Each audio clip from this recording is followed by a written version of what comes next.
Hello. Can I tell you something in advance before we start? Because on the program that you signed in on the website, there was a name which is called Eva Jampolsky from the University of Lausanne.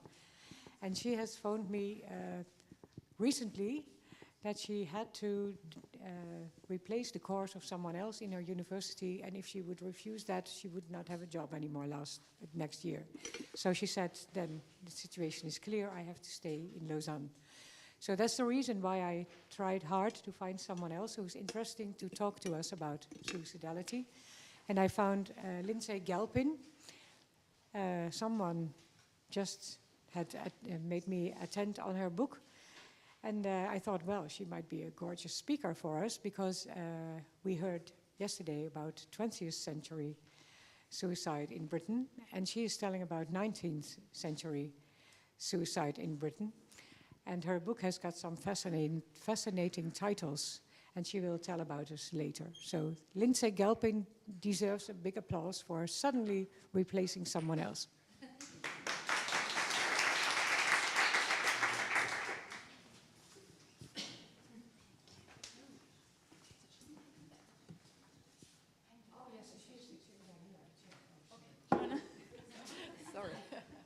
Good morning, everybody.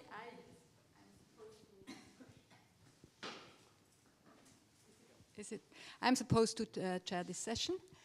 I hope you had a good rest because we have a very challenging and long day today. And Lindsay Galpin, I'm glad that you're here. She's coming from London, from the London School of Economics and Political Studies, and wrote that book Cecil mentioned. And now her title, that was not in the program yet. Yeah, very good. Death Before the Workhouse. So we are very curious what you are talking about. Thank you very much. Thank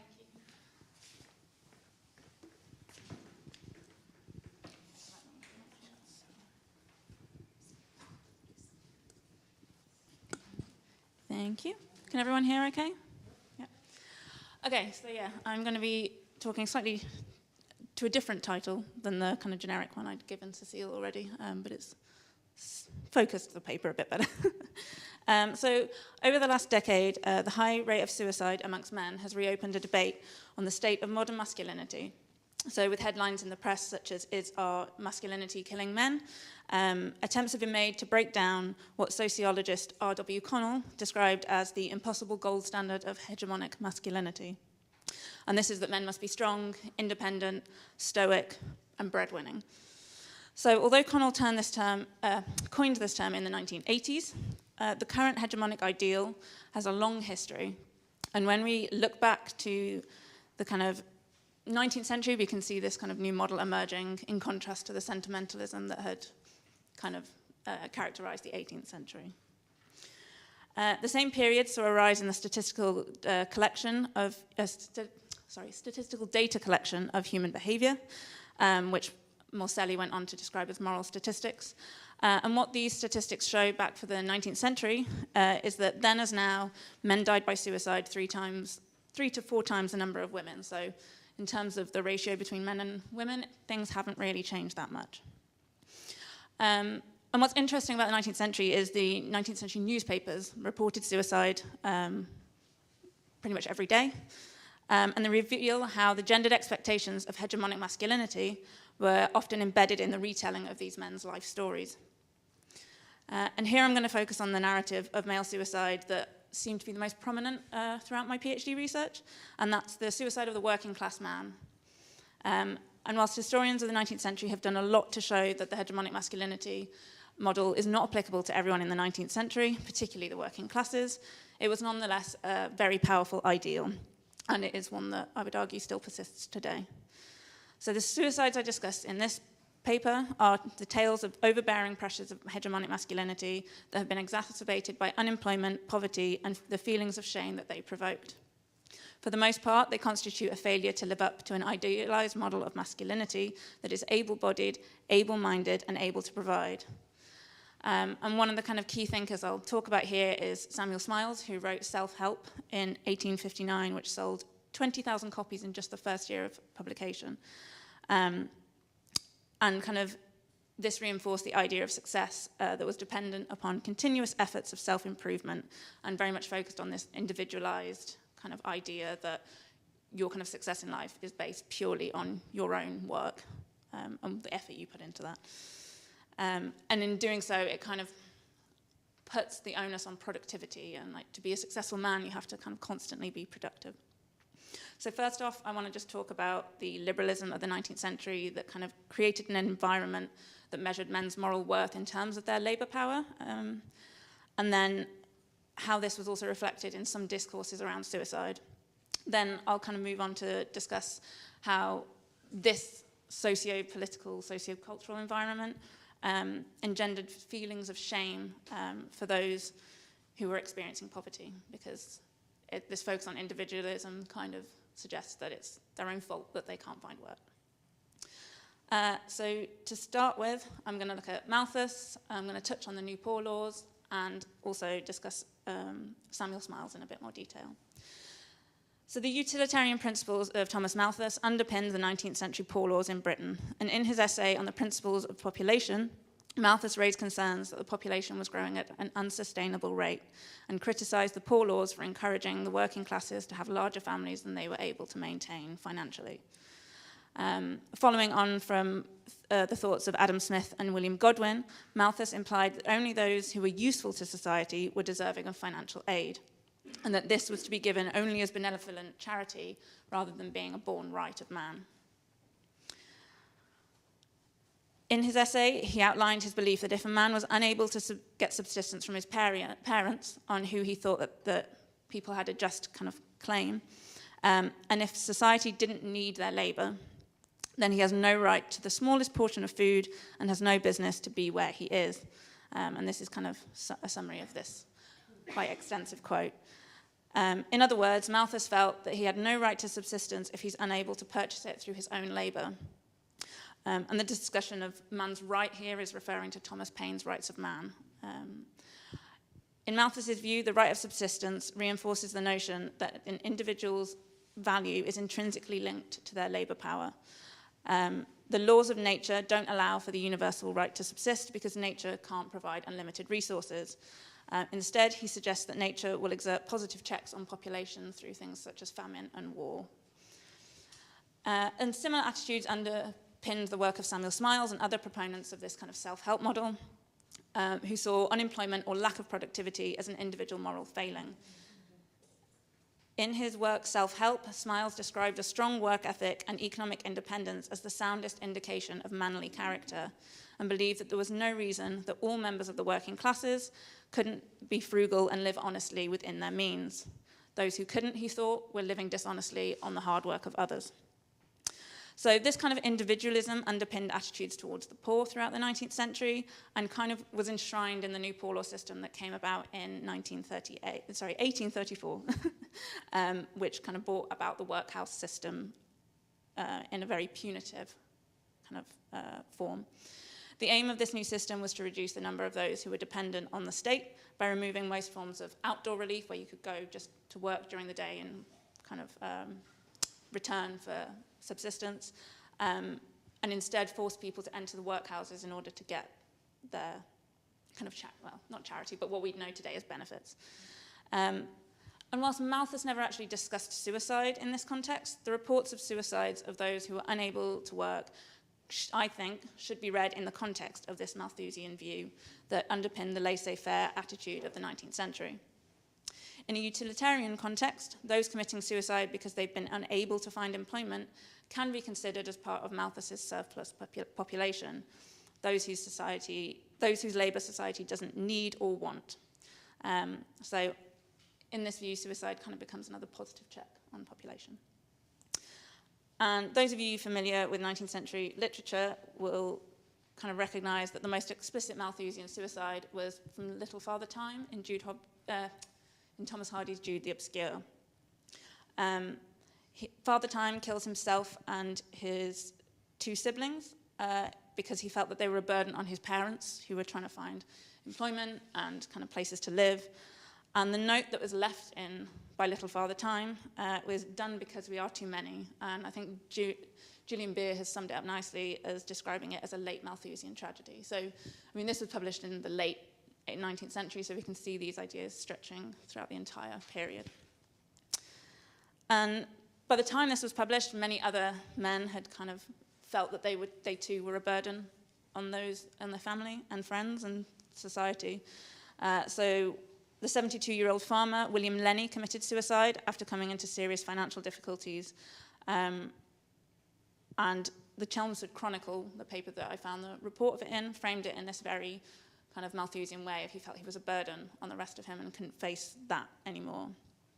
The paper reported that his circumstances had become more and more embarrassed and he'd had to borrow various sums of money from neighbours.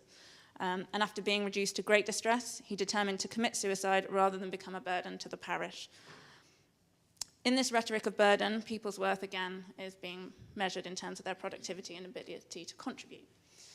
And these kind of views appear in discussions of suicide, both in kind of like criticisms of why people shouldn't die by suicide, and also arguments that kind of favour people's right to choose to die by their own hand.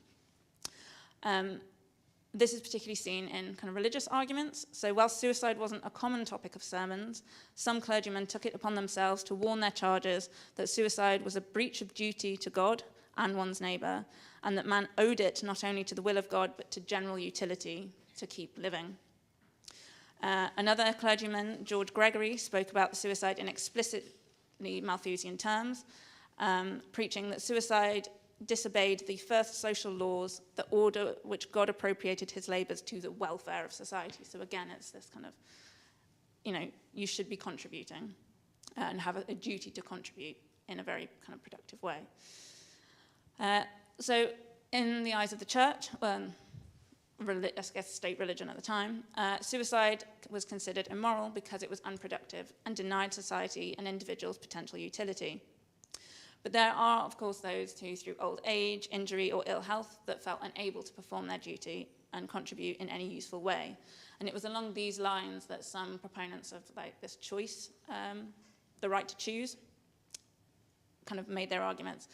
David Hume being one of them towards the end of the 18th century, but this kind of is seen later on in the 19th century as well. And David Hume kind of suggested that if you're being told by lack of employment and inability to kind of find work that your labour is no longer needed and you're only going to be a burden of society, then resignation of life might not only be innocent but laudable. And this was kind of carried through by someone later in the 19th century called Thomas Owen Bonser, who was a supporter of Malthus's principles and maintained that in many cases it's justifiable or even a moral duty to retire from life if, society is telling you that there is no need for your labour. And so even those who argued in defence of someone's right to die by their own hand were kind of making these arguments along very utilitarian lines. And I think this presents a very interesting conundrum for a lot of these men who were suffering. On one hand, they were being told that they had a duty to live and contribute to society, and on the other hand, they can't find work and means to contribute anywhere else, so they're kind of stuck. There is no room for them, as Malthus would say. And how did they negotiate that position?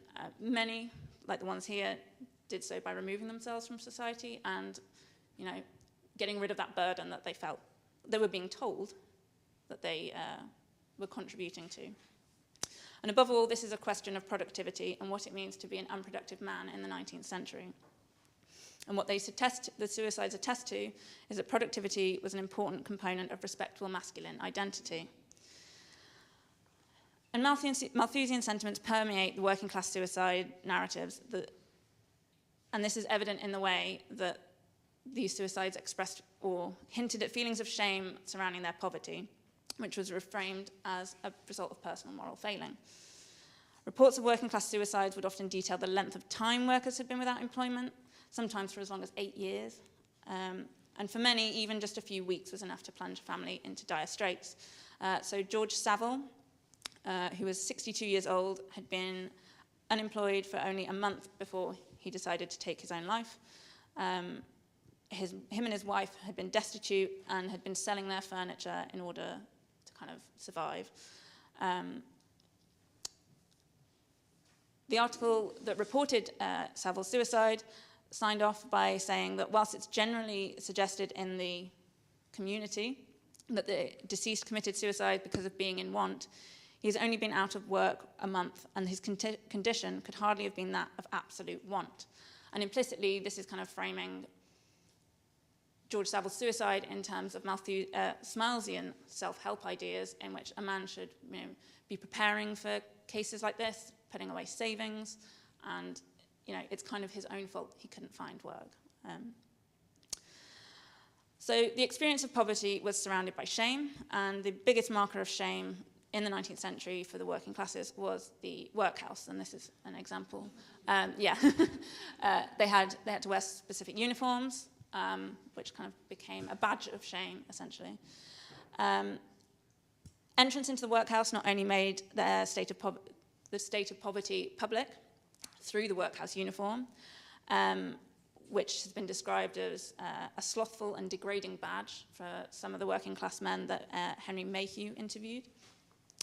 It also shattered any ambition of respectability, stripped men of their civil rights, cast shame over generations to come, and broke up their families, which undermined their position as the head of household. Men and women were separated in the workhouse, so you couldn't stay with your family.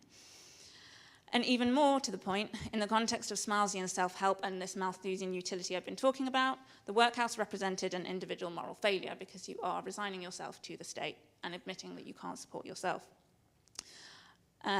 Samuel Smiles believed that a man's happiness and well-doing in life must necessarily rely mainly on himself, and any reliance on other people would kind of be dishonestly relying on other people's hard work. So shameful was the workhouse that headlines such as "Death before the workhouse" became relatively frequent throughout the 19th century, particularly in these narratives of suicide that I'm talking about here. So the suicide of Benjamin Klimke, who was a watch case polisher in Coventry, aged 47, gained national attention and was used to comment on the false pride of the working classes, the workhouse system, and the distress and suffering that pervaded in Coventry at the time. So Klimke had been out of work for 6 months before taking his own life, and recently had been surviving by eating only bread. In the letter that the press reported that he left, he wrote that he'd become almost wild through no work, and seeing no prospects of finding employment in the near future, he wrote that he would prefer death to the workhouse. And many of the papers reported Klimke's death, commented that he should have just let people know. He should have just applied for relief. But as we've seen, that's kind of antithetical to what was deemed respectable for a working class man at the time. A letter to the editor of a politically radical newspaper called Reynolds used this case to decry the poor law system and the Charity Organisation Society, highlighting the degradation that accompanied entry into the workhouse and called for reform of the system. The author, who was a regular columnist for the paper with a pseudonym called the Northumbrian, lambasted the gentlemen of the Charity Organisation Society for failing to understand why the working classes refused to apply for relief, and suggesting that they would have to conquer that curious pride which makes decent and honest men shirk the workhouse.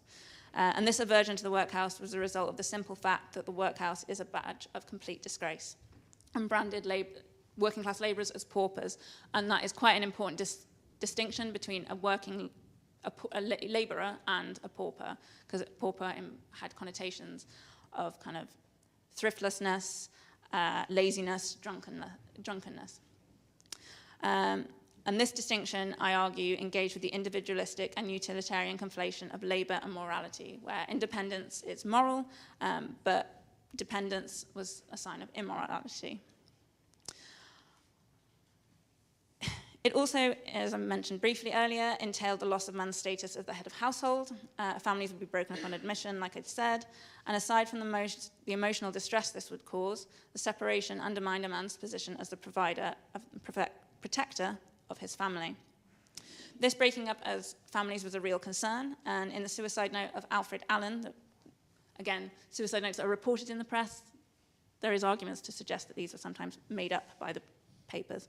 But Alan had been unemployed for 2 months in 1887 before he killed himself, and revealed his concern at seeing his family separated in the workhouse. He'd lost sight in one eye after an explosion and was discharged when work became a little slack. And on returning home to see his wife fainting at her needlework and the children crying for bread, he could no longer see life in front of him. The note addressed to his wife recounted this and continued that we must part, but where? At the workhouse gate? No, little darling, till death do us part. This was the promise we made, and death is the kindest and the best. The family was an important kind of symbol in working class kind of respectability, and whilst it's often been attributed solely to like middle class ideas of respectability, it was really important to the working classes. And working class men's calls for a living wage were kind of centered on this idea that they should be able to support their wives without them having to work as well.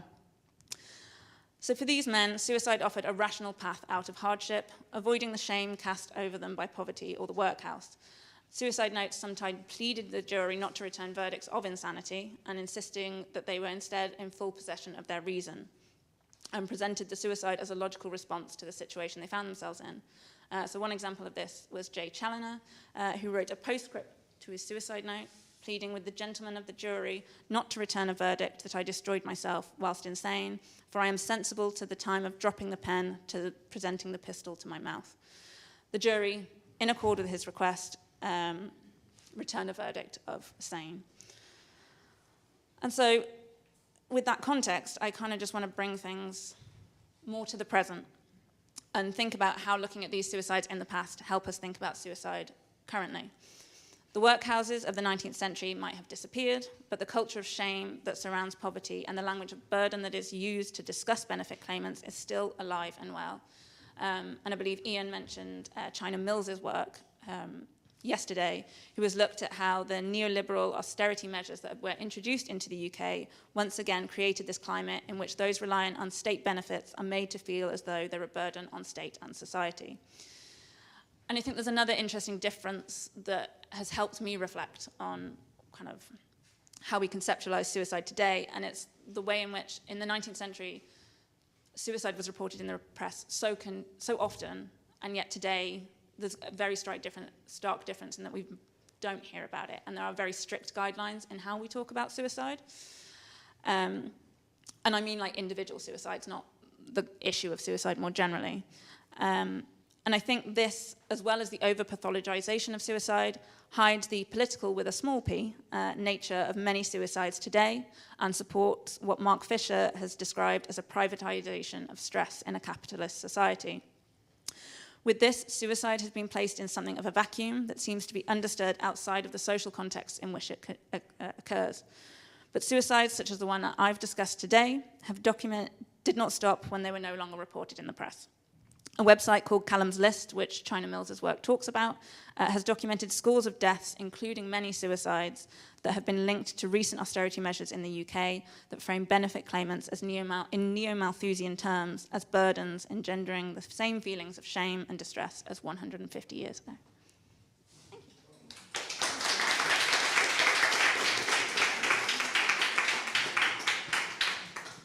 Thank you very much, Lindsay.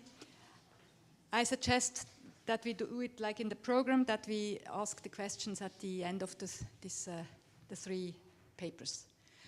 Then I would like to introduce Dr. Sarah Janey. She also comes from London, from the Queen Mary University in London, and she will talk about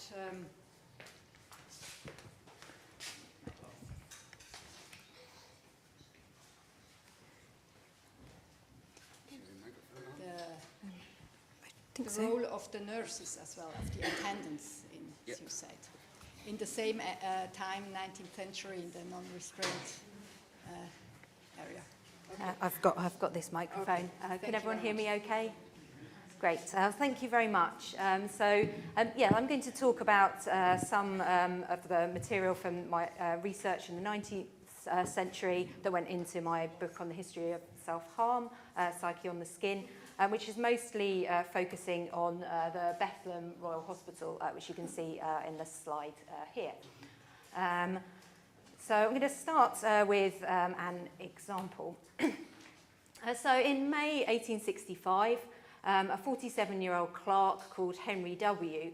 Was admitted to Bethlem Royal Hospital, psychiatric hospital in London, after attempting to cut his own throat.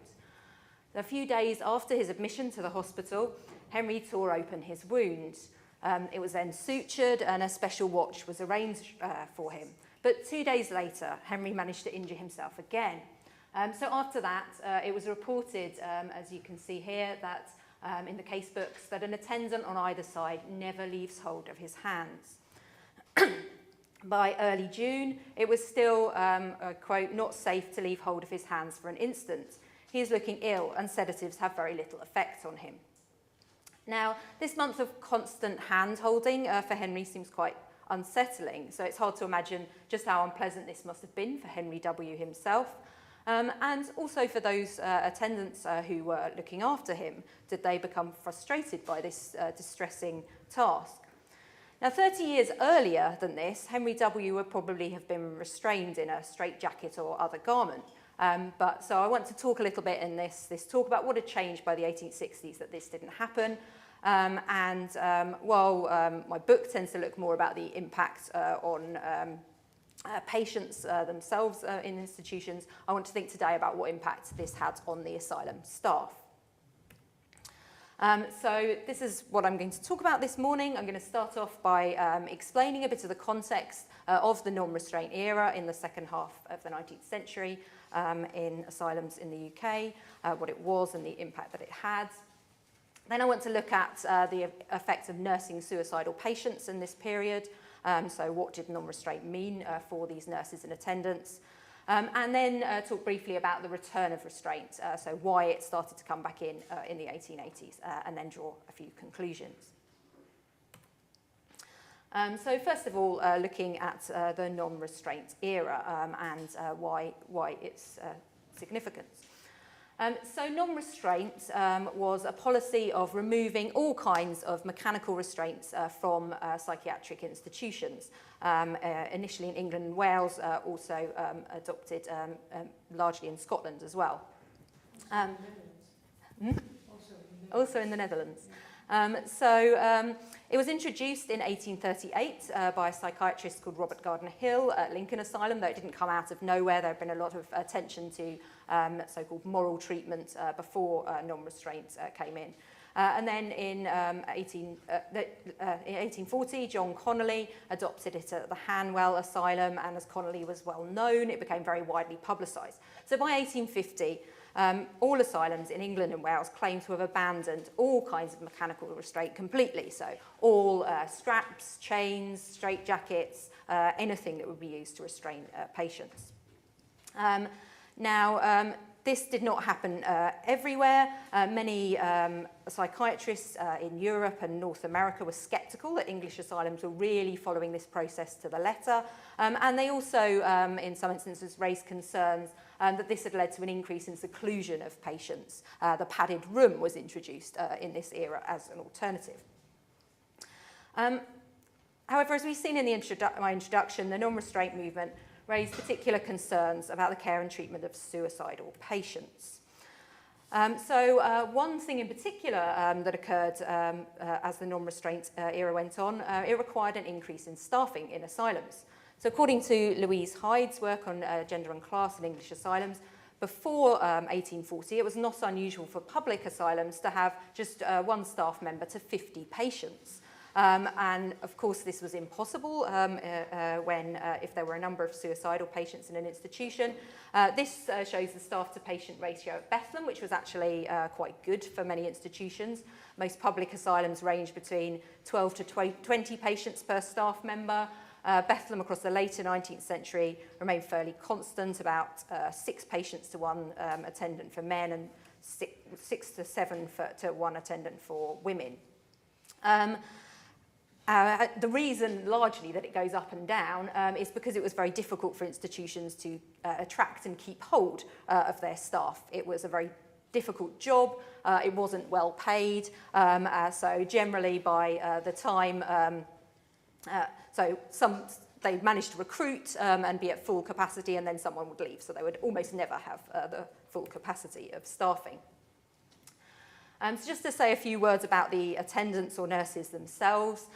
For much of the second half of the 19th century, they were referred to as attendants, not nurses. Though towards the end of the period, women in asylums began to be called nurses, though men were still referred to as attendants. They tended to be from working class backgrounds. The men were often ex-military. They were employed for their strength. And others might be seasonal workers, so they turned to the asylum when they had no other work elsewhere. Because although asylum nursing was often paid better than general hospital nursing, it was not well paid compared to labouring or other work that men could take on. And so there was a high turnover, as I said, for both sexes. And women often left to get married, men for opportunities elsewhere. The work was very hard, the hours were long, and everyone was expected to live on site, apart from married men. And indeed, in many institutions, men were not allowed to get married. So Louise Hyde talks about at Claybury Asylum, it wasn't until 1913 that a ruling was passed to allow male attendants to marry. And the training was quite limited as well, and largely took place on the job.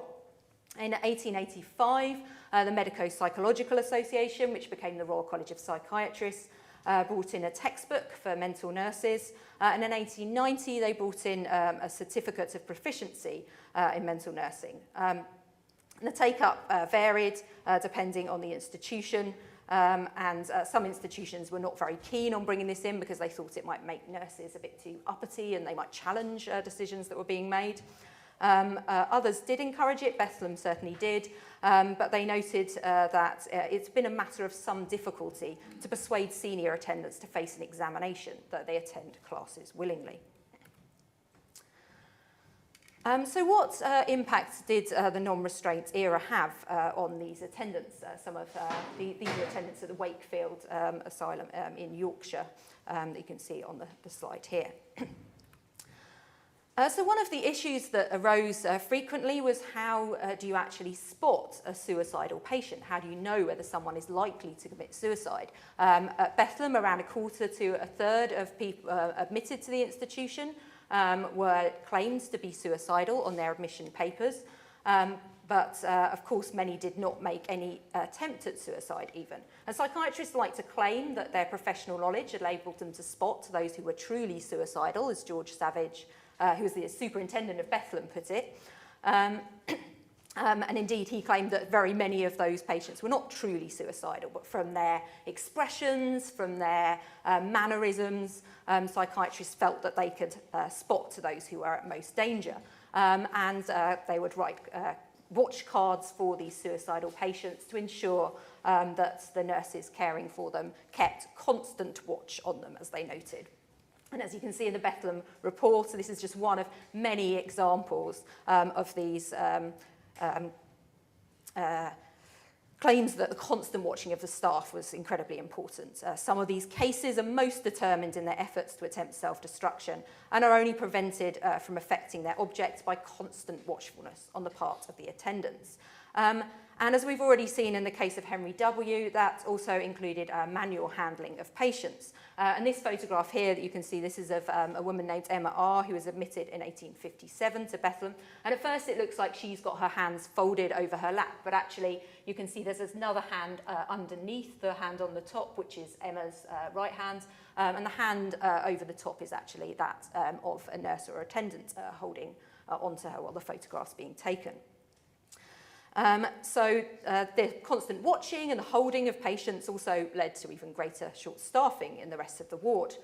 And if a suicide did occur, then the attendant who was in charge of that patient would at Bethlehem certainly be automatically suspended until the next meeting of the House Committee, and an inquest would be taken into every suicide. Now, usually in the cases I've looked at Bethlehem, though not always, attendants were found not to be at fault. But this constant watching was certainly a draining practice. And then alongside this, there were other changes coming in the institution. So these nurses were expected to maintain order and cleanliness on the wards. The commissioners in lunacy, the state asylum inspectors in England and Wales, always complained about the want of care of the attendants if any patients were improperly dressed or dishevelled. And other things were being brought in to improve the domestic environments of the institution. So in 1854, the year after restraint was completely removed at Bethlem Hospital, the superintendent at the time, Charles Hood, reported having introduced carpeting, coconut matting, chairs, couches, tables, and modern wooden bedsteads. But this increase in domesticity caused some extra challenges because it meant there were more items that needed to be watched, things that could be used by someone to harm themselves. As the annual report at Bethlem put it in 1851, thankfully the use of knives and forks has been continued without any accidents. And this added extra duties to the work of attendants. They had to count all the utensils and lock them away after every meal. In another institution, the Crichton Royal Institution, we see an example of some of the middle-class ideals of the superintendents, which exacerbated these challenges. They were so determined to create this domestic atmosphere in the wards. So James Adam at Crichton Royal in Dumfries introduced these table d'hôte dinners in both the private and pauper wings of the institution. And this meant that patients would dine together on the ward. An attendant was expected to carve the meat at the table. And they'd have a special spring-loaded drawer on hand into which, if there was any trouble, the attendant would throw the carving knife so that it would immediately be locked away. But of course, actually having this dinner itself could create problems. As well as this, the attendants also lived alongside the patients. So they often shared the same facilities, cooking their lunches on the wards and using the same bathrooms as well. And this could lead to challenges. So you can see here the example of suicide of Emma C. at Bethlem in 1865. And this arose when nurse Margaret Wilkins was temporarily housed in an ordinary patient's room while her own was under repair. All the attendants' rooms had spring locks on the doors, but the patients' rooms didn't, so she'd forgotten to lock the room when she left it. And I'll just give you a moment to read the text about Emma.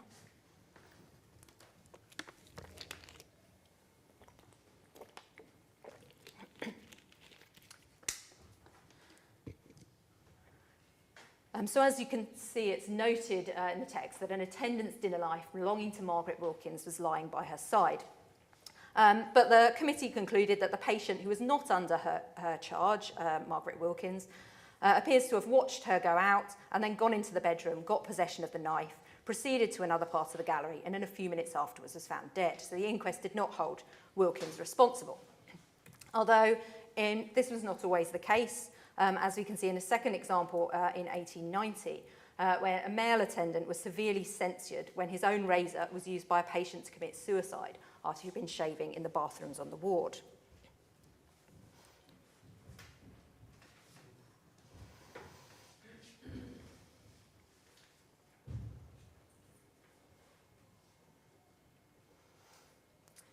So in 1888, Bethlem had introduced guarded razors onto the wards for use with patients, but not for staff. And in the wake of this incident, it was recorded that the practice of attendants shaving in the bathroom and not in their own rooms had become customary, but a rule has been made that in future no attendant shall shave himself elsewhere than in his own room. And further, that they shall have only guarded razors, both for their own use as well as for the patients. So you can see that the constant watching of patients could also lead to serious damage to the staff themselves. In this case, the attendant was only not discharged because his hands had been severely cut in the struggle and part of one finger had been amputated. So it could be very dangerous for the staff as well as the patients. And incidents like this were one factor in the return of restraint to institutions in the 1880s, with the introduction of garments like you can see this gentleman at Bethlem wearing here, the padded gloves completely enclosing his hands. So in 1888, Bethlem was subject to a heated debate in the letters pages of the Times when Hospital Governor John Charles Bucknell wrote to the newspaper to complain about an increase in restraint used in the wards. And you can see that it certainly was dramatically increasing at this point, from no restraint at all in the late 1860s to, in the final period, you can see, and this don't see, even though this is shorter only than the other periods, 154 patients restrained in 1886 to 1888. And indeed also you can see that the claims of many superintendents that restraint could stop seclusion occurring is also not really true. So in fact seclusion starts to go up as restraint comes back in and then doesn't continue to go down, although I don't have the figures for the last part of the slide. So doctors from various institutions wrote in to argue for either side.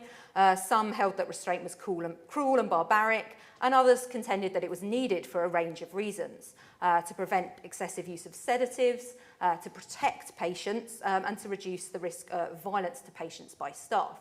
Now, interestingly, although when non-restraint emerged, one of the topics of discussion was concern about the potential violence of patients. This was not really mentioned at all here. It's all about the use of restraint as a protective measure to prevent suicide and self-injury in patients. So the risk of violence tended to be emphasised as being violence of staff. As one of the letters put it from Edgar Shepherd at the Colney Hatch Asylum, where the necessity of some form of restraint is indicated, you have to choose between the mechanism of a locked glove or a closed dress or a padded room, or on the other side, the mechanism of nature in the shape of 2 or 3 burly attendants with strong arms and uncertain tempers. I know which of these tender mercies I would rather submit myself to. So this stereotype of the burly attendants said a lot about the assumptions of these middle-class doctors about working-class men, who always tended to be more of a target than the women, female nurses working in asylums. And in part linked to this concern about the role of attendants and also the claims to a protective measure of restraint for patients, restraint began to return across other institutions as well. So the 1890 Lunacy Act listed the permitted restraints in institutions for the first time, implying that it was a possibility.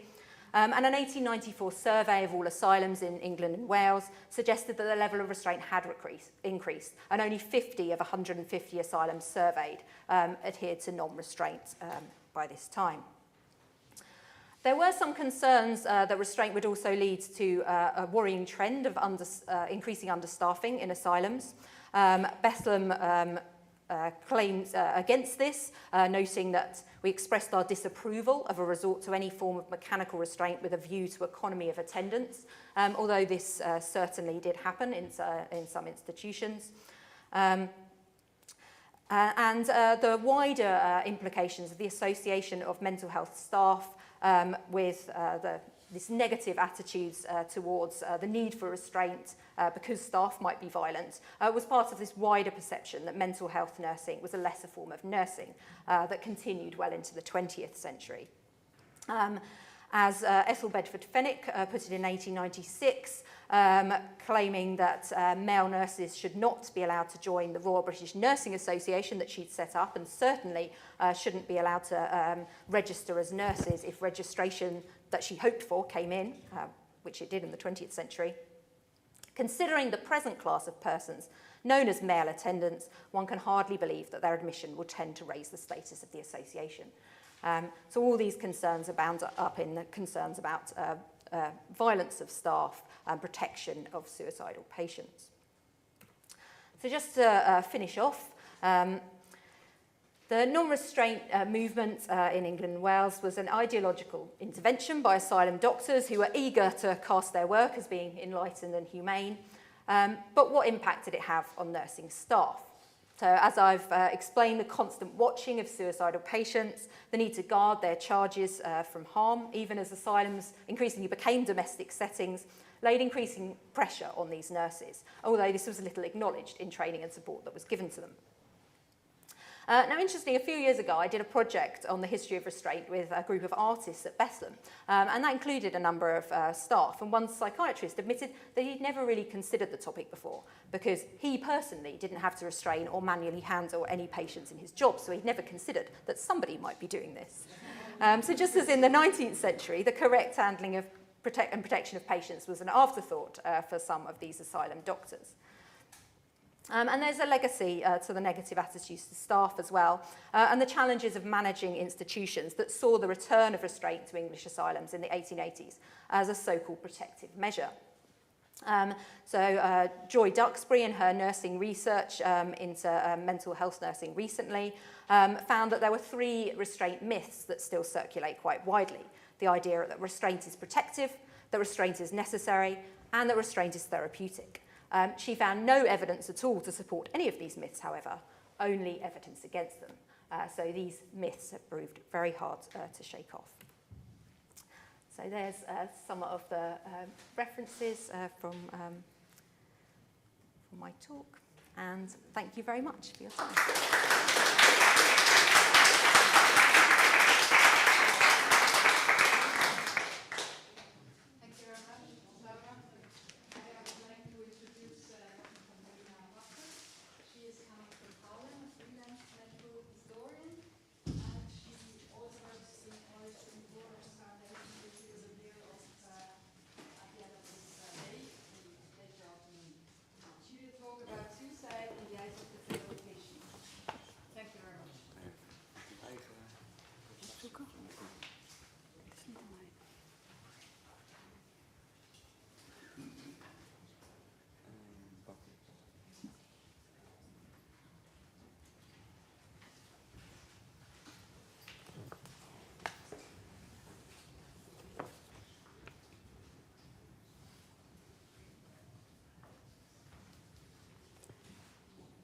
Trudy hasn't moved for a long time, sister. I'm scared, because once they found her in the toilet. There she tries to hang herself. Sister, I'm afraid for Trudy. Go and look again. Please stop reading. Otherwise it will be too late. Good morning to all of you, dear people. Thank you very much for inviting me to speak here. You just heard a quote from writer Frey Dommerse, about whom I'm writing a biography. She was hospitalized and wrote a novel about it, Krankzinnige, Madmen. That was published in 1929. In this quote, we can almost feel her tension. She's scared about her co-patient's well-being and wants the nurse to intervene.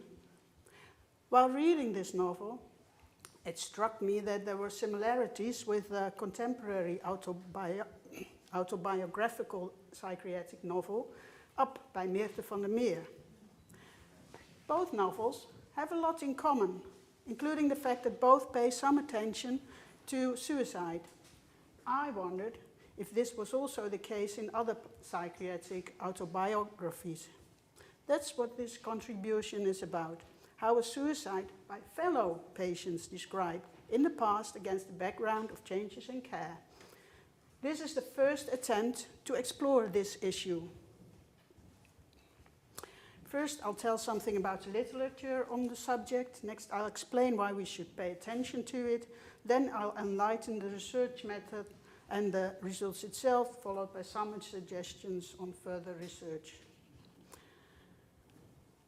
As far as I can see, little has been written on this subject. There's no historical research at all, and also very little contemporary literature.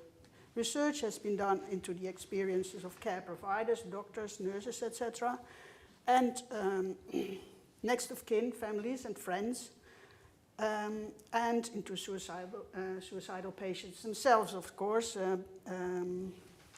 numbers, circumstances, etc., the latter mainly aiming at preventive measures, particularly because of the risk of copycat behavior. I did not find much attention for fellow patients in general.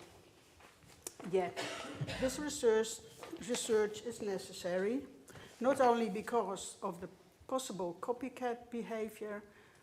People with psychiatric disorders very often have to deal with suicide in their environment, both inside and outside the institution.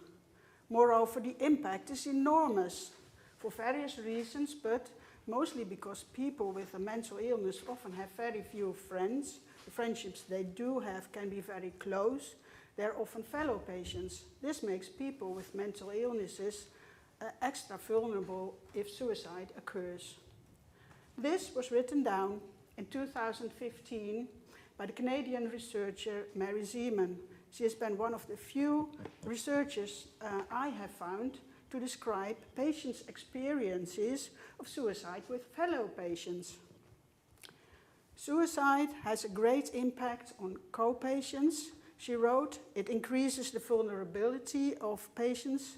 Psychiatric symptoms may worsen. Patients may be searching for reasons, an explanation of what happened. Feelings of self-reproach may arise, especially if the patient knew about it in advance and would have liked to warn the staff, but failed to do so or were too late. Copycat behavior is, of course, also common. Remarkably, there may also be positive effects in the longer term.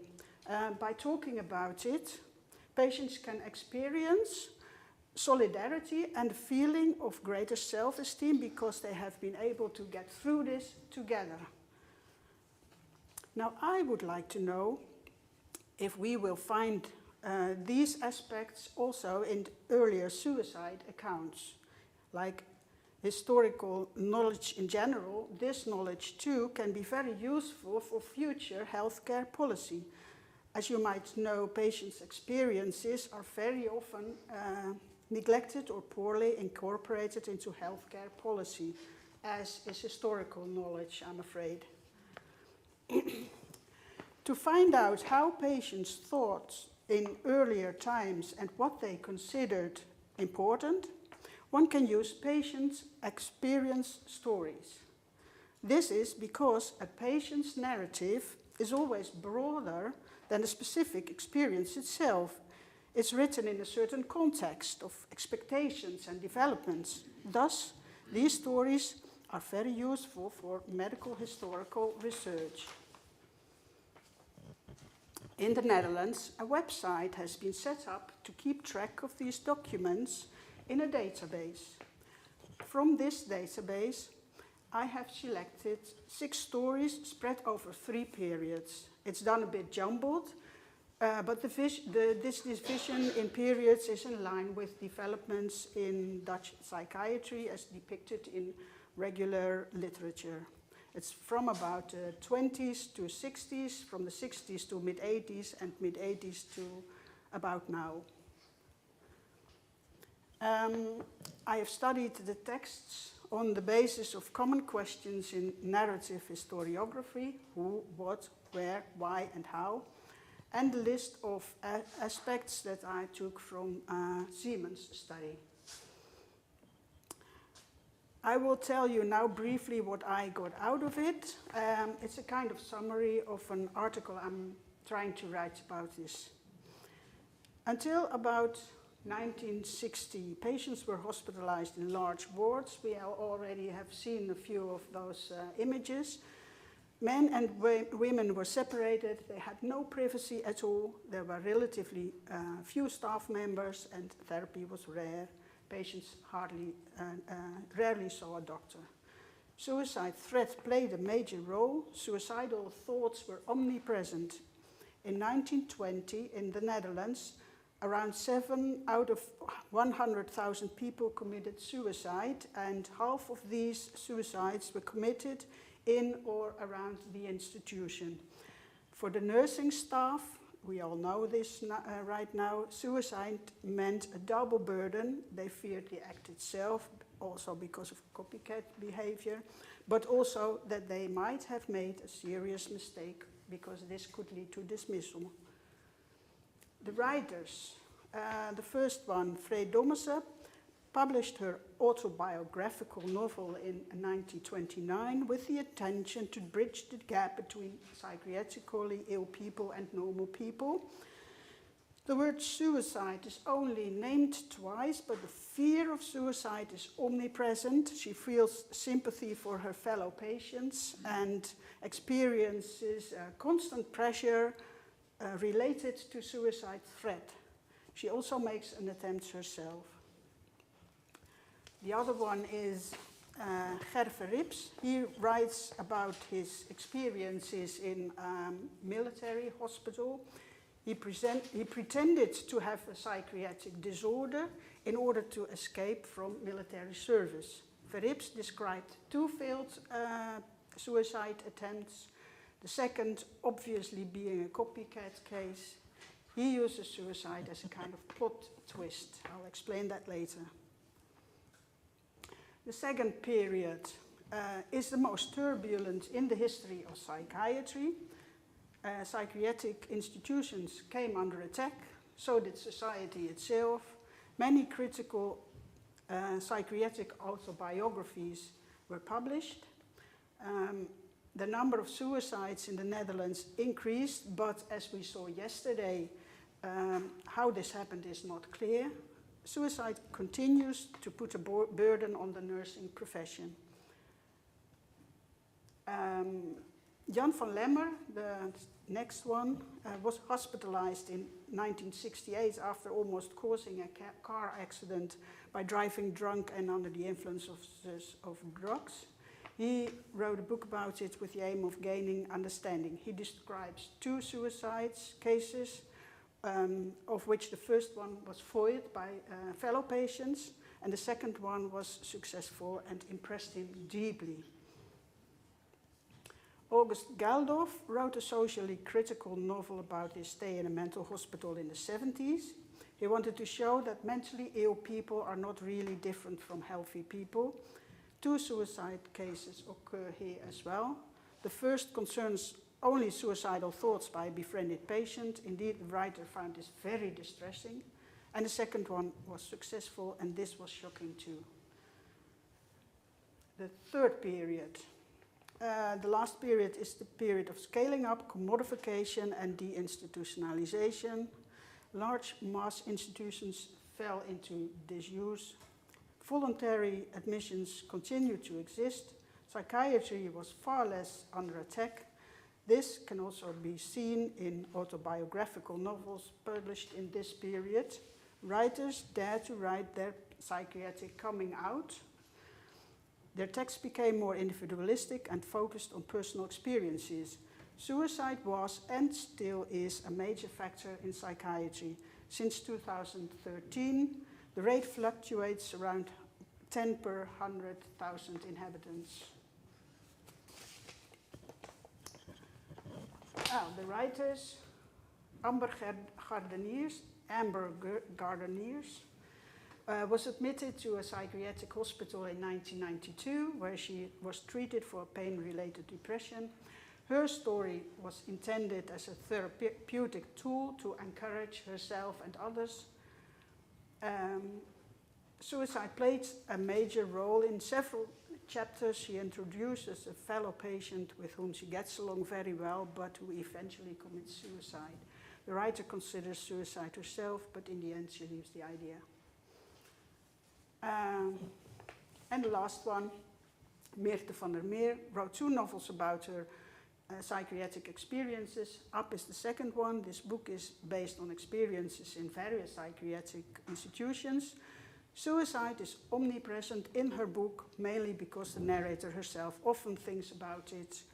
And in this story, suicide is also again used as a plot twist. The findings. On this slide, you can see briefly what I found in the novels. The words with an asterisk will look familiar. I also found them in Siemens' article. Thus, at this point, I can already state that Siemens' article can provide a good framework for further research. Let us quickly run through the list. Of course, in all the novels, there is a suicide threat. I chose the novels because of it. In some novels, especially the first one and the last 2, the threat is ubiquitous. In Domus's words, it's not a rest, it was a pressure, a tension. Suicide occurs in various forms: medication overdose, stolen or hoarded, hanging, jumping in front of a train or from an apartment building. Some of the attempts are foiled, others are successful, but either way, a suicide attempt has a profound impact on fellow patients.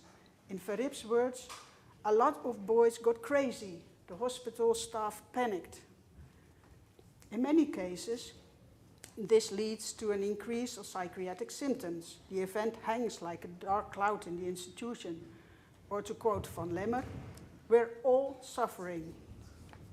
Thus, the event can lead to an increase of drug or alcohol abuse, like Geldof, who writes, I walk up the stairs, go into my room, take the whiskey bottle out of my hold-all, open it, pour a beer glass full, drink, and I open my diary, take my pen, drink again, and write. I presume he smuggled this bottle in. All writers show a form of identification with the victims. We see this most clearly with Gardeniers, who, as I said, devoted several chapters to a befriended fellow patient who eventually commits suicide. A quote again. On a drizzly day in September, I found her note on my bedside table.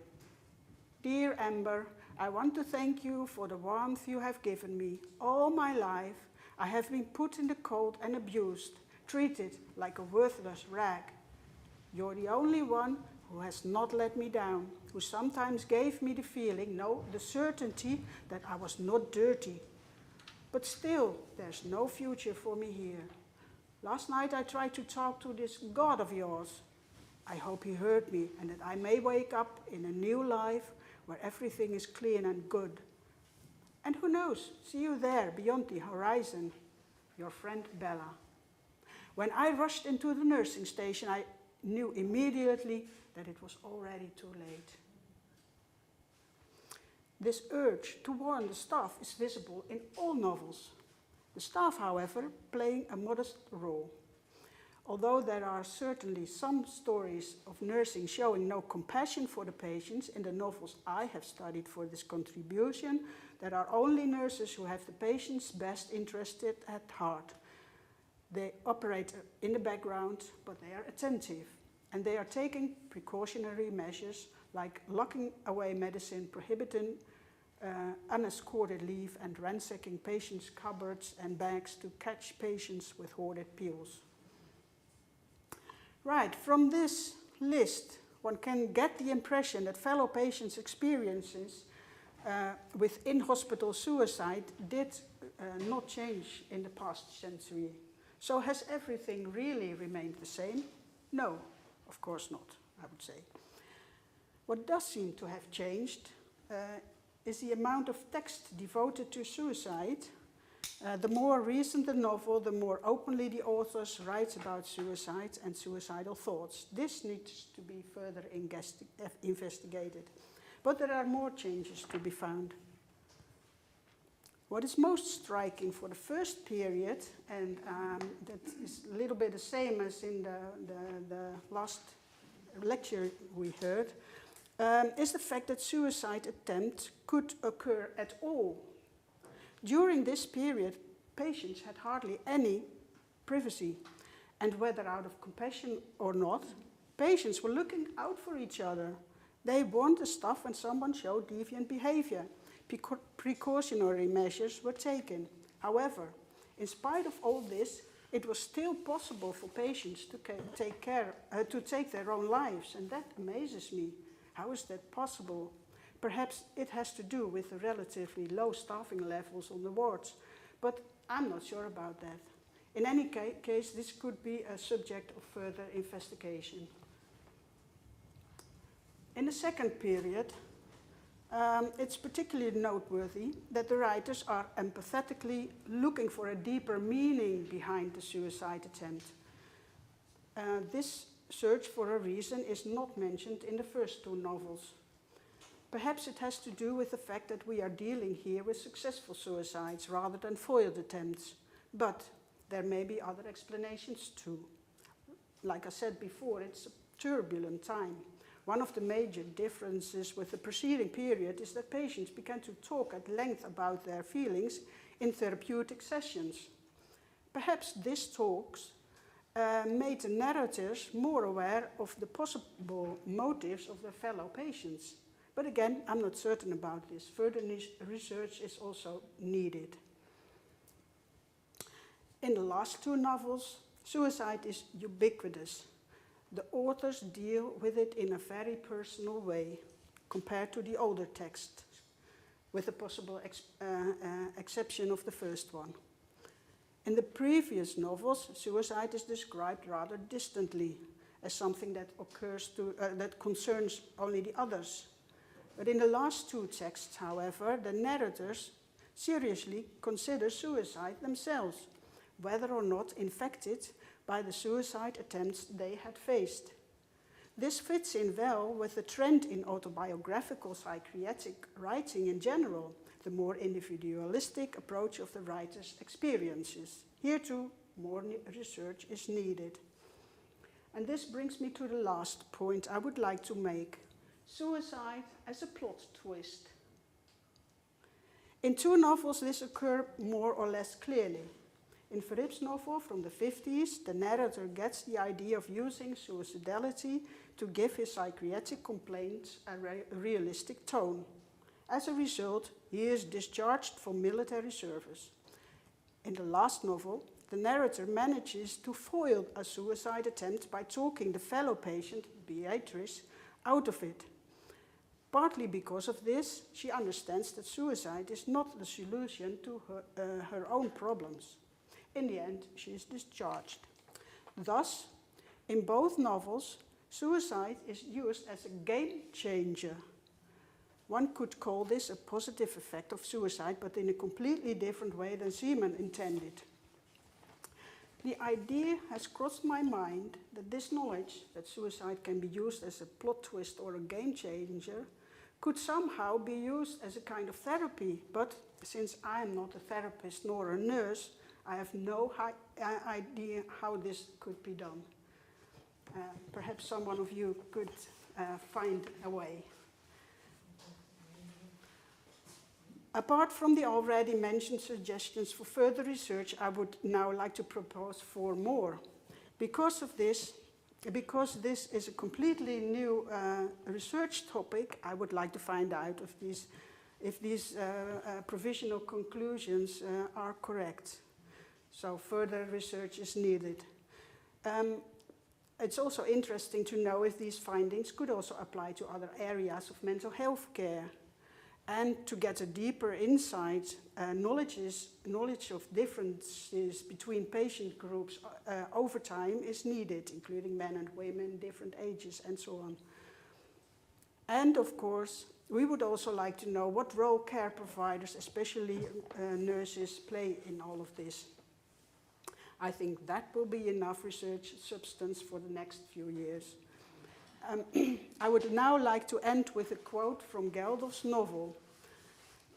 After suicide of a fellow patient, someone called Georges reacts rather bluntly, saying, "If a madman has something like that in mind, he carries out his plan, whether he is on leave or in an institution." And then Geldof responds as if stung by a wasp, "Is that your opinion?" George's reaction doesn't make it any better.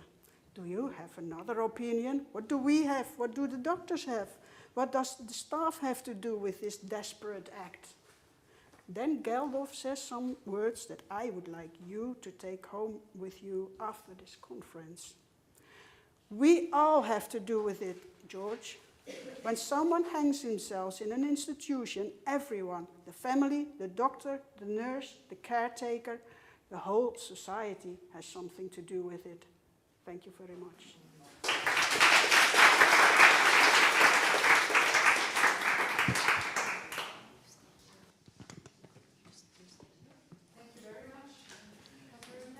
Now the floor is open for discussions, and I would like to ask all the referees here in front of the audience. Now standing. Oh, standing. Okay, sorry. I thought Cecile was getting some chairs. So I could...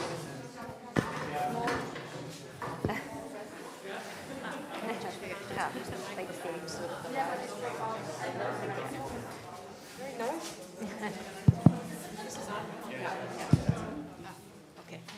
Okay. Questions, please.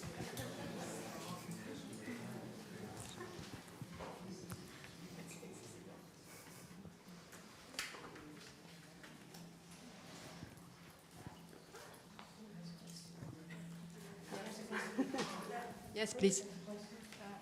Where's Sander?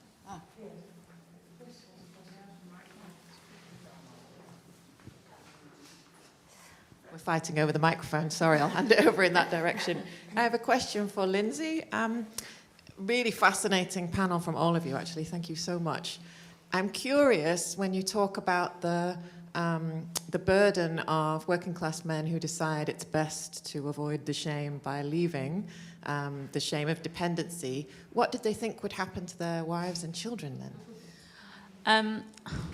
So that kind of didn't actually surprisingly come up too much in the press reports I was looking at. There was a few.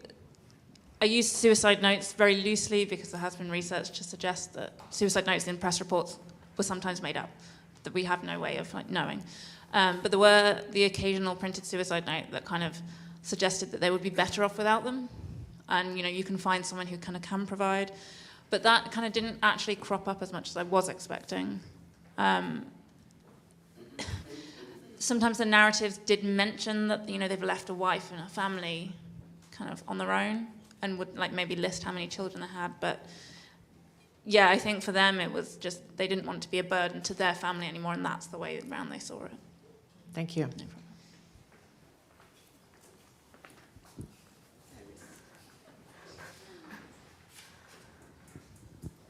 Thanks very much for that. My question is for Sarah. Thinking about the non-restraint movement, given that these patients are compulsorily admitted, so they're not allowed to leave, there is, in a sense, already a sort of final restraint on them. Does that help to understand why the non-restraint movement is sort of doomed to failure? Because they sort of try not to use these kind of restraints, and they end up using very laborious other kinds of restraints, always circling back to the fact that actually these people are, in the final analysis, always compelled, they're always restrained. Is that a good way to understand why the non-restraint movement sort of doesn't work, or am I barking up the wrong tree? Yeah, it's certainly. Oh, I've got a microphone on. It's certainly relevant but I think it actually gets a bit more complicated than that, because there's another side to what the doctors are saying, who are bringing restraint back in the 1880s, that they're claiming an importance for interaction with patients, for interaction between doctors and patients, between attendants, patients and patients in these kind of dinners and things that are taking place on the wards. And there's a backlash against things like they start using the phrase chemical restraint. So there's a concern that sedatives and isolation in the padded room, which are kind of the two additional measures that are brought in the non-restraint era, are actually preventing people from recovering. So they're not allowing the asylum to really claim it has any kind of therapeutic means at all. But by bringing back in restraint, this means that people are not being sedated to keep them quiet. They are being able to interact with other patients. So it's actually used as a kind of claim for that moral treatment works. That if you actually allow people to interact with each other as moral treatment had aimed, then they can be cured.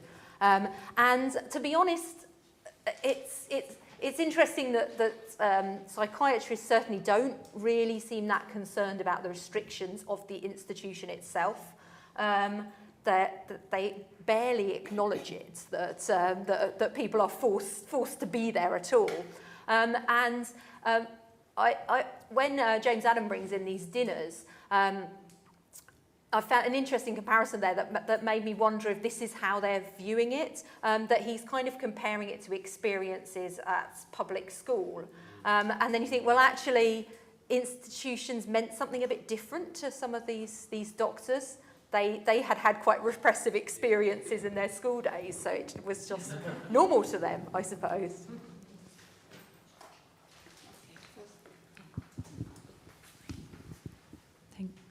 Thank you very much. My question is to Sarah Chaney, and I wanted to know if there was a discussion among doctors about a special training of attendants, because in Germany it was a big discussion, because the attendants were not so well trained to to treat the patients concerning the non-restraint system, and that's what I want to ask.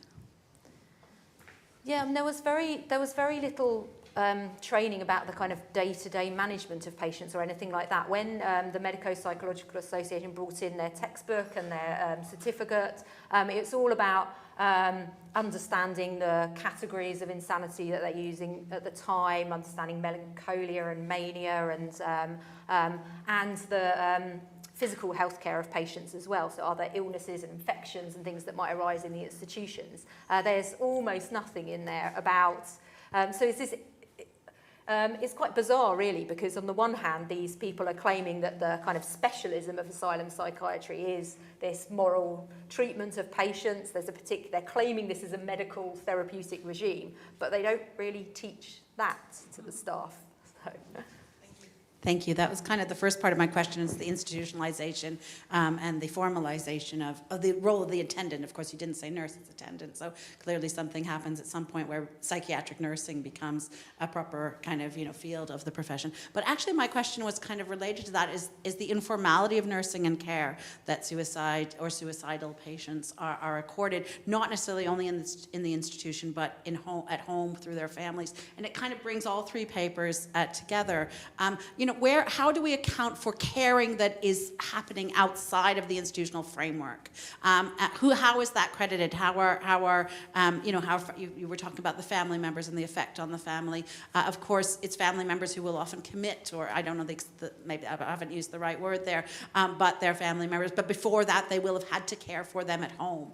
And similarly, of course, in the more modern period, there's a whole kind of infrastructure of care that's provided. So I want to think maybe more broadly about the definition of who is nursing, not just, and again, the difference between informal nursing and very formal institutionalized nursing.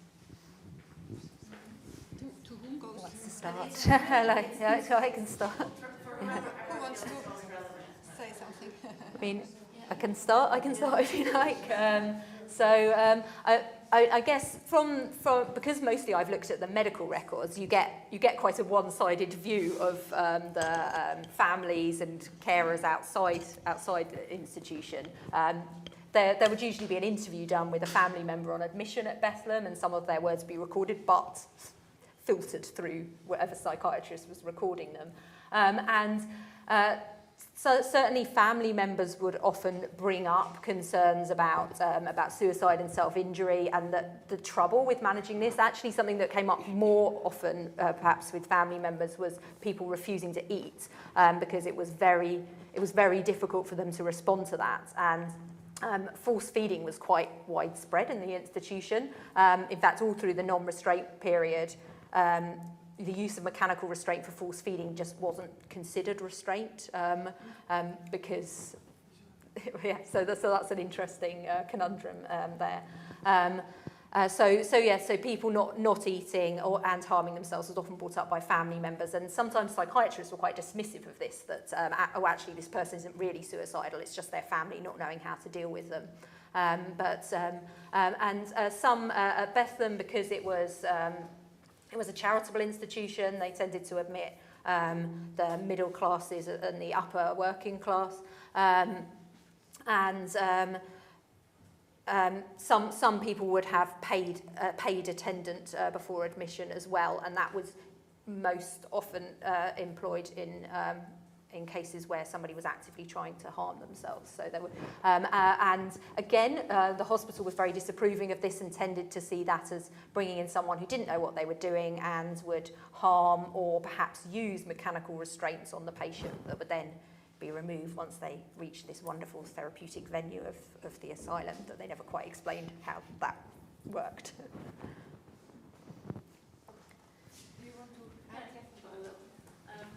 Yeah, I guess so I think, because I was looking at reports of coroner's inquests, again, the families and friends were kind of brought in to testify to like their mental state and kind of the circumstances that had kind of surrounded the death.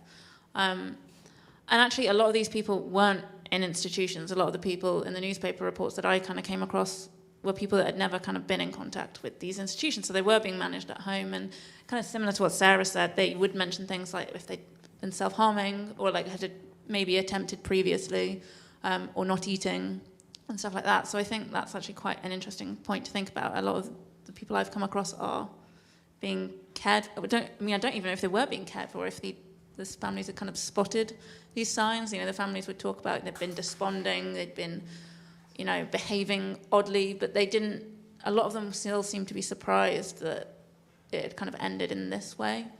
So I think that's quite an interesting thing. I would like to add something.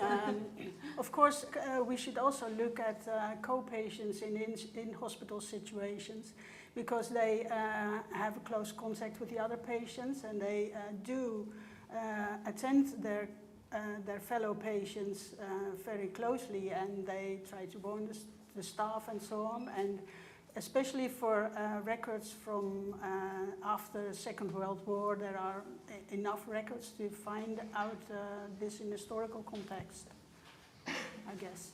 So don't forget the co-patients. And a group therapy scenario as well. Yeah, I would like to say something about what you said about the non-restraint period.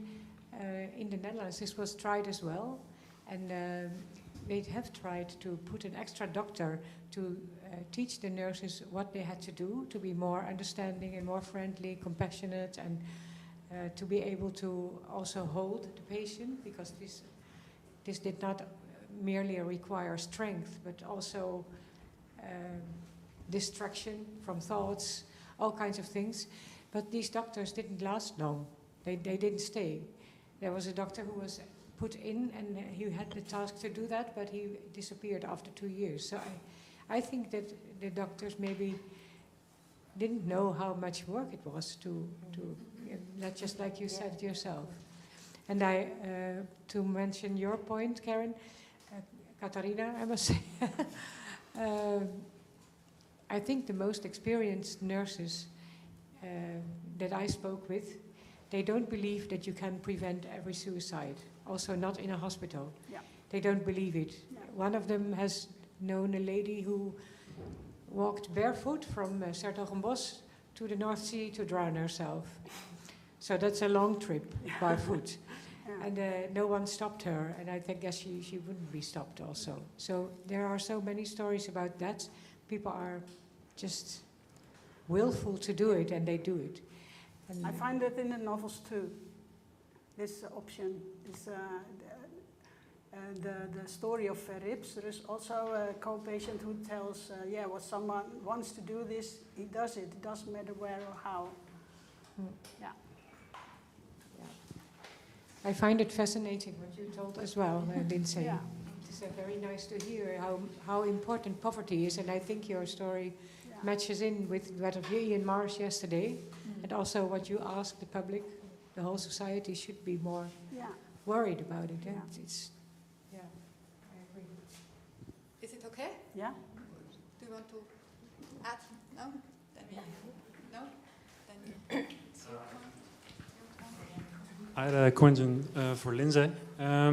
You looked at the male perspective, and in relation to masculinity, was there also a female perspective with femininity, like women that couldn't give birth, or would that be a reason for suicide for them, maybe? No, so I mean, I looked at masculinity kind of because a lot of the early gendered kind of studies of suicide were looking at women specifically in the 80s, I guess on the back of the kind of feminist movement and turning towards more women's history.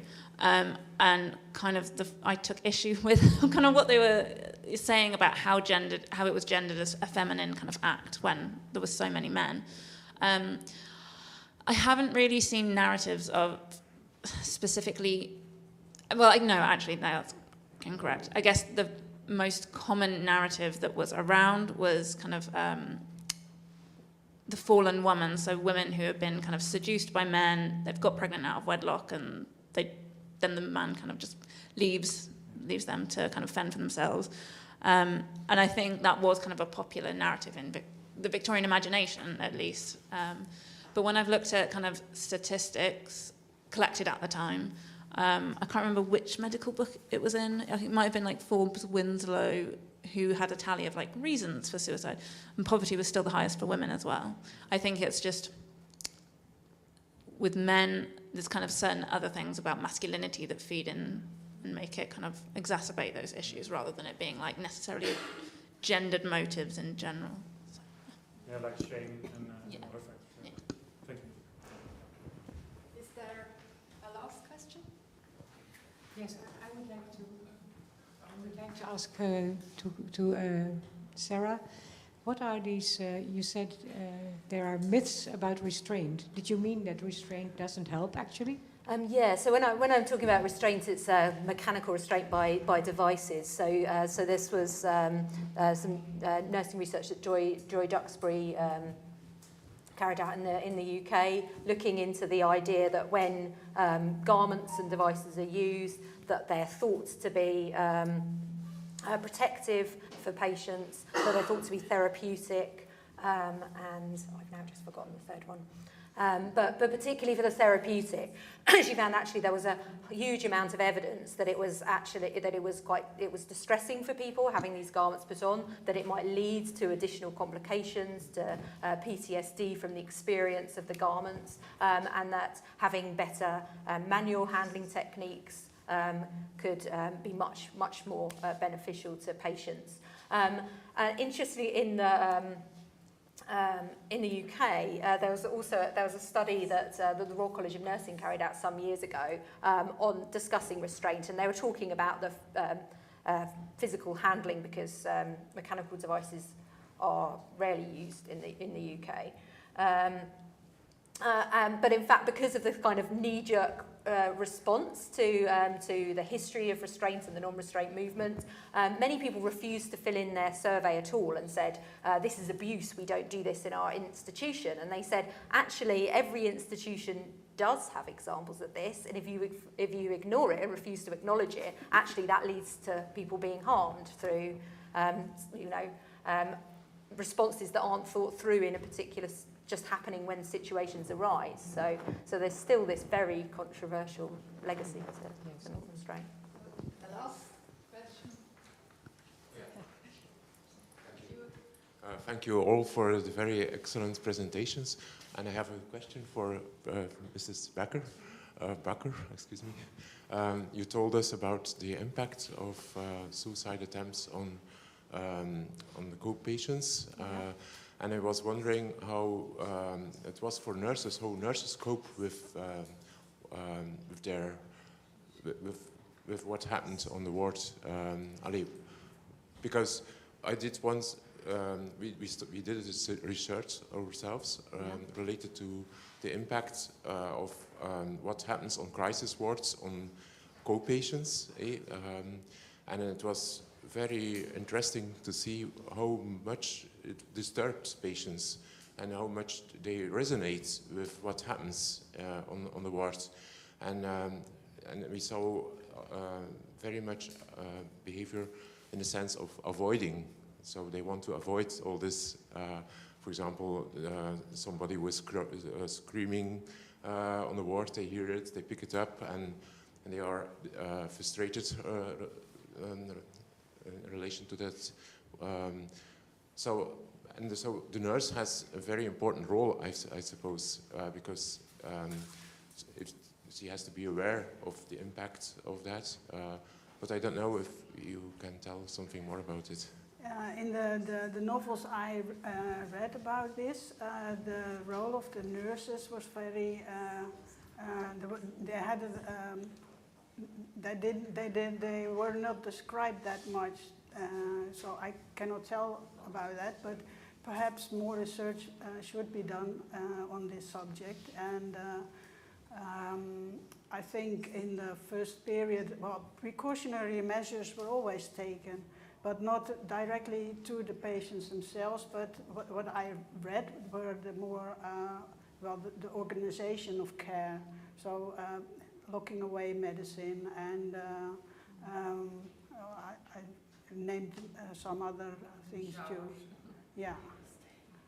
So. But you also said that Fredo Miso writes about stars or stripes on the doors Oh, yes. when somebody Yeah. is suicidal, and then thinking that the co-patients wouldn't see that. Yeah. Of course, because when you open the door, you see the Yeah. star. So Yeah. everyone knew, you know, Yeah. and they didn't think about that. That's why she also felt this tension, this pressure constantly, because she knew which of the patients were to be looked after. Yeah. Okay, thank you very much for this interesting discussion we could have. And now I think we have a break, coffee break outside. And we meet again at 11:30. Thank you very much.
Was het goed? Was het diner leuk gisteren?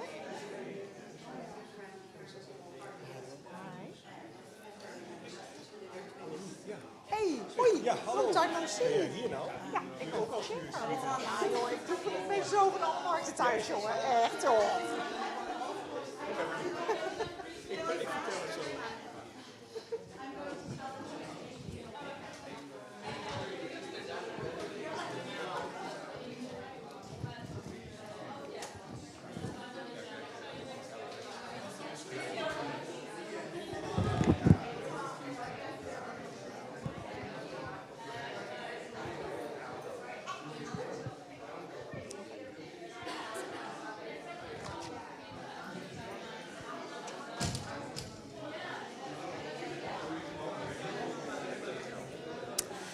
Good morning, everyone. Good morning.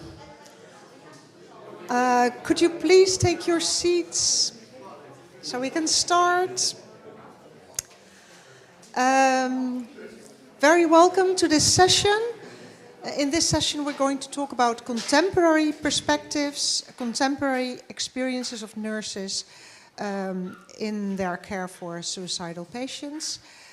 We have 4 speakers in this session, and I would very much like to give them all the opportunity to present their results and their talk, to give their talks. Everyone will have about 20 minutes. I don't really like to make the session much longer than and then not have enough time for lunch, because it's very important that we have time to network and talk together. So I would very much like to invite the speaker to give a talk about 15 minutes, and then we have about 5 minutes for 1 or 2 questions, and then we move on to the next speaker. My name is Anneloes van Sta. I work as a professor in nursing. Transitions in care is my specialty, my focus. And I'm involved in this subject because I work together with Cecile, and she's going to present some of the results data. I was involved in that as well. But I would like to give the floor first to Saskia. And she is a senior researcher in 113 suicide prevention. And I really welcome your talk. Thank you. Thank you very much for your introduction. I'm going to talk to you today about the results of a study that we conducted several years ago. It's quite a simple study, but it clearly shows the challenges that emergency nurses and emergency physicians face in providing care to suicide attempters. And I'd also like to start with a case. On this slide you can see the picture of Jurre, who died by suicide in the summer of 2020. He was only 16 years old. And his school described him as very social and very smart. His grades were very high and he had been on vacation with friends. So how could this tragedy have happened? Well, his father told me that in the summer vacation, Jurre started taking selfies. He was very dissatisfied with the way he looked. He said he was too ugly to ever get a romantic partner. And unexpectedly, he made a serious suicide attempt, so his parents were very worried. And he had an intake at a youth mental health care institution in a few contacts with a psychiatric nurse. And meanwhile, his situation got worse at home, so his parents found it very difficult to stay in contact with Jurre. And he died 5 weeks after his first suicide attempt. So his parents were very disappointed in the medical treatment that Jurre received. He might have suffered from body dysmorphic disorder, but he had not seen a psychiatrist. And according to the parents, they were not actively involved in the treatment of Jurre, and they also missed guidance at home for the difficult situation when Jurre had suicidal feelings. So this case shows the importance of the quality of care. And the mission of 113 suicide prevention is that we aim for a country where no one dies lonely or in despair. And this might not be a realistic aim, but I think it's an important challenge for all of us. So let's turn to the subject of our research.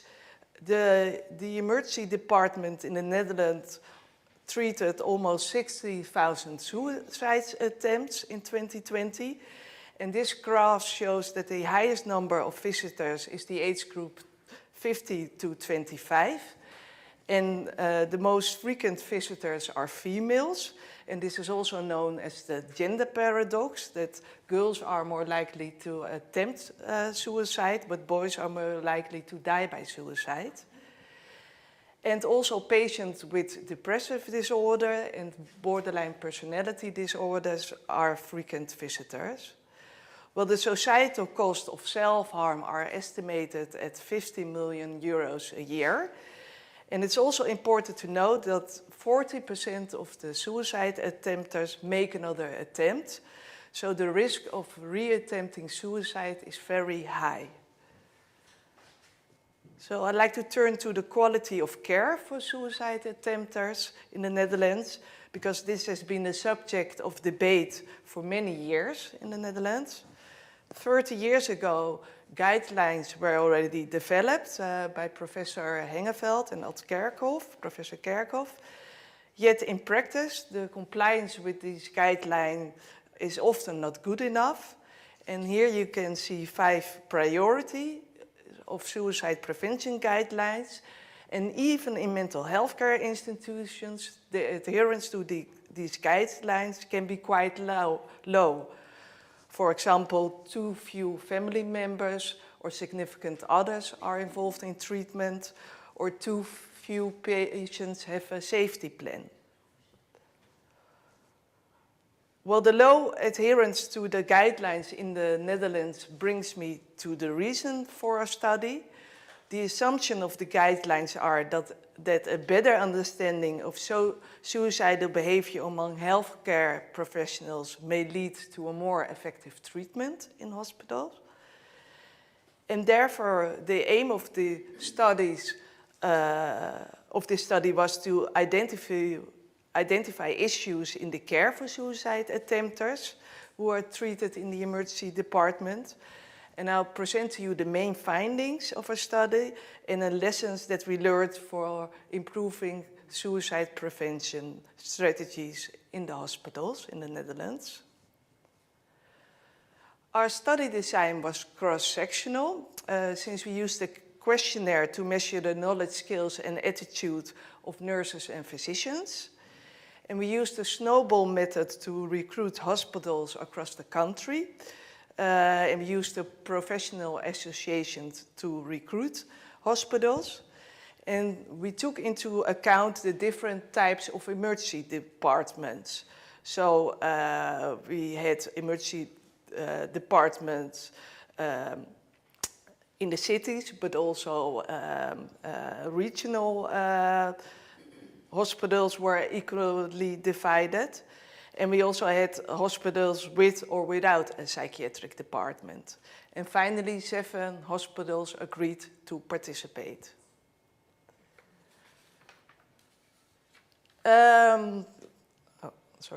We also used expert advice to develop a questionnaire.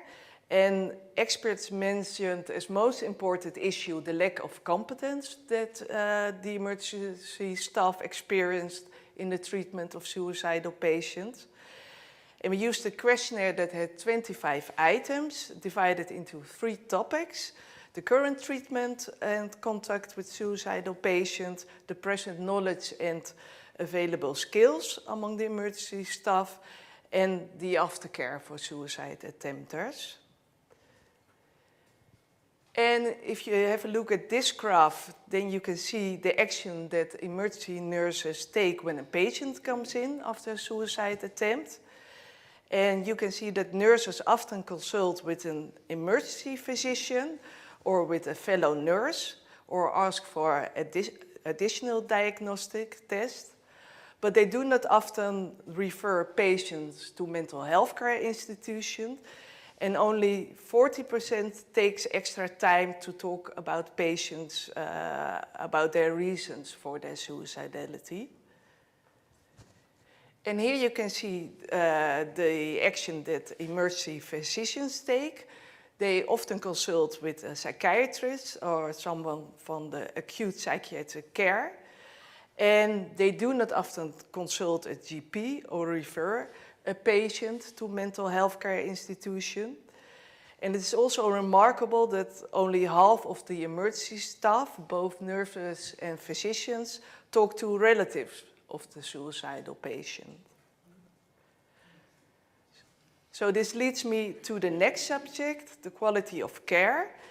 And the majority of nurses and physicians report that they don't have time enough to pay attention to suicidal patients. And this is mainly due to the workload and the time pressure in the emergency department.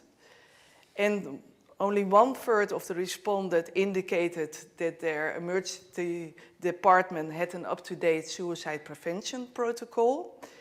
And this protocol mainly describes who should be consulted in case of a suicidal patient.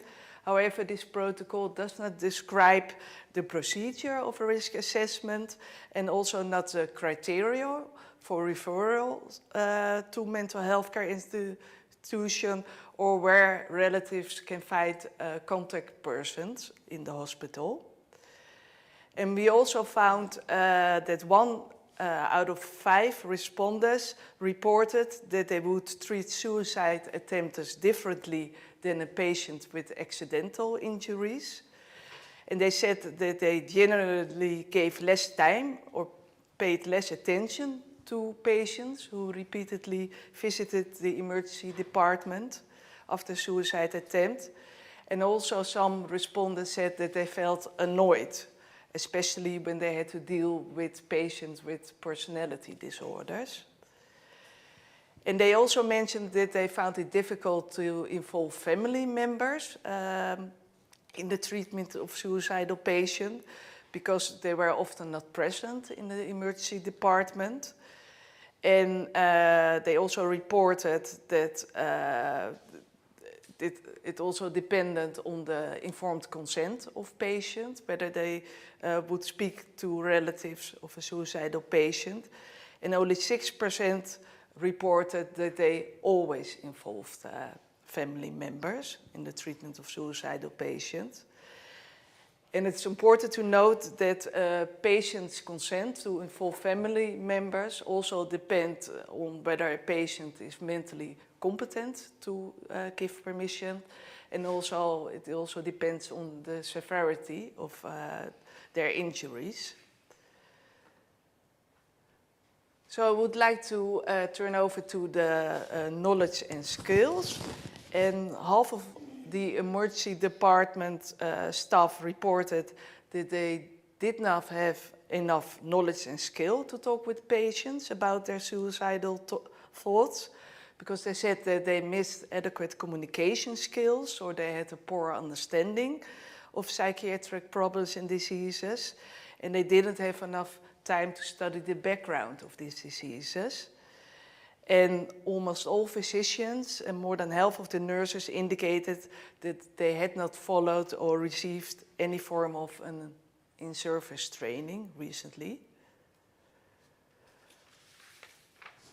So some other barriers that we found, the emergency staff reported that they had to wait a long time for the acute psychiatric care to arrive for the assessment of the suicidal patient. And only 2 hospitals mentioned that they had separate rooms for the suicidal patients. And they also said that they would like to have the possibility for a consultative specialized nurse or a psychiatrist day and night. And they also needed a checklist with a question that they could ask for a suicidal patient. And on this slide you can see the card that 113 Suicide Prevention now delivers in hospitals, so they can receive or see which questions they can ask and also which steps they can take when a suicidal patient comes in.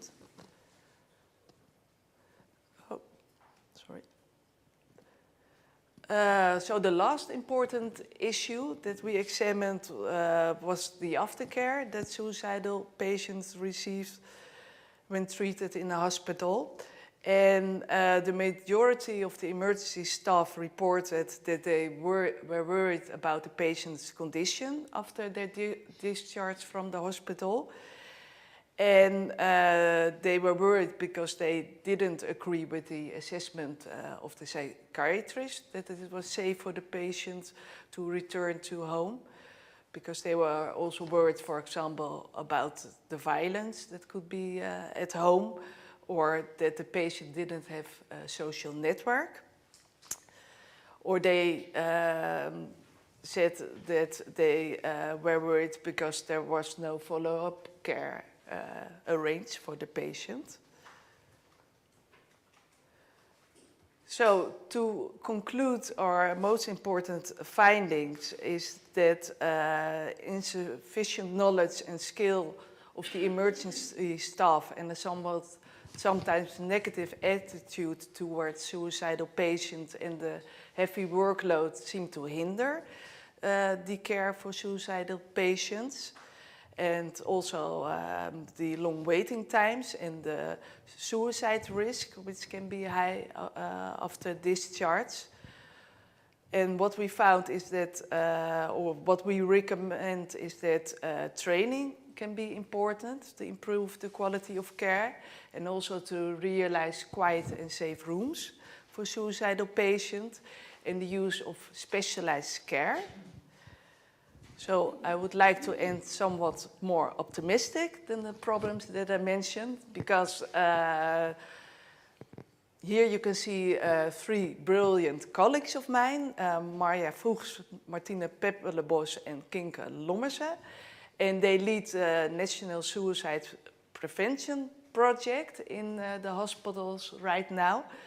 And these, the main targets of this project are to increase the knowledge and the empathic attitude of the emergency staff, but also to support the emergency staff to reduce their workload and the stress that they perceive.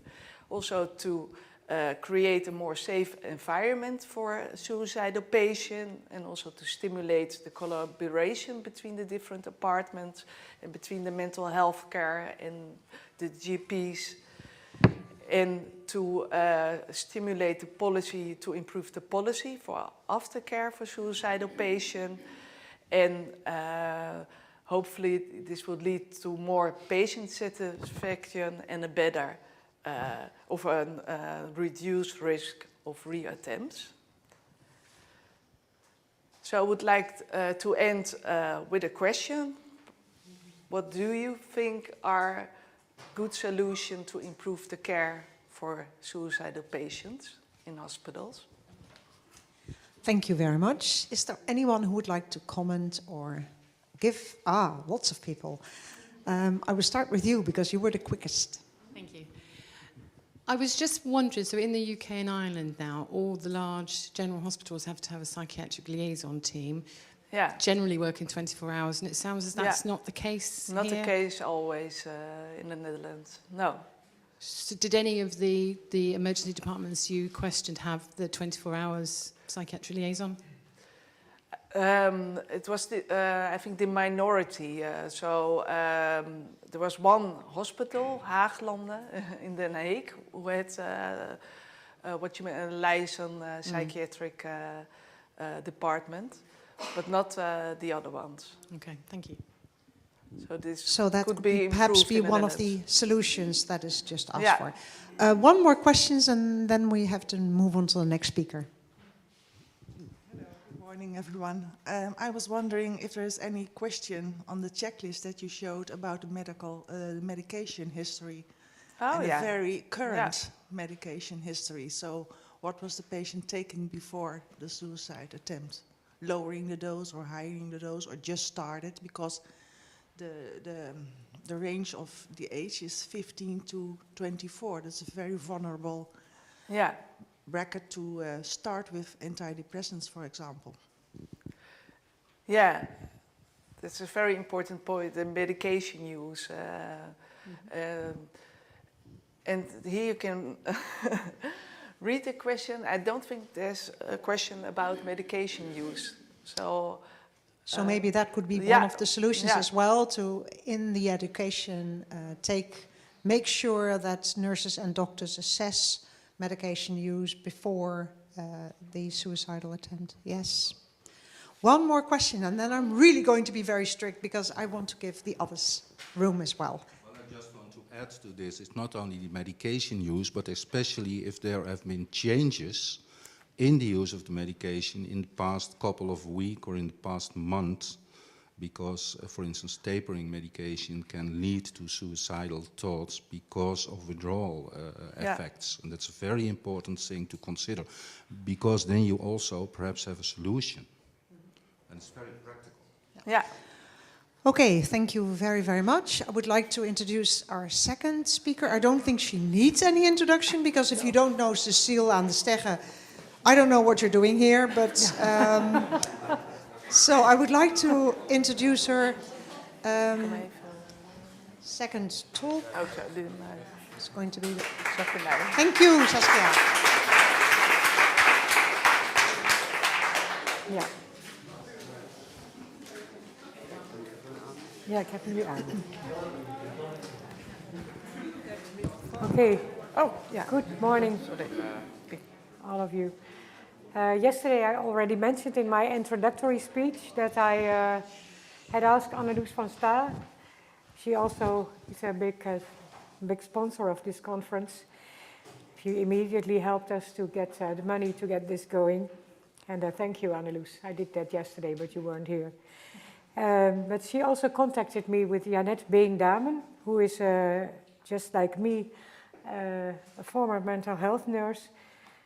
And we wondered whether we could do something about what 113 wants to know. What kind of knowledge and skills do nurses in general hospitals need? Well, so we took the article of Mirelle, what she just enlightened us, and she stated that more than 50% of the nurses who work on emergency departments lack knowledge, skills, and self-confidence also to talk with patients after suicide attempts and to estimate their acute risk. Of course, that's very important. And Janet Bain is also to teach nurses, and I as well. So, but we both know, because we worked in general hospitals, that this shyness of action towards patients with mental problems also exists on other wards of general hospitals. And therefore, we found it important to set up a research project to find out what skills general nurses say they would need. And because Janet took a pregnancy leave, which was very disappointing this year, there was another Sharon who was around to help her. And what we did as method was a qualitative study based on semi-structured interviews and informed consent formats.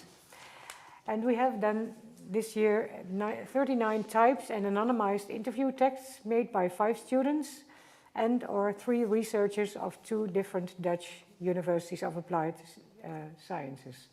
So we have stored audio tapes of this, but completely anonymized. You only hear the noise.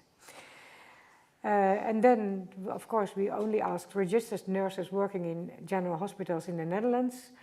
And the thematic analysis we are still working on, but we present some rough data now.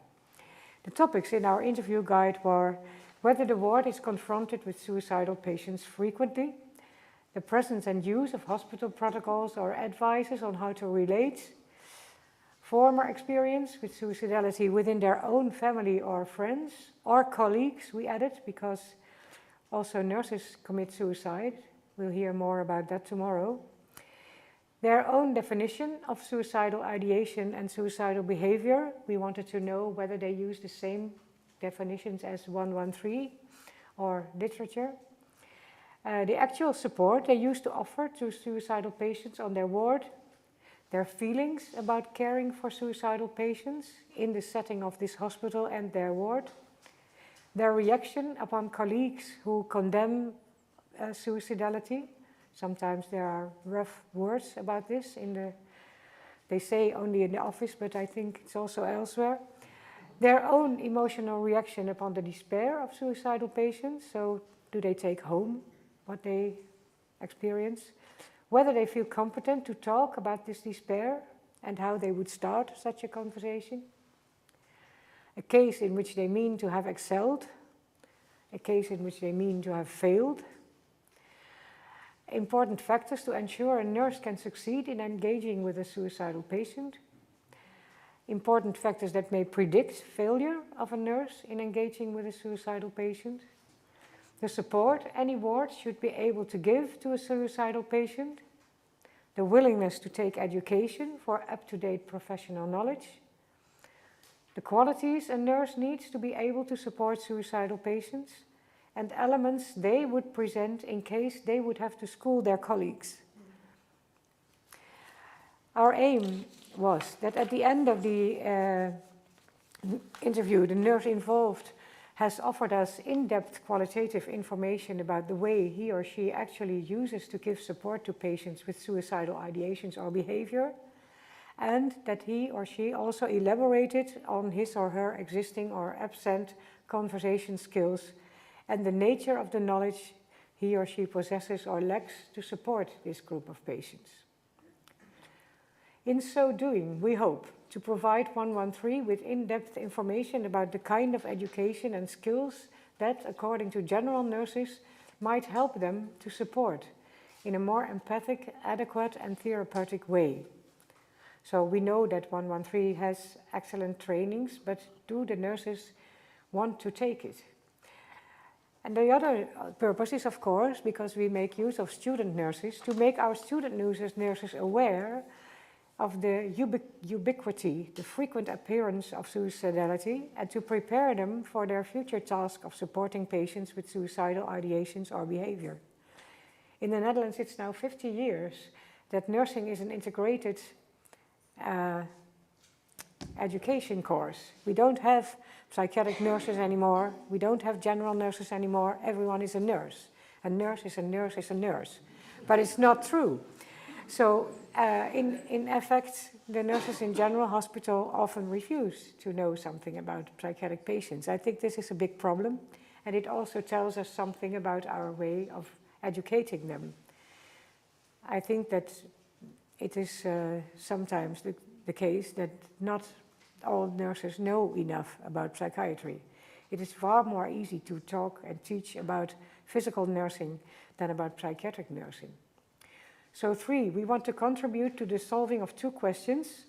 What extra knowledge should the curricula of our academies offer nursing and social work students to be able to support suicidal patients? And also, what extra skills should 113 offer general nurses? Because it is on the agenda, isn't it, Saskia? Well, so today we merely present some first rough findings of this research, but you can be sure that we are analyzing and we will be publishing this year about this research. And we will offer these results also to 113. Well, we have total 39 interviews in which the females are far more prominent than the males. 30 women have answered and 9 males. The age is mediate. Educational level, almost all registered nurses and only 1 nurse practitioner. And the variety of years in working job is very medium. So, practitioner mental health? Or? Yes, I think, yeah. Departments, emergency departments, we interviewed 7. Intensive care units, people who work there, 9. Coronary care unit, 1.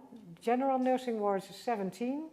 But also these get patients who come in with questions around life and death.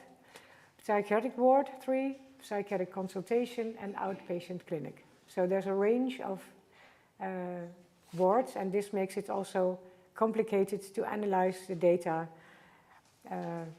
today already in a sufficient detailed way. but our preliminary results. With regard to nurses on emergency departs and intensive care units, we subscribe the findings of Mirelle. So the last 4 years, it didn't change much. For the majority of these nurses consider their emergency department or intensive care unit no suitable setting to receive patients after suicide attempt. They experience themselves as insufficiently schooled to handle distress or psychiatric disorder. And they admit that they are not really primarily interested to learn more about these themes. They do not search by themselves. They get offered to go to conferences, but they don't go. They rather go to conferences about physical aspects. And they also admit that they themselves are primarily or even exclusively focused on saving the lives of heavily injured or severely ill patients. So we really have a problem. And this indicates that the primary life-saving task requires a mentality that these nurses consider incompatible with exploring suicide risk or conversations about the question whether life is worthwhile. Citations we have: we are used to react upon alarms and bleeps of technical instruments, and suicidal patients usually do not bleep. Thus we tend to neglect them. And nursing a patient, I found this a really remarkable saying. And then nursing a patient who is prone to die but doesn't want to, while simultaneously looking after a patient who longs for death, is confusing. This is from an ICU nurse. Sometimes I wonder, what am I actually doing here? Also, this heavy stress with 2 people, and this nurse also said that she was shy when the parents of the one who doesn't want to die are remarking that there may be also a suicidal patient beside in the room next door. So they have to deal with this feeling of shyness towards also relatives who are there. These are understandable thoughts. Well, don't life-saving nurses then see any task for themselves? Yes, they do. But they most consider this task as purely instrumental. Citations to say this: it may sound disrespectful, but on such moments my role is to stitch the wound. And that is exactly what I tell these patients. I assure them I will stitch their wound as nice as possible, that my work will be followed by a conversation between them and the doctor.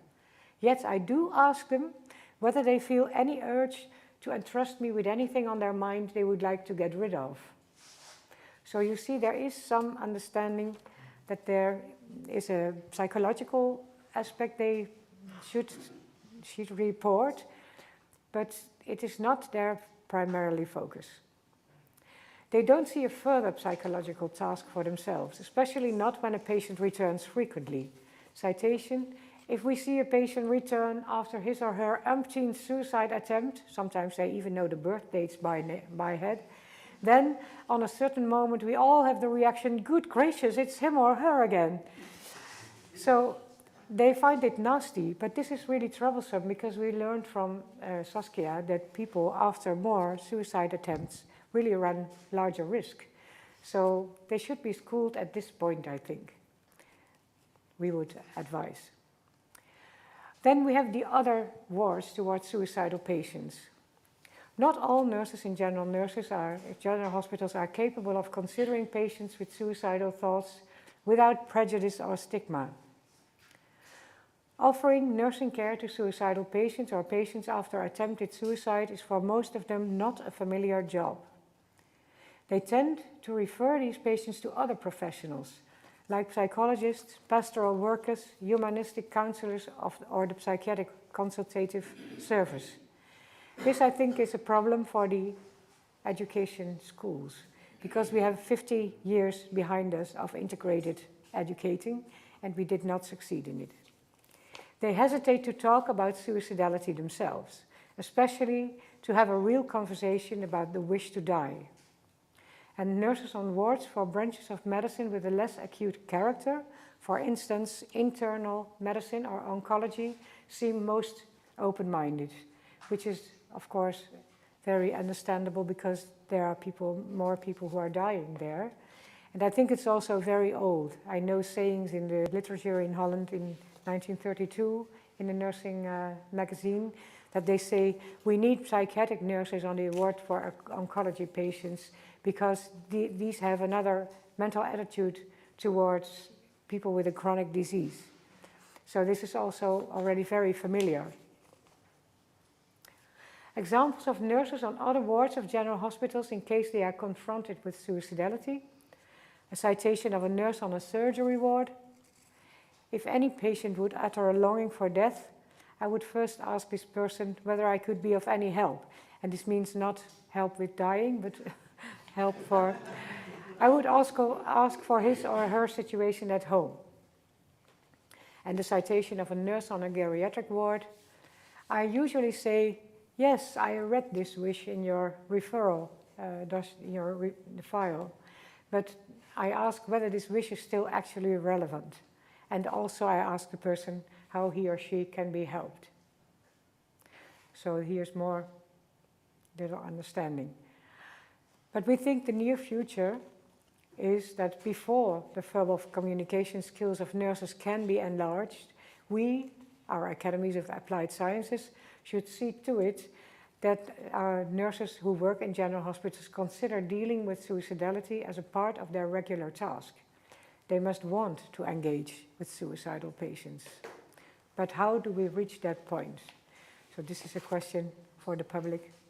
Maybe we can discuss about that later. Thank you.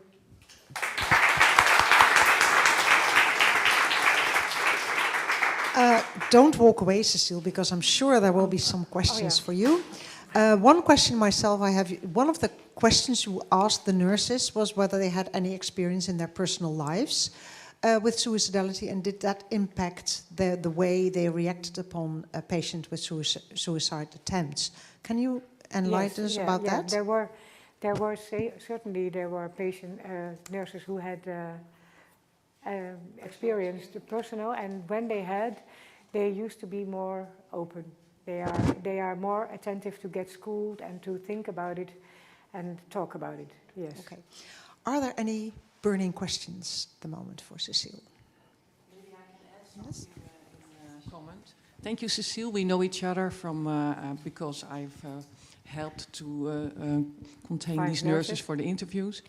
And my daily work is also with those nurses on the emergency wards. And we try to train them every year in some subject around suicide behavior. And my experience is that adding experienced experts or peer workers in the schooling to those nurses, they help to think different about the suicidal behavior on their ICU wards, for example. So that's what I wanted to add to it. So that is adding on Katharina's lecture of today, isn't it? Mm-hmm. And also Ian Marsh, what he told us yesterday. So one of the solutions could be to involve peer patients and expert patients to talk about their experiences. Yes, one more question and then we have to move on. A question to Cecile. You mentioned that nurses on oncology wards are more likely to be understandable towards suicidal patients. And I wonder whether that's the case because, well, maybe it's because they are chronically ill. And obviously, often, of course, there are more chronic diseases than cancer. But I think, could it be like cultural integrated that cancer is like the worst thing to have, at least in terms of society? I think that how society views it. So that is more likely to understand for society or nurses that cancer patients have suicidal ideations. Yes, I think it is more accepted because there's a whole practice in the Netherlands that people who are prone to die because of cancer, they can ask for euthanasia or help with dying. Mm-hmm. And they are. But there could also, of course, be a selection effect, that those nurses who feel more open to talk about serious matters such as dying and death and dying, that they choose to work in an internal ward and not so much in the acute emergency wards. Yeah. One more thing, and then we're going to stop. Yeah. Can it also be that people who work at oncology departments are more used to see that they cannot save every patient, and that it's worth while for patients when they die to die in a decent way. So the safe reflection, like I have to save somebody from suicide, will perhaps be less, and that may be actually very helpful for somebody who is suicidal. If somebody is not telling you must not do it, I mean, that's not really helpful, I think. I guess you are right. Yeah. I would like to add something myself, because what the people said from England, that there must be 24 hours around somebody. Usually, in the former time, it was in Holland, it was the way that in the ambulance, there was always a psychiatric nurse. There had to be, the person in the ambulance had to have general nursing and psychiatric nursing. And there has been, 20 years ago, I wrote it myself. I had to write the background advice for the government, to write on persons with a depression in the hospital. And I talked with psychiatrist Neleman from Groningen, and he advised to put in the advice that there should be a psychiatric nurse on the emergency ward, because there are so many things, many people who are brought in an emergency department who actually are there because of a psychiatric problem. Also, when they arrive because of an accident, they may be under alcohol or under drugs, or it's not only suicidal, but this has been an advice in 2001, nothing happened, but we may use it again.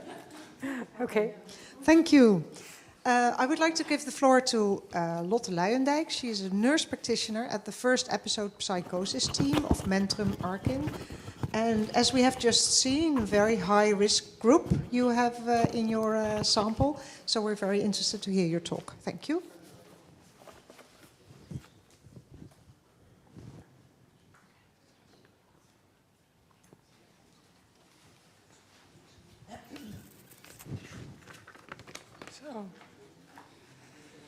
So, hello everybody. My name is Lotte Luijendijk, and I'm a little bit nervous to be here today and to talk to all of you, because this is my first conference as a speaker, and the first time that I have to tell something about my findings in English.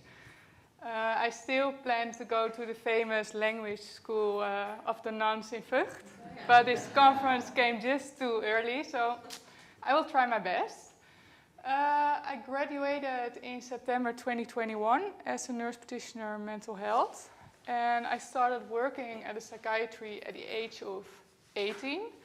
So at that time I was really young and insecure discussing suicidality, because in the 4 years of training and education to become a nurse, I only received 1 or 2 lessons focused on suicidality. But when you get your nurse degree, there's the expectation that you can handle those kind of situations and that you can handle those conversations. But well, that's not my experience, because my experience is that all of my colleagues, and including myself at that time, are really struggling with it. So that's the reason why I choose suicide prevention as the subject of my graduation thesis. And at that time, I worked with young adults at the early intervention psychosis team from Arkin in Amsterdam. And today I will tell something about my graduation thesis. I will tell something about the results of the literature into risk factors for the development of suicidality. I will tell something about the current situation at that time, the results of the semi-structured interviews I did with my colleagues, with experts, but also with peer workers. Then I will tell something about the policy we made and the innovation I designed, and I also bring it with me to share with you. So yeah, let's start with risk factors. I did some literature research into the risk factors for the development, but especially for patients with a first psychosis or early psychosis. So there are a lot of risk factors. For example, a history of suicide attempts, but also a family history of suicide and suicide attempts. Having a psychosis, for example, the first year of a psychosis is associated with a 60% higher suicide risk compared to later stages of the disease. So that's a really big amount. But also other psychiatric disorders like depression, trauma, bipolar disorder, cluster B personality disorder, but also medication and the side effects of medication, being admitted, but also the 6 weeks after discharge are a real risk factor. Also the growing of the awareness of the disease, because having a psychosis can turn into schizophrenia. But there are also some economic and social risk factors like substance use, violent crime, but also being bullied in the past, and just feeling of hopelessness, worthlessness, and desperation. So when I knew something about the risk factors, I was really curious about how is the current situation in our team. I knew that in 1 year we lost 5 patients because of suicide. And that was really hard and traumatic for also of the petitioners. One of my patients died and I wanted to quit my job. I was like, okay, I don't like my work anymore. And I think it cost a few weeks that I had that feeling. Could I do something else? Could I prevent it? I'm a bad nurse. So yeah,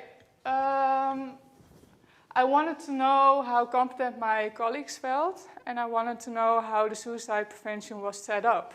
Because when I started working at the early intervention team, there was no policy, and I didn't know when do I have to ask for suicidality and what is the expectation from our team. So I did some semi-structured interviews, and I asked my colleagues several questions. I will not share them all with you, but a few important ones. So I asked them, do you feel competent to discuss suicidality? And 40% told me that they do not feel competent to discuss suicidality. And at that time, we took care of 240 patients. So that means that 96 patients got a case manager who do not feel competent to talk or discuss suicidality. Then I asked them, are you familiar with the protocols and the policies, and then especially the guideline and using the case, the chronological assessment of suicidality events? Well, 50% told me we don't know the protocol, we don't know how to use it, and we are not working with a case. Then I asked them, are you aware of how many patients are struggling? Because we all got our own caseload of patients. I think one caseload is with 25 patients. Oh, sorry, that's the next sheet. Then I first asked them, do you know the risk factors? And the colleagues who were familiar with the policies and protocols also knew something more about risk factors. So now I got the right one. Then I asked them, are you aware of how many patients are struggling? And only one colleague told me, yeah, I do think that I know which patients are struggling. And she was also the colleague who was really into the suicide prevention. She knew all about it. But the other colleagues were telling me, I'm not sure, I'm not asking for it, so I can't give you any answer on this question. So then I was curious, but when do we discuss suicidality? So 25% told me that they never discuss suicidality. 25% was frequently asking for it, and 50% only discuss it when the patients bring it up themselves. So then I asked them, how do you think that suicide prevention is integrated into the treatment? And everyone was telling me it isn't integrated in the treatment. We all do what we think it's the best, or we don't do anything. But we need to change this. So then I asked them, what is your perspective on talking about suicidality? And they told me, some colleagues told me that they don't feel competent to discuss it, that they are afraid if they are asking for it, that they will bring up ideas. And also that they were afraid that if they were asking for suicidality, and a client will tell us, yeah, I've been suicidal, I did some attempts, what do I have to do with it? Because then I have the answer, but I have no clue, so yeah, then I'm avoiding the subject. And what do we have to do with loved ones? Because if I'm concerned, I want to, I want to involve loved ones, but what do we have to do if we don't have any permission, and then we are the only one in this conversation and we can't share it?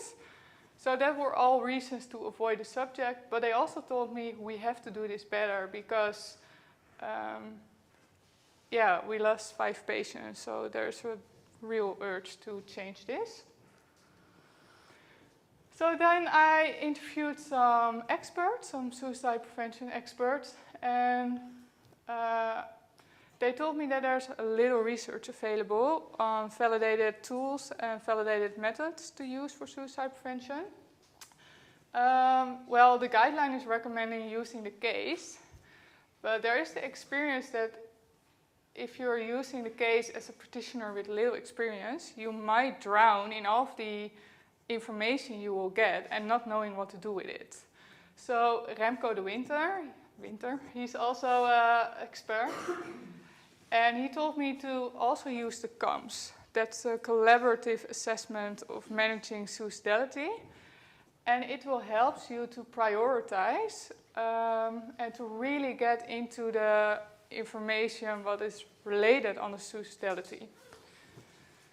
So they also told me that suicide prevention must be integrated in treatment. So as a team there, you have to make a clear working method. So not only from the protocols or the guidelines, but you have to make it as a team. So you know what you can do together.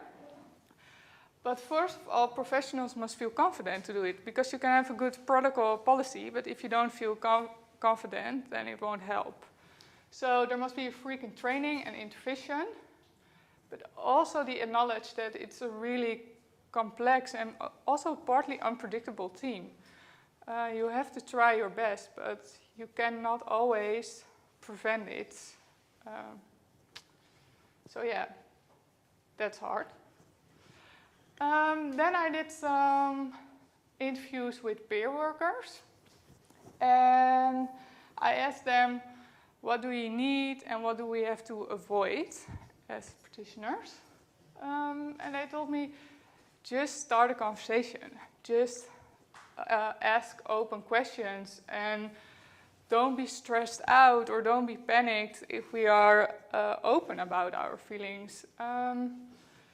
And they also told me to offer hope and security and some perspective that it might be better in the future, and build some better self-image.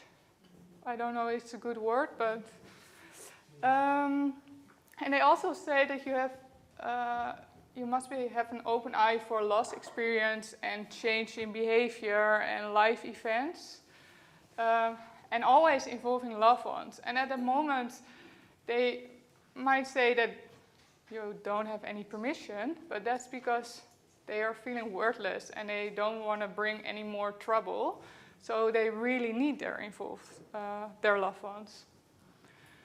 So then I asked them, what do we have to avoid? Well, avoiding the subject. So not talking about it, not bringing it up, or bringing up directly any solutions or tips. And restrictive consequences, like being admitted in a psychiatric clinic or giving some sedative medication, and taking over the responsibility, not offering any continuity, so not making any new appointments or making a safety plan. And involving loved ones without discussion, because they are responsible. And one patient told me, yeah, I had a psychiatrist, and all the time when I had a conversation with him, he was looking at the time or watching on his phone. So yeah, I don't bring up my suicidality because he's ending the conversation in like 5 minutes. So then involving loved ones, it's a big topic the last years, because we all know that it's really important and that you have to do it as soon as possible. But how are you going to involve loved ones? Because it's not enough to only call them and tell them about their loved one who's suicidal. You have to also ask what is their need and what do they need from you. Do they need any suicide prevention apps? Do they need any education? Do they need conversations? How they can help their loved ones? So only informing them is not enough. It's also important to know that you may violate your privacy if you are concerned about the situation and the patient is not giving their permission. So then I collected all of the information, and we made a kind of protocol, a policy for the team. That's important to make and maintain in contact. That's also what the guideline recommends. You have to involve loved ones.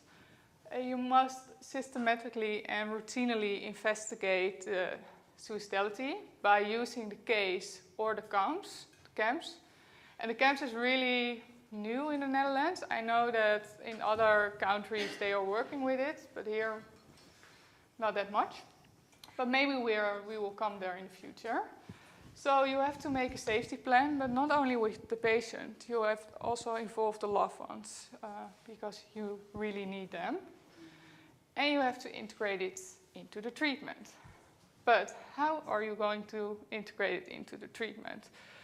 You have to ask for it if there's change in behavior, if there are life events, but also during the intake conversation, or if there's an evaluation discussion, so that there are a few moments where you're actively asking for it. Also, if the patient told you during the intake interview that he wasn't suicidal, ask for it again, because it might change and then you really want to know about it.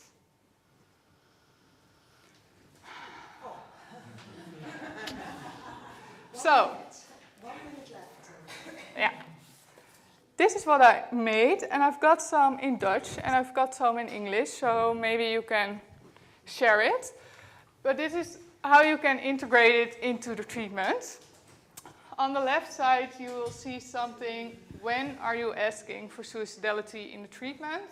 What do you have to do? And who are you going to involve? But also who is responsible?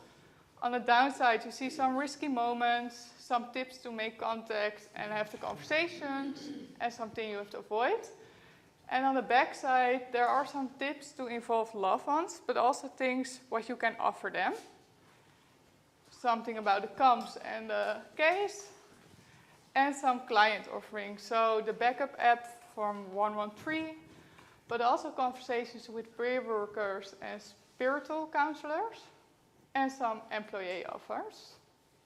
So this is my story.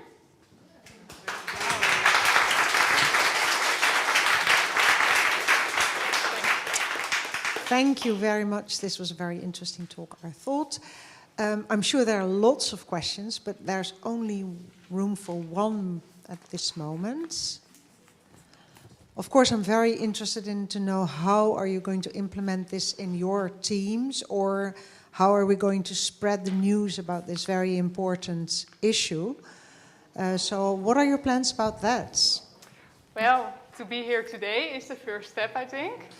And we already integrated in the early psychosis team, and now I'm working at youth, so that's also for child and young adults. And there are we integrating it again. So I hope to speak at more conferences, mostly the Dutch one. It's less struggling for me. Okay. So. No, you did very well. Thank you very much. Okay. I'm going to invite our last speaker, Nadia Lubbers, who's a student psychologist working at the University of Applied Sciences here in Leiden. And she's going to tell us something about how she works with students with suicidal ideation. Thank you.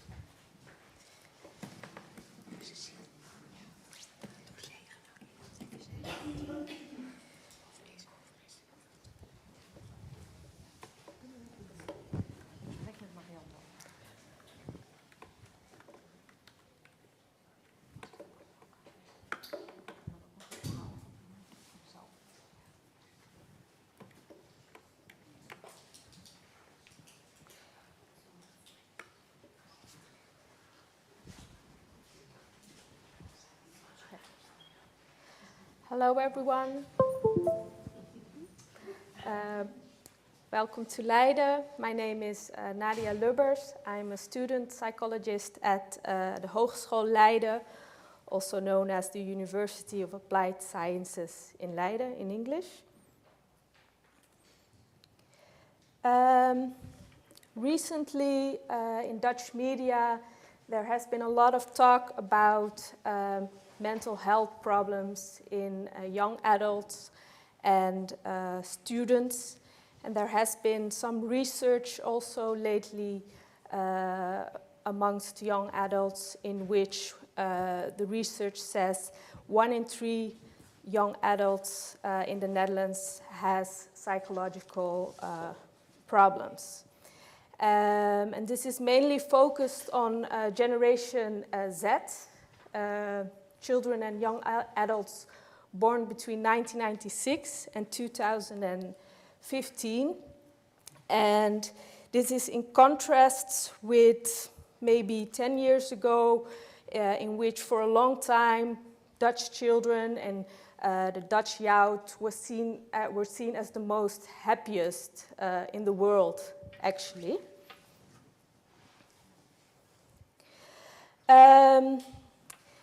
And there are many reasons for psychological distress in young adults, and I will be sharing the view of a famous Dutch child psychologist, Steven Pont, because he has a rather maybe controversial look on the reasons of the increase of psychological problems in young adults in Generation Z.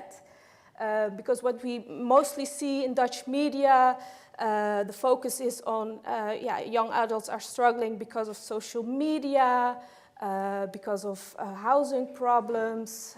There's a shift between what is available for young adults now compared to the baby boomers. But Steven Pont also has a different view on this. And he firstly points out a lack of coping skills in Generation Z.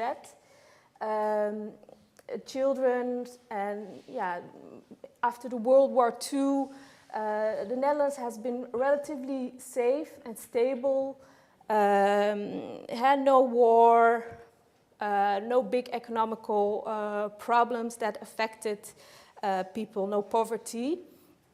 And then secondly, he points out with a term he came up with, which he calls curling parents. According to him, parents are too overprotective up until late adolescence. And so when the young adult goes to study, goes to live on his own, he or she doesn't have enough coping skills to deal with the problems that he or she can face during life because he or she didn't learn it from their parents. They were too overprotective.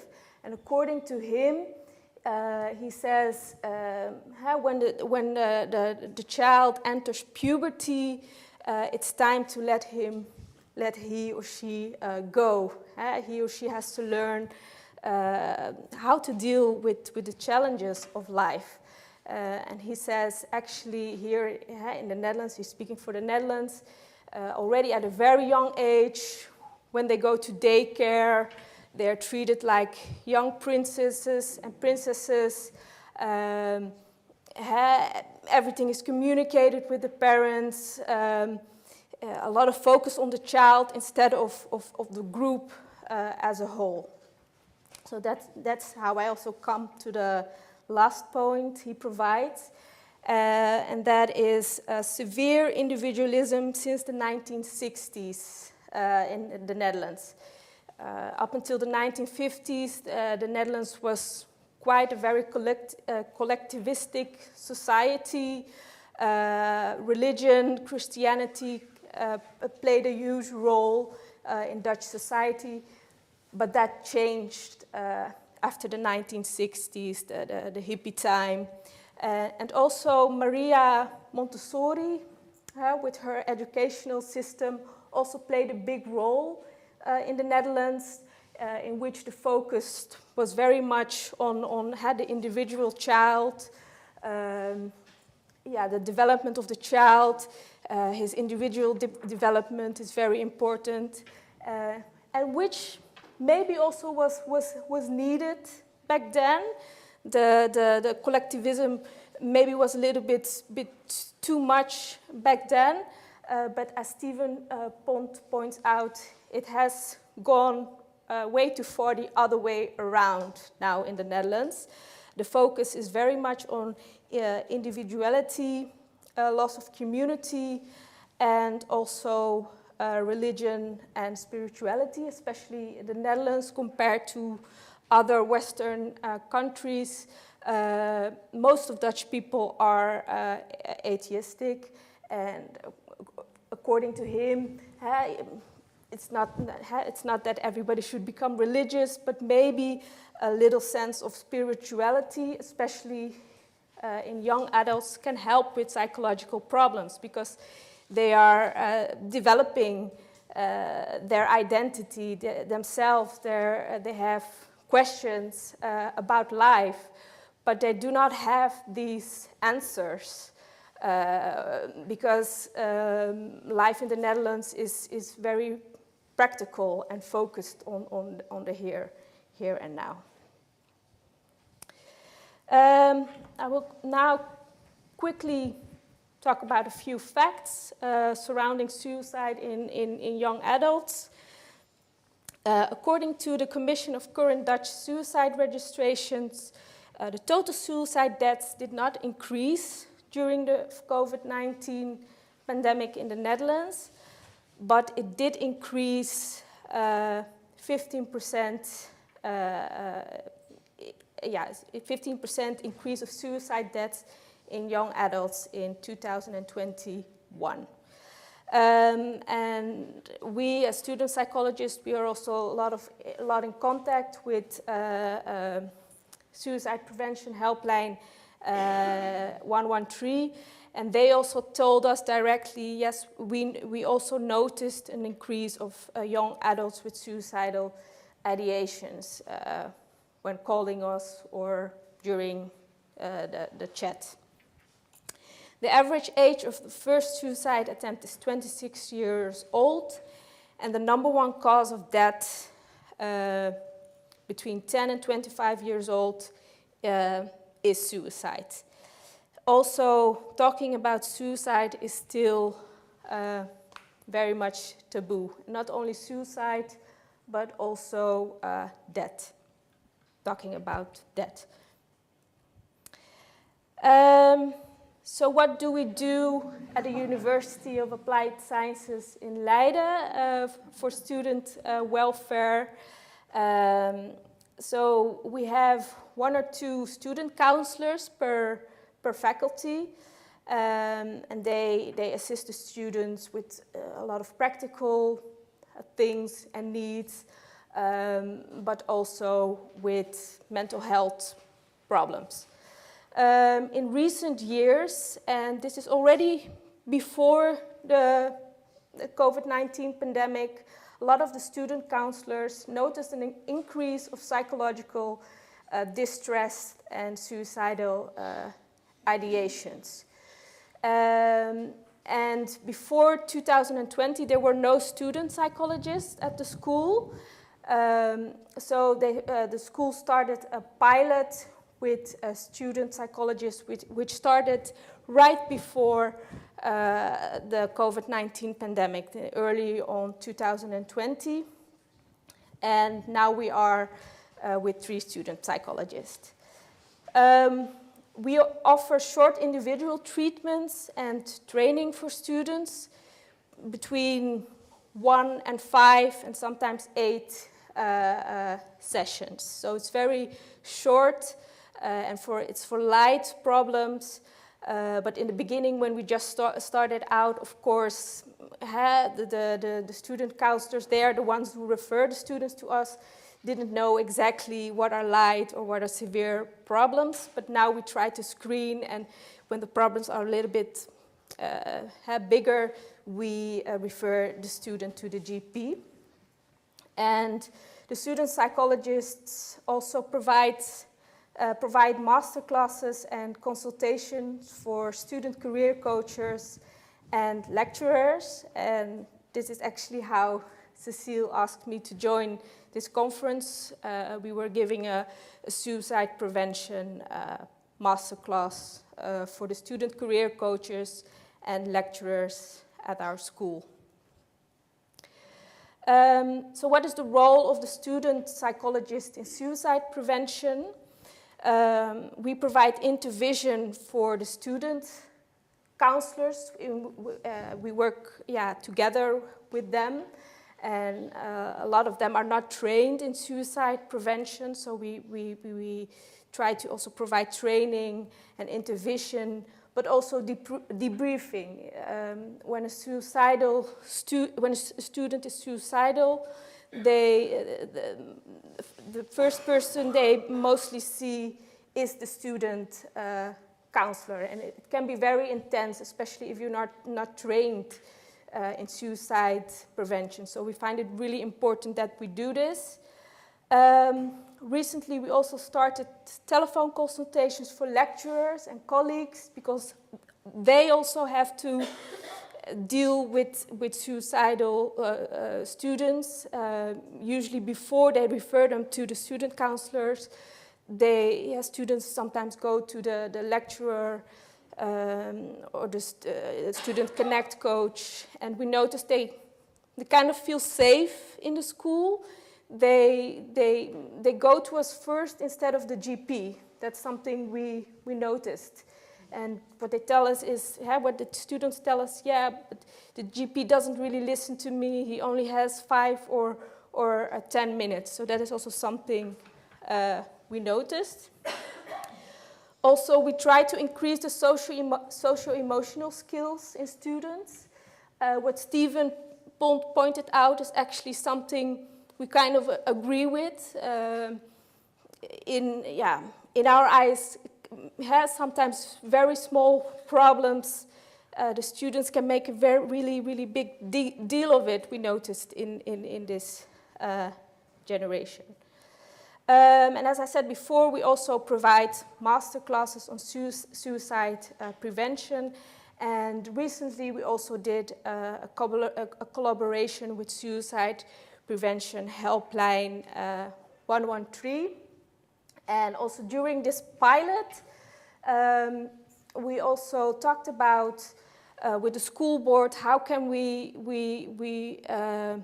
talk to as many lecturers as possible, because it can be a challenge. They have to give lessons. They don't always have the time. So we started doing lectures maybe a little bit later in the evening. And we're also thinking about making it semi-mandatory for the department you work in. So we provide information about mental health and suicide prevention, or when new lecturers come into school, that they follow these master classes. So we have a suicide protocol at the school, which was made by my student psychologist colleagues. It can be found at our SharePoint page, which is accessible for every colleague who works at a school. And we also give important advice for lecturers and employees to follow the online training from Suicide Prevention Helpline 113, to learn how to have a conversation about suicidal ideations. It can be a very sensitive topic. People are afraid to talk about it or want to avoid the subjects or the word suicide. But it's very important to breaking taboo and to remove the stigma, but also for the student to feel welcomed and that he or she can talk about it. So I will briefly go by the student protocol in English. So it's used as a screening to, the first step is to talk about suicide. We emphasize to talk about it. And in step 2, to ask questions. We have specific questions you can ask. And step 3 is risk assessment. And it's always important to consult a colleague in case of a high-risk suicide. We call that the 4I principle.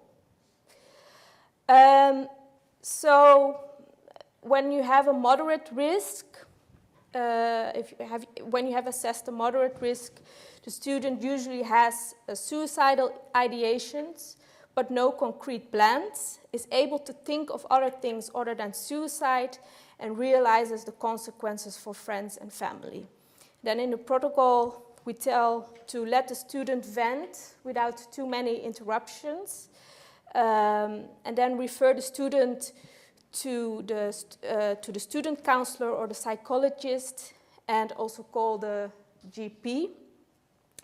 Optional, in case you do not really know how to proceed further, or you have questions, or you need help, consult the Suicide Prevention Helpline 113.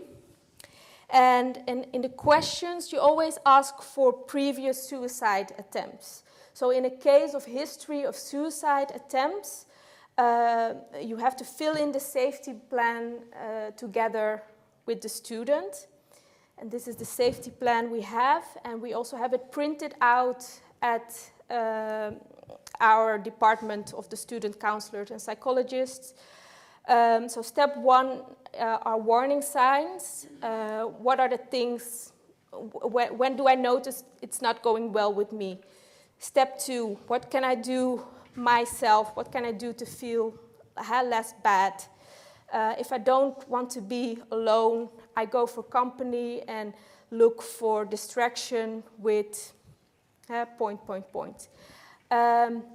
If I want to talk to, step 4, if I want to talk to someone with about my problems, I seek contact with and write the names and the phone numbers. Step 5,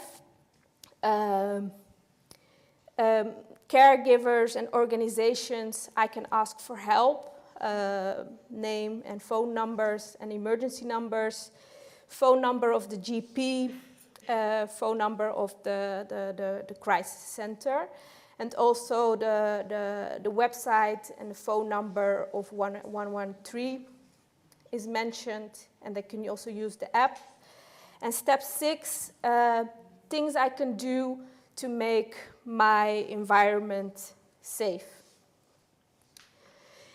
If you have assessed a high risk, then the student usually has continuous suicidal ideations, is very desperate and has concrete suicidal plans. In this case, do not leave the student alone. Call in a colleague and call the GP.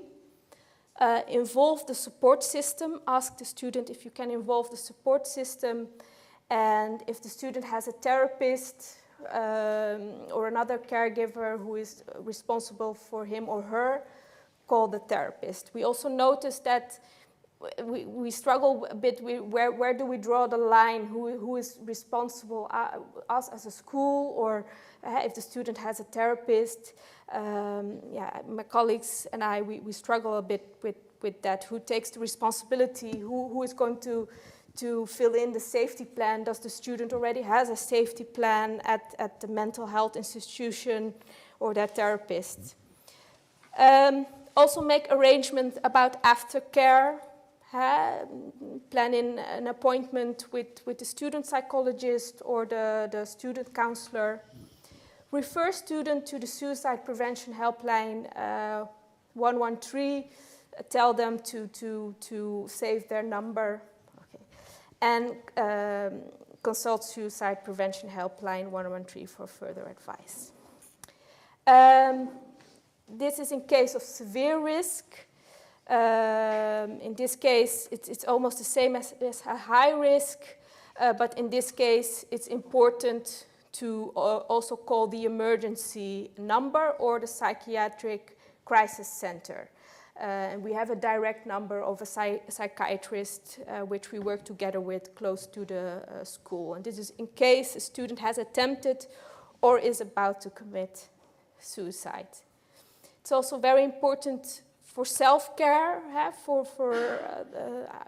the colleagues, because it can be very intense dealing with suicidal students. I noticed myself before I worked in a mental health institution, not severe, but I did not see as many suicidal patients as I have seen since the few months I have worked at the school. And there was also a lockdown that also played a role, of course.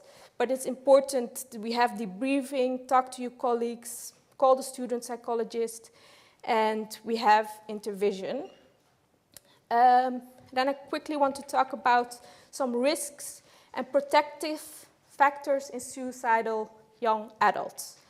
As Lotte mentioned before, it's important to ask open questions, but with young adults, it's very important to ask direct questions, because when you ask open questions, they usually don't have an answer. They will be like, I don't know. They're not really that self-aware yet. Suicide risks in young suicidal adults includes stressors in the home situation, being isolated, alcohol abuse, suspicion of psychological problems, or being part of the LGBTQ community. And protective factors for suicidal young adults that can help. It's important to find and take the young adult to be taken care of in a loving home. Example, if it's not safe with their parents or they don't feel safe with them, ask them, do you have a loving grandmother or aunt? Or ask for a friend or a buddy, and it's important to give them warmth and attention to the young adult.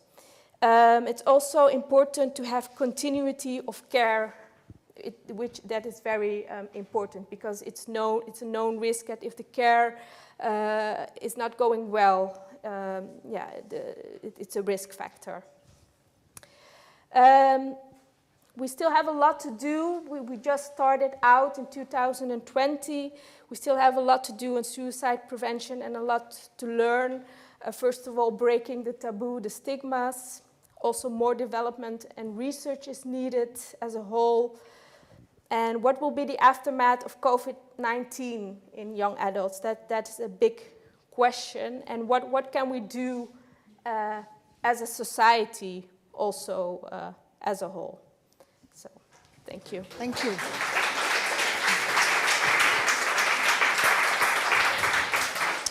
Thank you very much, Nadia. I would like to stress that your University of Applied Sciences is not, it's not the same in other University of Applied Sciences. Most of them don't actually have any student psychologists on their team, they just have counselors. For example, in my University of Applied Sciences, they have a strict policy that they don't want to have any conversations with students beyond their studies. And they want to refer them all to mental health institutions. So maybe this is a very important lesson that you are learning us, that it can be important to do it very close to where the students are or where the young people are. So I would like to thank you. I would like to ask the other three speakers to come forward, and maybe you can keep standing there for a moment, because we only have 3 chairs. So maybe there are some more important questions that you would like to ask one of our speakers. Please raise your hand if you have some questions. You have been so many times, so I just want to ask for someone else. Okay, thank you. I have a question for you. You told us about to involve the environment, the people around it, but you also talked about privacy. So how do you do it? I don't have a microphone anymore, so I will use this one. Yeah. Yes, in the spotlights again. Yeah, it will be a hard one because sometimes you don't have any contact details, so then you are in trouble, I think. But yeah, sometimes you may violate the privacy. So then I'm telling my clients, I accept that you don't want me to involve them, but I have to. So I have no choice, and we can do it together, or I will do it myself. So then I start a conversation with them, who are we going to call? Because you can choose, or otherwise I will do it. And when you have that conversation, most of the times they will do it together with you. And sometimes you cannot involve the parents or family members, but best friends or other peoples. So you have a good experience doing like that? Yeah. Yeah. Other questions? Yes. Hi, I've got a question for Saskia. Thank you for your interesting talk about the way healthcare could be improved in emergency departments. But you talked almost exclusively about the experience from healthcare professionals. Yes. And I know your organization also does research on suicide attempts and successful suicide attempts through social autopsy. I was wondering if any of that research had any results that apply to emergency departments, because I think by nature you always see the unsuccessful ones in the emergency department, but after that there might occur a successful one because of insufficient care or things that could be improved in the emergency department.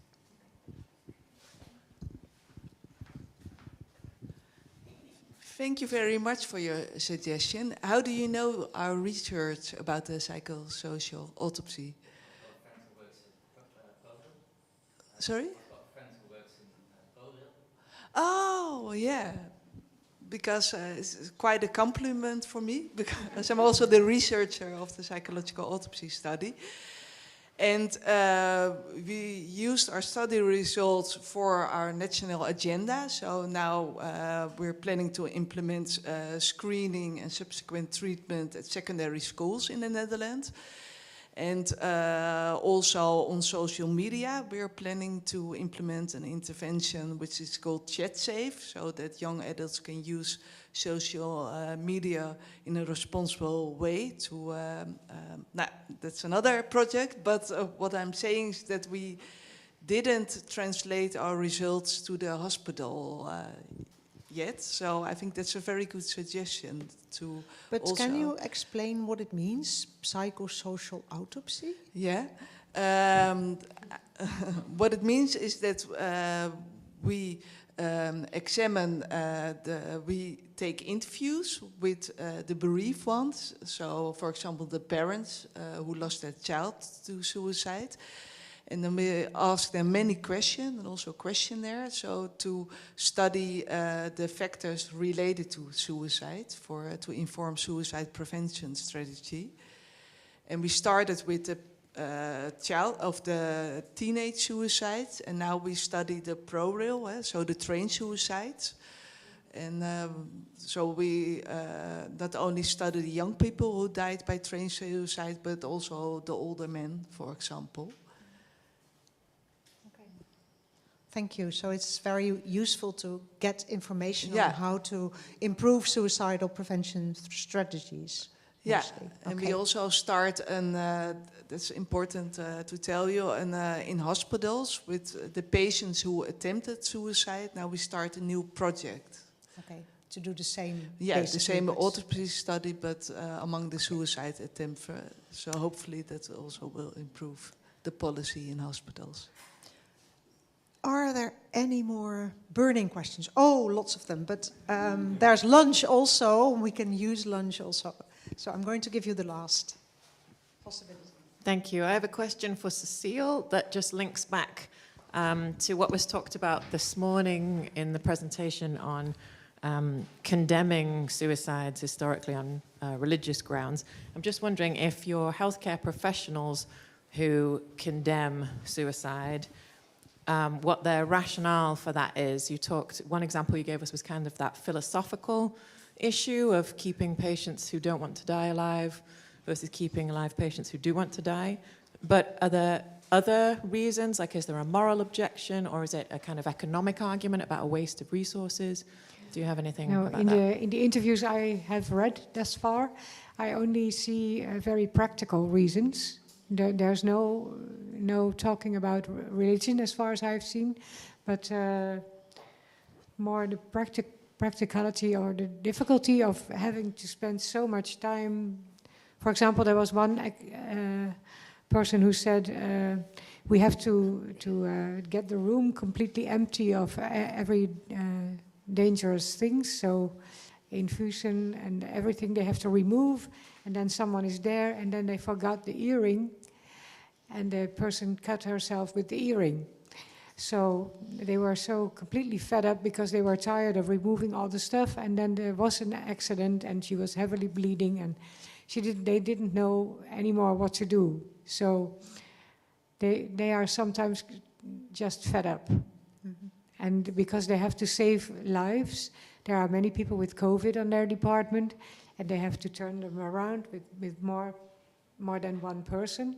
So they don't have the time to do all these things. And then they just get fed up with suicidal patients. I remember from one of the other interviews that there was also an economical argument, like these patients are wasting our resources and our valuable time. But I didn't see or hear anything about religious or purely moral objections. I don't think that was very prevalent. There are many more questions, I'm sure, but I would also like to invite you to lunch. We have an hour, so we have plenty of time to discuss with our presenters. Thank you all very much for your presentation. Maybe one more round of applause for all of them. Thank you.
Hello. Is everybody in? Is die aan? Nu wel, oké. Can someone close the door, please? Peter, can you close the door?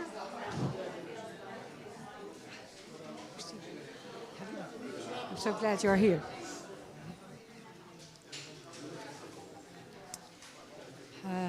I'll stand here. I don't know if you can see me, David? Yes, I can. Okay. Oh yes, I see. Okay. Yes, you can see the room as well, huh? It's rather full here. Yes. Mm-hmm. People are excited to meet you. I'm going to introduce you from one of the background letters you sent me. David is a medically qualified doctor with a further doctorate in psychopharmacology and specific postdoctoral expertise in suicide and drug treatments. He qualified in 1979 from the National University of Ireland before moving to Cambridge University, England, and later Cardiff and Bangor universities as a professor of psychiatry. Now he is a professor of psychiatry in the Department of Family Medicine at McMaster University in Canada. And his professional experience with psychotropic medication dates back 40 years.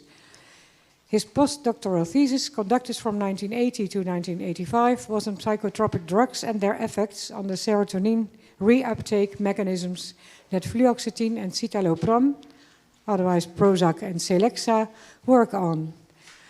So he has 3 fascinating cases to present to you this afternoon, and he asked me to give you all something to take home about the policy of Big Pharma. So the floor is yours, Great. David. Okay. Right. I'm going to try and keep this talk reasonably short because there's 3 cases which throw up really interesting issues for those of us who prescribe drugs and for those of us who take prescription drugs. So I'm hoping you'll have loads of questions and that we'll have a long Q&A session. So the first case involves a man in his early 50s who had been a nurse but is now running his own health service company. He has a wife and 3 children. Life is going well. He has a minor problem like all of us can have. He has a period of poor sleep, so he goes along to the family doctor and asks for some help to sleep. And he gets given sertraline, Zoloft. Now, this is a pill that I wouldn't ever give anyone to help them sleep, but it's one that's used widely by many family doctors, particularly in the United States. He goes back to the family doctor after a week and says, look, I'm feeling more anxious and my sleep is worse. So the family doctor refers him to the premier psychiatric clinic in the area. This is a well-known clinic with a very good reputation and 54 psychiatrists. The man goes there and they review him and say, well, look, first of all, they give him rating scales to check how anxious he is, how depressed he is, and then they say, look, we'll increase your dose of sertraline from 50 milligrams to 100 milligrams, and you can come back in a week and we'll see how you are. So he comes back in a week and he's worse. The rating scales say he's worse, so they say, let's increase the dose from 100 milligrams to 200 milligrams, and you can go back in a week or 2. He comes back in a week or 2 and he's much, much worse. Whatever the problems were to begin with, now they're much worse than they were. So they say, we're going to switch the sertraline to escitalopram. And they do that. And he's due to come back to see them 2 weeks later. And on the day he's due to go back to the clinic, he shoots his wife, he shoots his 3 children, and he kills himself. Now, the rest of the extended family take an action against the clinic, and the clinic says, look, this isn't our fault. If this man had been in hospital with us, we had a duty of care to him, but he's at home, so, our duty of care does not extend into his home. And they say, something else with which we can all agree, which is that it's hard to predict when a patient who's got a mental illness is going to become violent. No one can do it.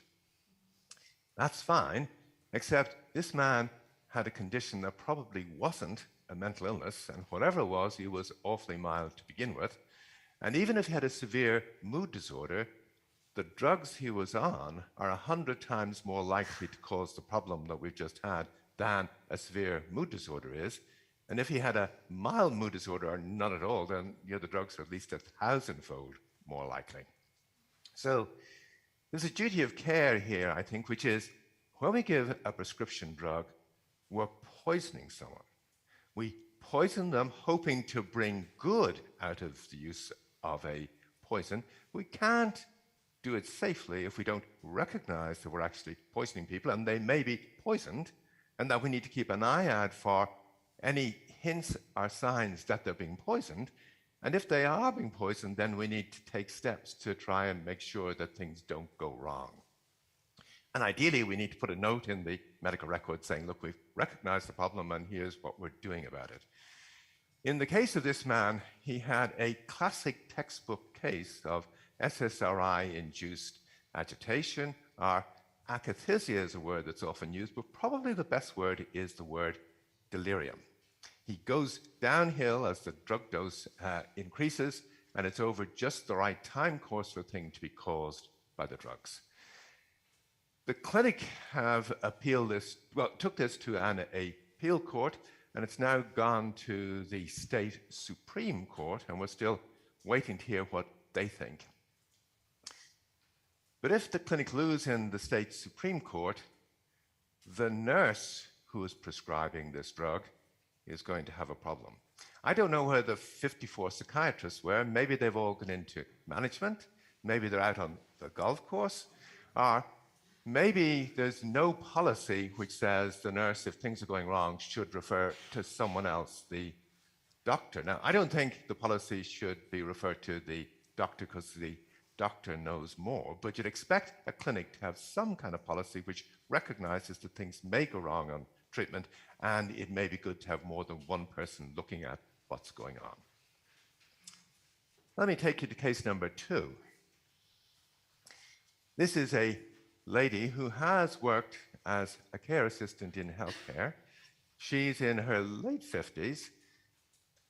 20 or 30 years previously, she'd been given Prozac for a mild case of being anxious, and it didn't suit her. It made her worse. A few years later, she was given amitriptyline, and it didn't suit her. It made her worse as well. So they're both serotonin reuptake inhibitors. And then when she gets nervous around the time that I'm going to tell you about now, she goes along to a doctor she knows in a clinic who puts her on citalopram, to which she reacts poorly. Now, she can't afford to go back to the clinic because this is not a wealthy lady. This is a lady who ends up having to go along in the state she's in to what's called a health and welfare clinic, where she gets seen by a nurse prescriber who says, well, you're clearly not well. It looks like this drug isn't suiting you. Let's change you over to Prozac. She goes home on Prozac and 48 hours later calls the clinic and says, look, I'm worse than this. This is not suiting me. The nurse checks with her boss, who's also a nurse, and they think, well, look, this lady needs to be told to stay on these drugs for the next 2 weeks because they take 2 weeks or more to work. So she gets told, stay on these drugs till you come in to see us again in 2 weeks' time. She comes in to see them again in 2 weeks' time with her husband, who says to them, look, she's much worse than she's letting you know. That she's not looking after herself, she's not cleaning herself, she's not doing anything, and she's talking about harming herself. So they say, the nurse seeing her says, well, look, it's still going to take a bit longer for these drugs to work, stay on them. So a week later, she comes back to the clinic and parks her car in the car park and takes a gun out of the glove compartment of the car and shoots herself in the face. Now, she's trying to shoot herself in the head and kill herself. She removes an eye, but she doesn't kill herself. Her husband and herself later take a legal action. Later, afterwards, actually, when she gets seen afterwards, when she recovers from her head injury, she's put on mirtazapine, which is a completely different kind of drug to the SSRIs and seems to suit her quite well. So it's not the case that there weren't drugs that would actually suit her. But anyway, she and her husband take a legal action against the clinic. The nursing staff who are being deposed under oath say they agree. The SSRIs and all antidepressants come with black box warnings. The standard of care is that you should recognize when things are going wrong. They say, well, look, when she talked about being more anxious at work, we just thought it was, as with all work, you know, you can be anxious at work and the problems may be getting worse and that's making you more anxious. And they noted that she had said she had been drinking alcohol during this period, and they put a lot down to the alcohol that as she drank. They didn't seem to recognize that one of the best treatments for the agitation SSRIs can cause is alcohol. So, as it turns out, the nurses in this case are probably okay, because in the state this happened, there's a law which says you cannot sue an employee of the government. Her lawyers are trying to see what can be done about that. Let me take you to the third case. And this is a lady who's a nurse. She's in her early 40s. And she'd first been given SSRIs when she was in her teens. She was given 3 different SSRIs and responded poorly to all of them. She later dropped out. She took to drugs of abuse. She drank a lot and things like that. And then in her late 20s, reformed her life and became a nurse and had children, as you'll hear. So she also had pain. She was left with health issues after a wild period during her 20s. She had sacroiliac joint degeneration. She had lumbar spine problems. And she later was told she had fibromyalgia. She was also mildly hypertensive. So she was on a group of drugs for pain, and she was on antihypertensives. And at one point for the fibromyalgia, she was given tramadol, which, as you may know, is also a serotonin reuptake inhibitor, and she responded poorly. She was restless on it. They switched her over to venlafaxine, which is closely related to tramadol, and actually this did better from the point of view of the fibromyalgia. One of the unusual things that happened while she was on it, though, was she ended up with a driving under the influence of alcohol offense. It's called a DUI in English. And what's not well known is that drugs like venlafaxine and SSRIs can cause you to drink where you didn't drink before. And when you drink, even if you just drink a little bit, you can end up with a blood alcohol level that is much higher than it would have been if you weren't on the pill, and that stays higher for longer than it would have stayed up if you weren't on the pill. So the venlafaxine works well for a period, but then stops working. And she and her nurse prescriber talked through the issues, and they decide, let's try Cymbalta, which is closely related to venlafaxine. Broadly speaking, works in much the same kind of way. And it's also maybe good for pain. So they give her that, and she responds in a mixed kind of way, not all that good. But then she halts it because she gets pregnant. And she stays off all pills for more or less a year and actually feels quite good. After the pregnancy, she has a postpartum mood disorder, and she talks to her nurse prescriber again, and they agree again, let's try Cymbalta again. Now, let me tell you about Cymbalta. This was the drug that Lilly were going to bring on the market after Prozac, after the patent on Prozac ran out. I was one of the people that was going to run a clinical trial on this drug, but then they stopped the trial and seemed to indicate that they weren't going to develop this drug at all. They didn't say why, but the guess has to be that maybe they thought it could cause problems. Boehringer Ingelheim picked up this drug and brought on the market in Europe as a bladder stabilizing drug. Lilly instead thought they'd bring the R isomer of fluoxetine, R-fluoxetine, on the market to succeed Prozac. But when they brought the data to FDA said, look, this causes QT interval problems, heart problems, which of course, if it causes heart problems, Prozac does too, and that wasn't in the label. And FDA said they wouldn't be able to approve the drug. So Lilly instead went back and fished duloxetine out of the filing cabinet and developed it quickly and brought it to FDA saying, here's the data. Can you approve this for treating people who are depressed and for bladder stabilization purposes?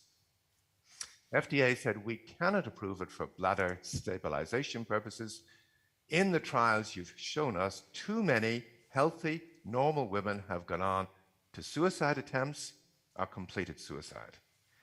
And in the healthy volunteer trials that Lilly ran on this drug, which they had to run, a healthy volunteer called Tracy Johnson, a 19-year-old woman, committed suicide. But FDA approved the drug for treating people who are depressed. Lilly then had a marketing package which said, and it's good for pain as well. So this is why this lady was being put back on it. She goes on it, and the first response is reasonably good. She says, this seems to help the pain I have.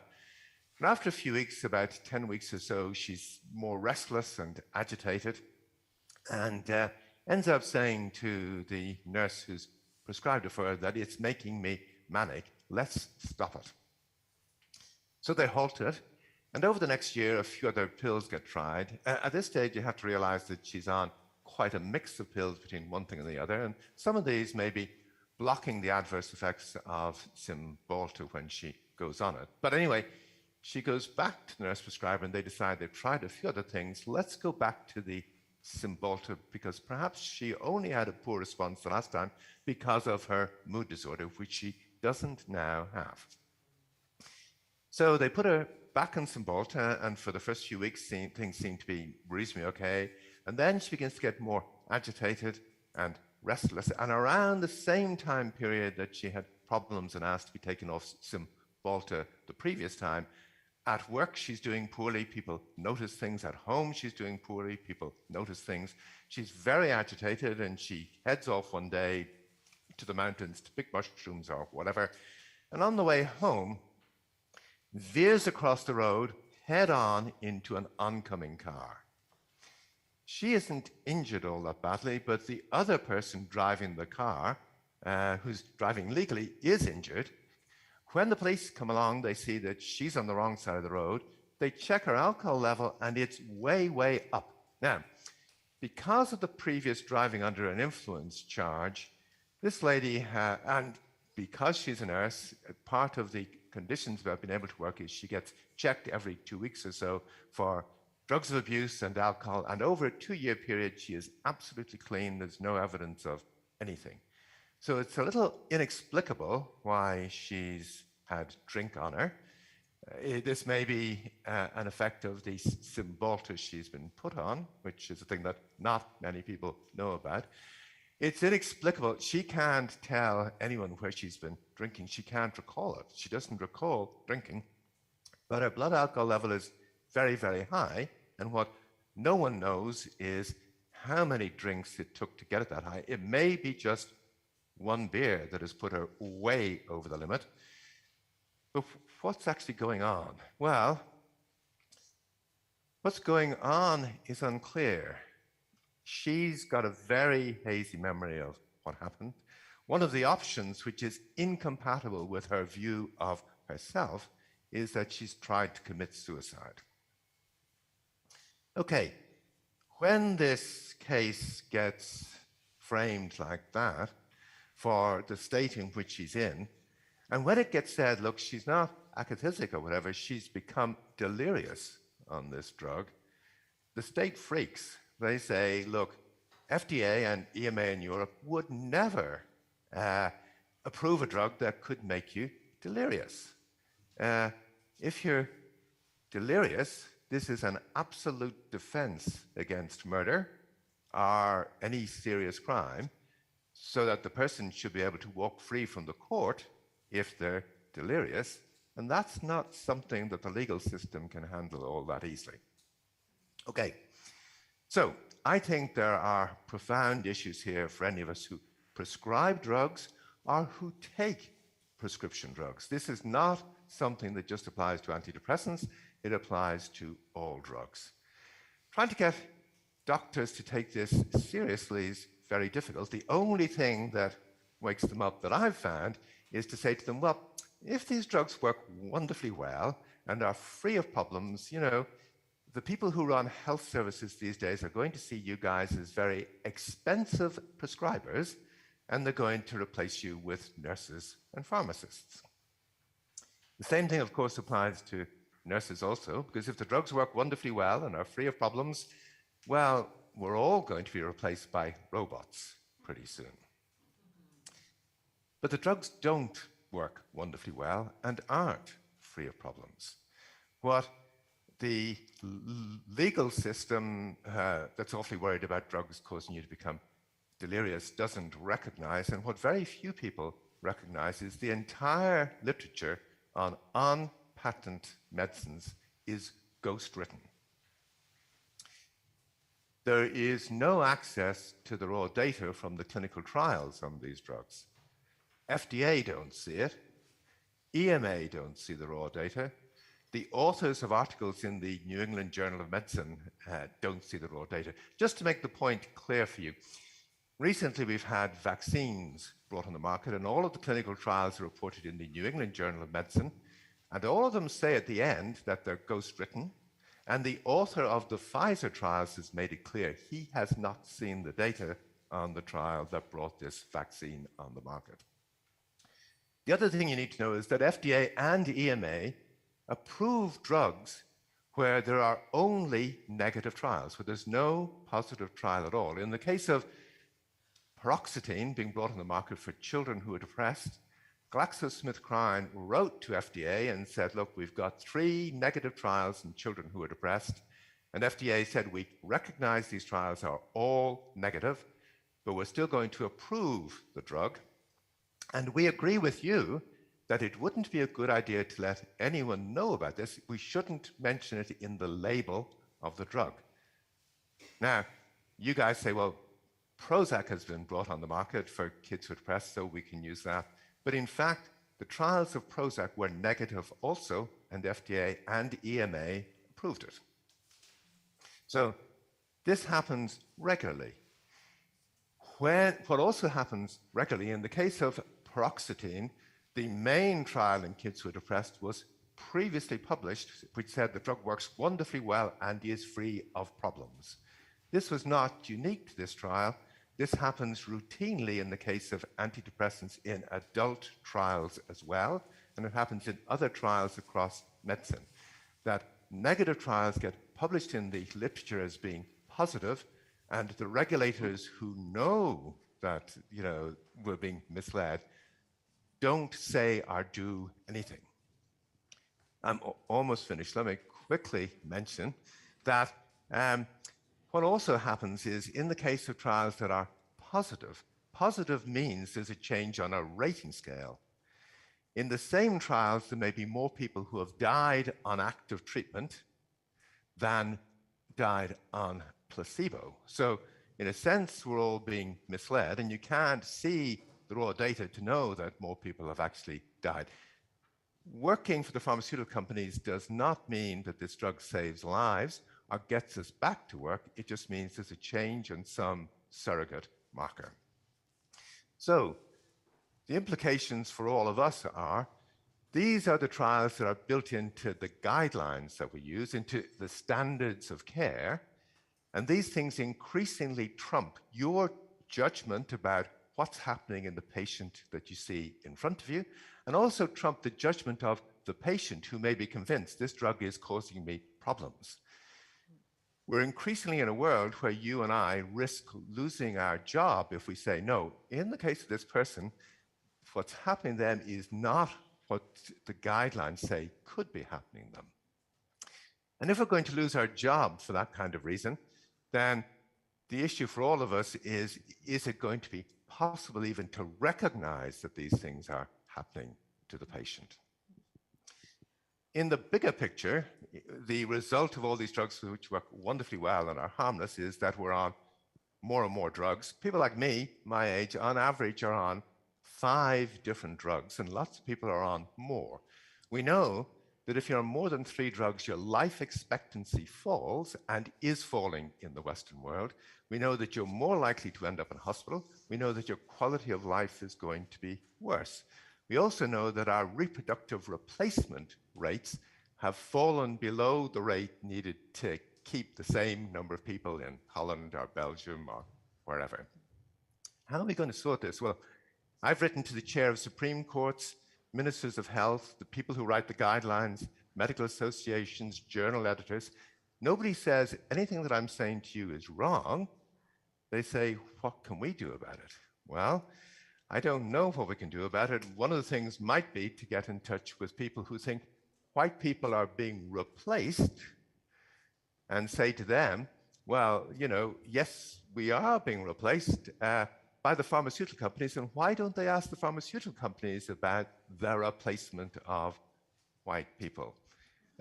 Or maybe say everybody needs universal health care, even in the United States, so that people who aren't white can end up on the same number of drugs that white people are on, because it's mainly white people who are taking all these drugs.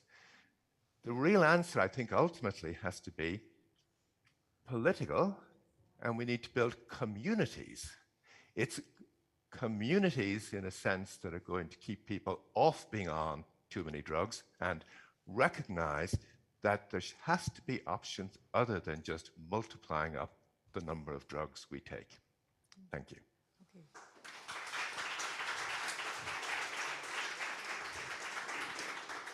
Well, this is a call to all of us, especially maybe to the nurses and the doctors in the room. But who has a question? There are some people leaving, David, not because of you, but because there is a lecture in town of someone they are colleagues of. Who wants to question anything? Who does recognize the effects of drugs are sometimes much worse than we expect?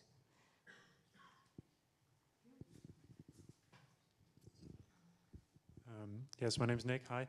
Thank you for your presentation.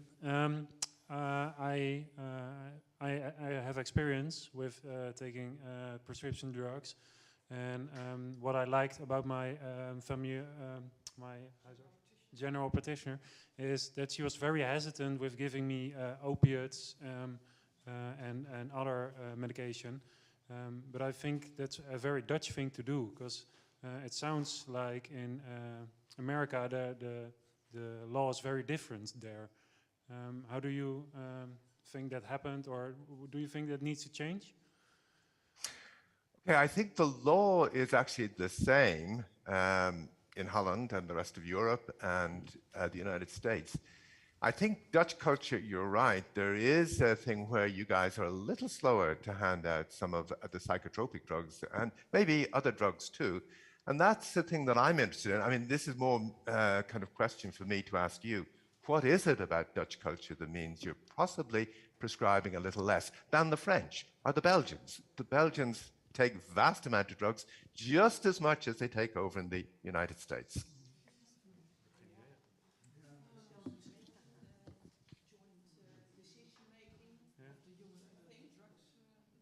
Yeah, to talk the angst voor bijwerking. I think the risk of adverse effects of the drugs, because she already told me, my doctor, like, okay, you can get very sleepy from this. Please don't drive while you're taking this or while we're upping the dosage. So there was a lot of warnings, and I think in your cases, some people missed these warnings or weren't told them. Yeah. Well, I think there is a culture which has changed. I don't know what's happening in Holland, but the culture when I went into medicine was, we're giving poisons, we're hoping to bring good out of the useful poison, and we need to remember that. The culture pushed in most of the world now is that these medicines are sacraments. Sacraments are something that can only do good. They can't harm you, okay? And one of the strange things, I don't know what the situation in Holland is, but if you go to France, like I've got one or two cases that actually come from France. And you cannot get a medical person or an expert in France to take the side of the family who has lost a child or someone else through an injury from a drug. You simply can't get medical people to get involved on the side of the person who has been injured.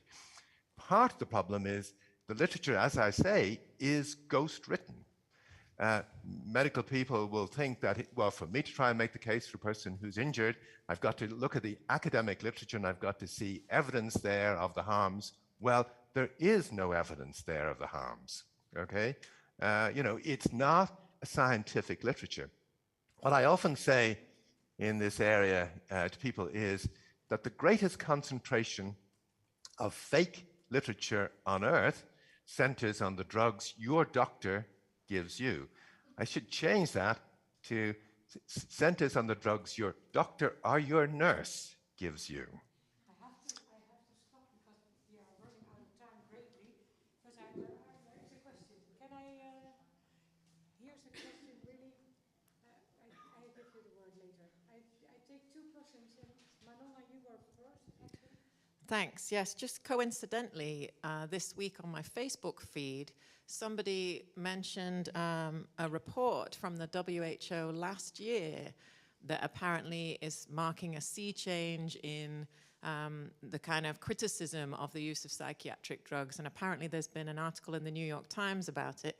I've never heard of this report from the WHO, and I'm just wondering, did it just get lost in the focus on the pandemic, or does the WHO just not have much influence in this debate?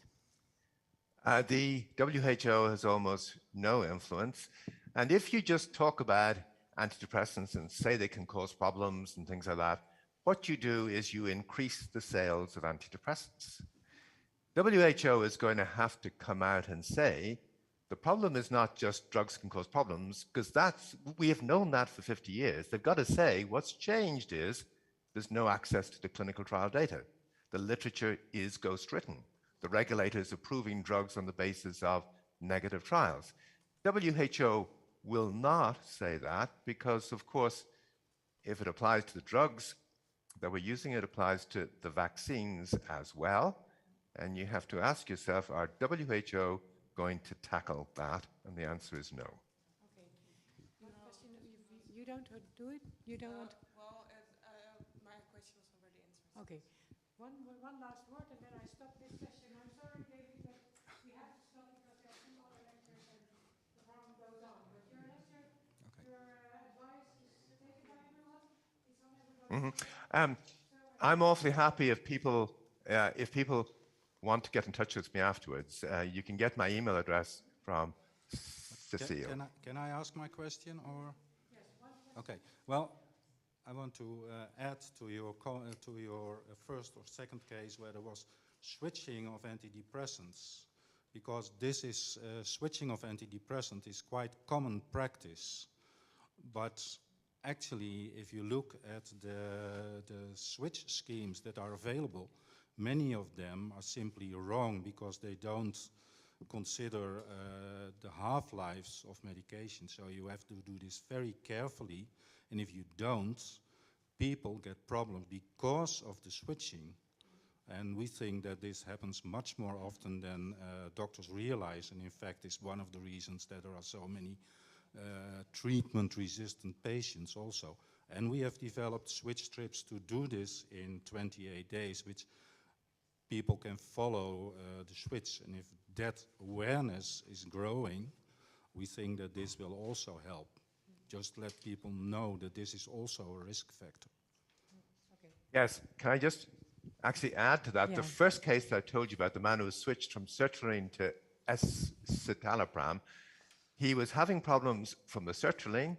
He was almost certainly going to have problems from the escitalopram as well. But at the end of the day, he will have had lingering problems from the sertraline he had been on. He may have had more problems from the sertraline he was abruptly withdrawn from, and he had a third set of problems probably, which was the escitalopram he was now being put on. So, even if you've been okay on these pills, if you're abruptly withdrawn from them, you may commit suicide because of the delirium and agitation they can cause on withdrawal. Yeah. Let me put one word about this. I think Jim van Os is a Dutch psychiatrist who is fighting with the insurance companies about tapering strips, and that's what Peter is also advising, to use pre-designed ways to get rid of pills again. So that's a good advice for the nurses. Take knowledge of that and take it home and use it more often. Okay, we'll stop this and we'll say goodbye to you. Thank you for your lecture. Okay, take care. Goodbye.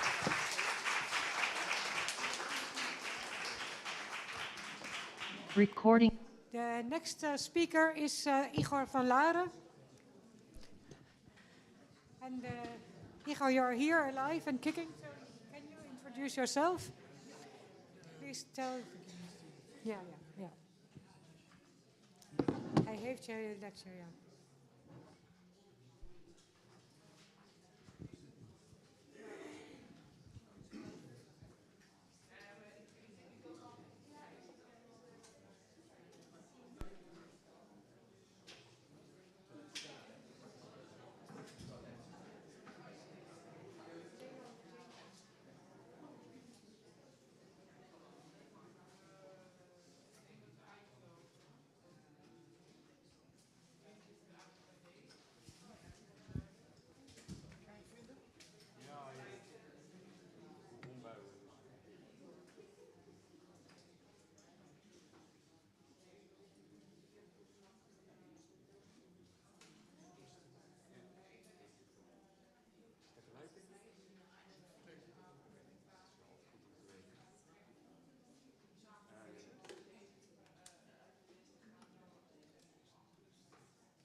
Still something.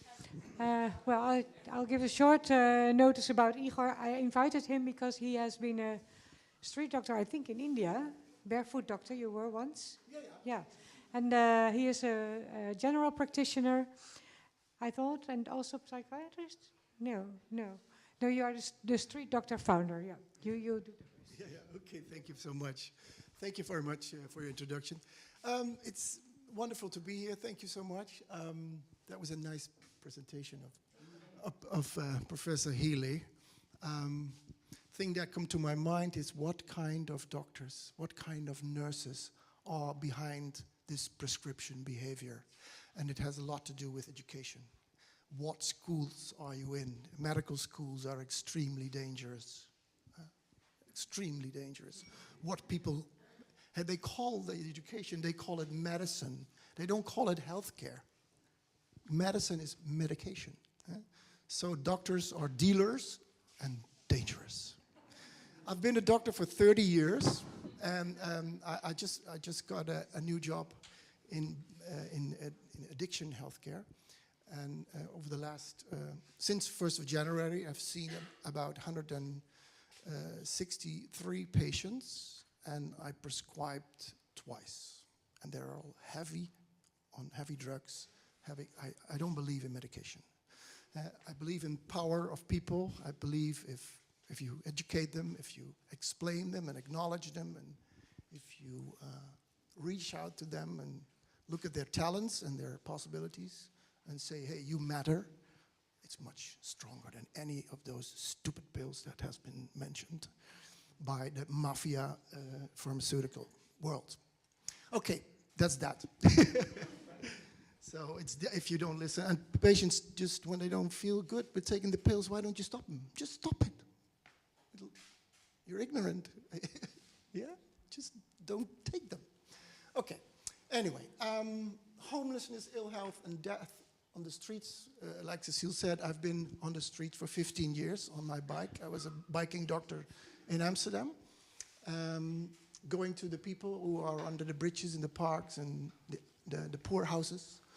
And so I learned to know the people, at the bottom of our society and their problems and their features and what their needs were and the response of all kinds of things. So I'd like to introduce you to George. George is 42. He lives with his mother. What comes to your mind when you only know this? What comes to your mind? He lives with his mother. What? Tell me. I have pity for the mother. Pity for the mother. Okay. Why? Sorry? Normal in Italy. So Italian men are all babies, right? Yeah. Not a disease in Italy. Okay, good. That's nice. Mama makes good spaghetti, right? Yeah, okay. So, I just want to know why, because there are... That's why I ask you. Yeah, well, the thing is, there are a lot of explanations for it. I mean, it can be also a problem with his mother, like that she needs care from him, which is so... Possible? Yeah. Okay. So? I think of Sid Barrett, who founded Pink Floyd. I don't know if you guys know Sid Barrett, who founded Pink Floyd, the rock group. Yeah, of course. He was living with his mother. He developed psychosis and schizophrenia, and he lived. All right. So, Pink Floyd all his life with his mother. So Okay. that maybe one. And their mothers, yeah, okay. But not the only one. Okay, good. So anything else?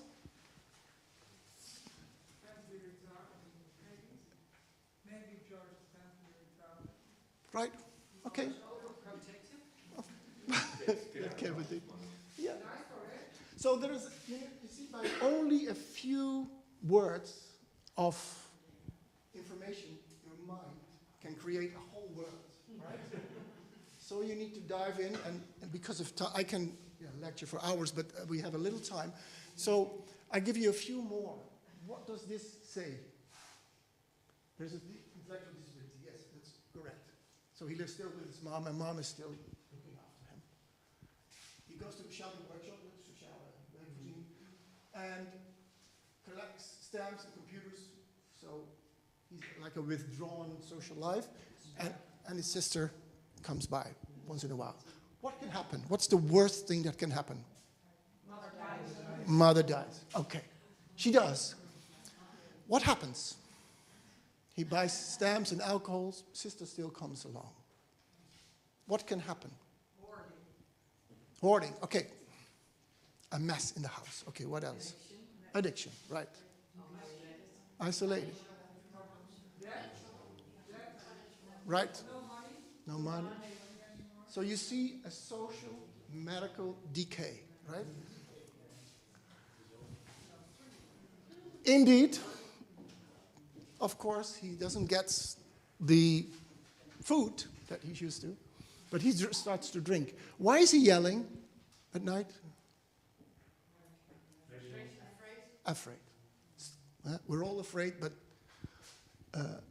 in this case. So he's even more withdrawn. He doesn't go to the workshop anymore, and the neighbors start to complain.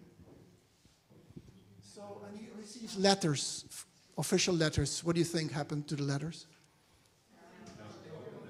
They don't not open. And if he opened, what he can't read them. Even I had a few years of education. I don't understand the letters, official letters from the government either. Because they have to go to school, all these civil servants, to learn to read and write. So his sister comes by and sees this mess. And the GP is called. What should the GP do? Or the nurse in case? Support what? The GP, what should the GP do? What does he do? Well, won't be prescribing medicine that goes wrong, but I know what he should do. What should he do? Well, listen to him. Listen, how? Talk. Yeah, but how? Cleaning up the sister. Taking the sister to the house. Take the sister to the house. So? You should clean the house with him. The doctor. The doctor should clean the house with him. Great. Yeah, I moved some bottles sometimes. Yeah. So, but I'm trying to get at is what? Well, you get the GP gets the phone call, right? I'm worried about my brother, blah blah blah, the whole thing. But what should he do? Go visit. House call. The house call is the best thing you do. Doctors, they call them in huisarts, in Dutch, huisarts. So, but it's not a huisarts anymore. It's a practice arts. He's his own practice arts.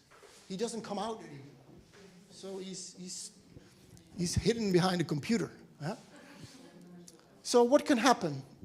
The GP, he writes down on the note, but the note goes away and there's an emergency and he misses it. So what can happen? Okay. He loses his house. Why? Financial fault and because the landlord will Yeah. You know, it's funny, he only has been living with his mother for 42 years in the same place. And he's not on the rent contract. So the system allows the housing or the landlord to kick him out because he's not on the contract. It's a terrible system. And the government is not interested in evictions. Totally not interested in evictions. They have no clue about evictions. Okay. A while later, he's evicted. He cannot find his way. He sleeps rough, drinks, he's cold, he's scared. And one day, he stumbles into a day center, right? In Amsterdam, you have a few places. There's a near, the Leidseplein. The chair project is under a parking building. The women can come in 5:30 and the men at 6. And then you give a shower and there's, for 10 cents, a cup of coffee or soup. The day center, Salvation Army, or with the soup, this army soup bus. And when you're in a luxury place to sleep is the night shelter. Some places. So he comes in at the day center and he's neglected and exhausted and he says, I don't want to live any longer. So what should the worker at the shelter do?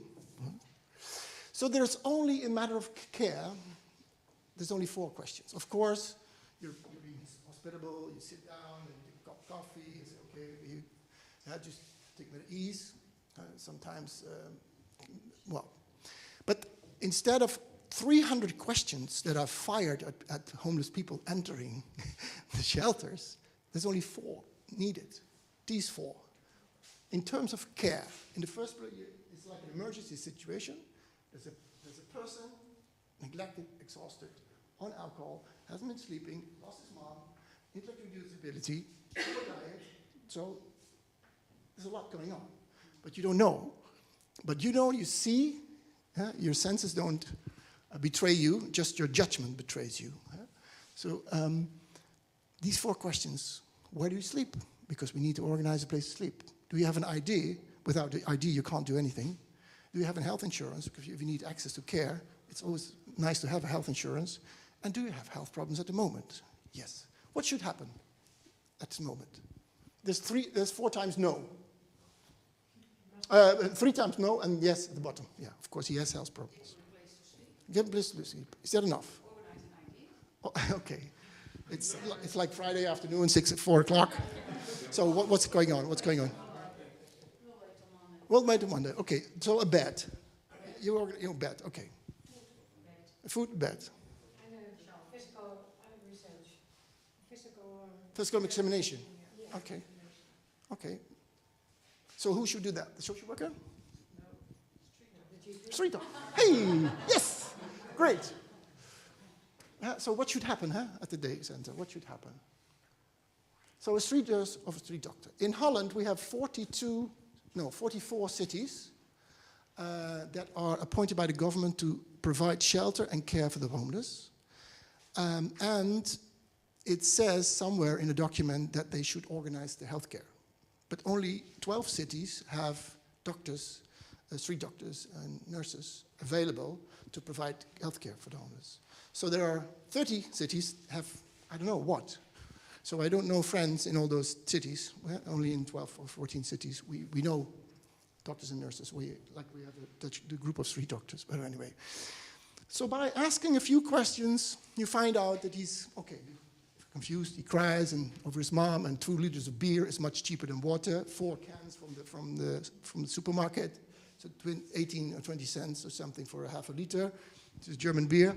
And now, he's been on bad diet, of course. His feet hurt and never feeds no medication. Okay? Then the physical examination. He stinks. His temperature is raised. He's dehydrated. And of course, there's not enough volume of his blood. So its blood pressure goes up and his pulse is elevated. His lungs give a funny sound and he has pain here. And he has tramps feet with ulcerations. Hasn't been taking off his shoes for 3 weeks and his socks for 3 weeks. It happens because they become stolen, and without shoes it's quite hard on the street. So sometimes I have met people that haven't taken off their shoes for 6 months. So it's, and socks. Can you imagine what a zoo? Okay. So these things happen. There's another guy that was wearing 7 jogging pants, 7, with these elastics. And that gives irritation and ulceration. This guy was 62 years old. He lived with his wife and played billiards and came home after drinking 1 beer, and he became aggressive, hit his wife, and the wife said, out, and he started wandering, and he was taken up by the police to the police station where I saw him, and he had a blood sugar of 40, which is like way too high, but it can give you some mental confusion. So then we found this foot, and thought, oops, this is black, and black is death. So the surgeon said, well, just wait and see. And after a month, he had a clean feet. His wife came and visited, and his brother played billiard again. They went home. He wasn't homeless anymore. So what I want to show you is that the process of social medical decay, if events happen, that, when you're depending on someone, and the mother is replacing about 40 social and health care providers. So if you're smart, you always help mothers. You be good to mothers. Always be nice to mothers. That's actually the biggest health intervention that you can provide. So if mom dies, but the sister is involved, it's too far, it cannot help. And loneliness, fear, and beer, and yelling and neglect starts to do. So we have a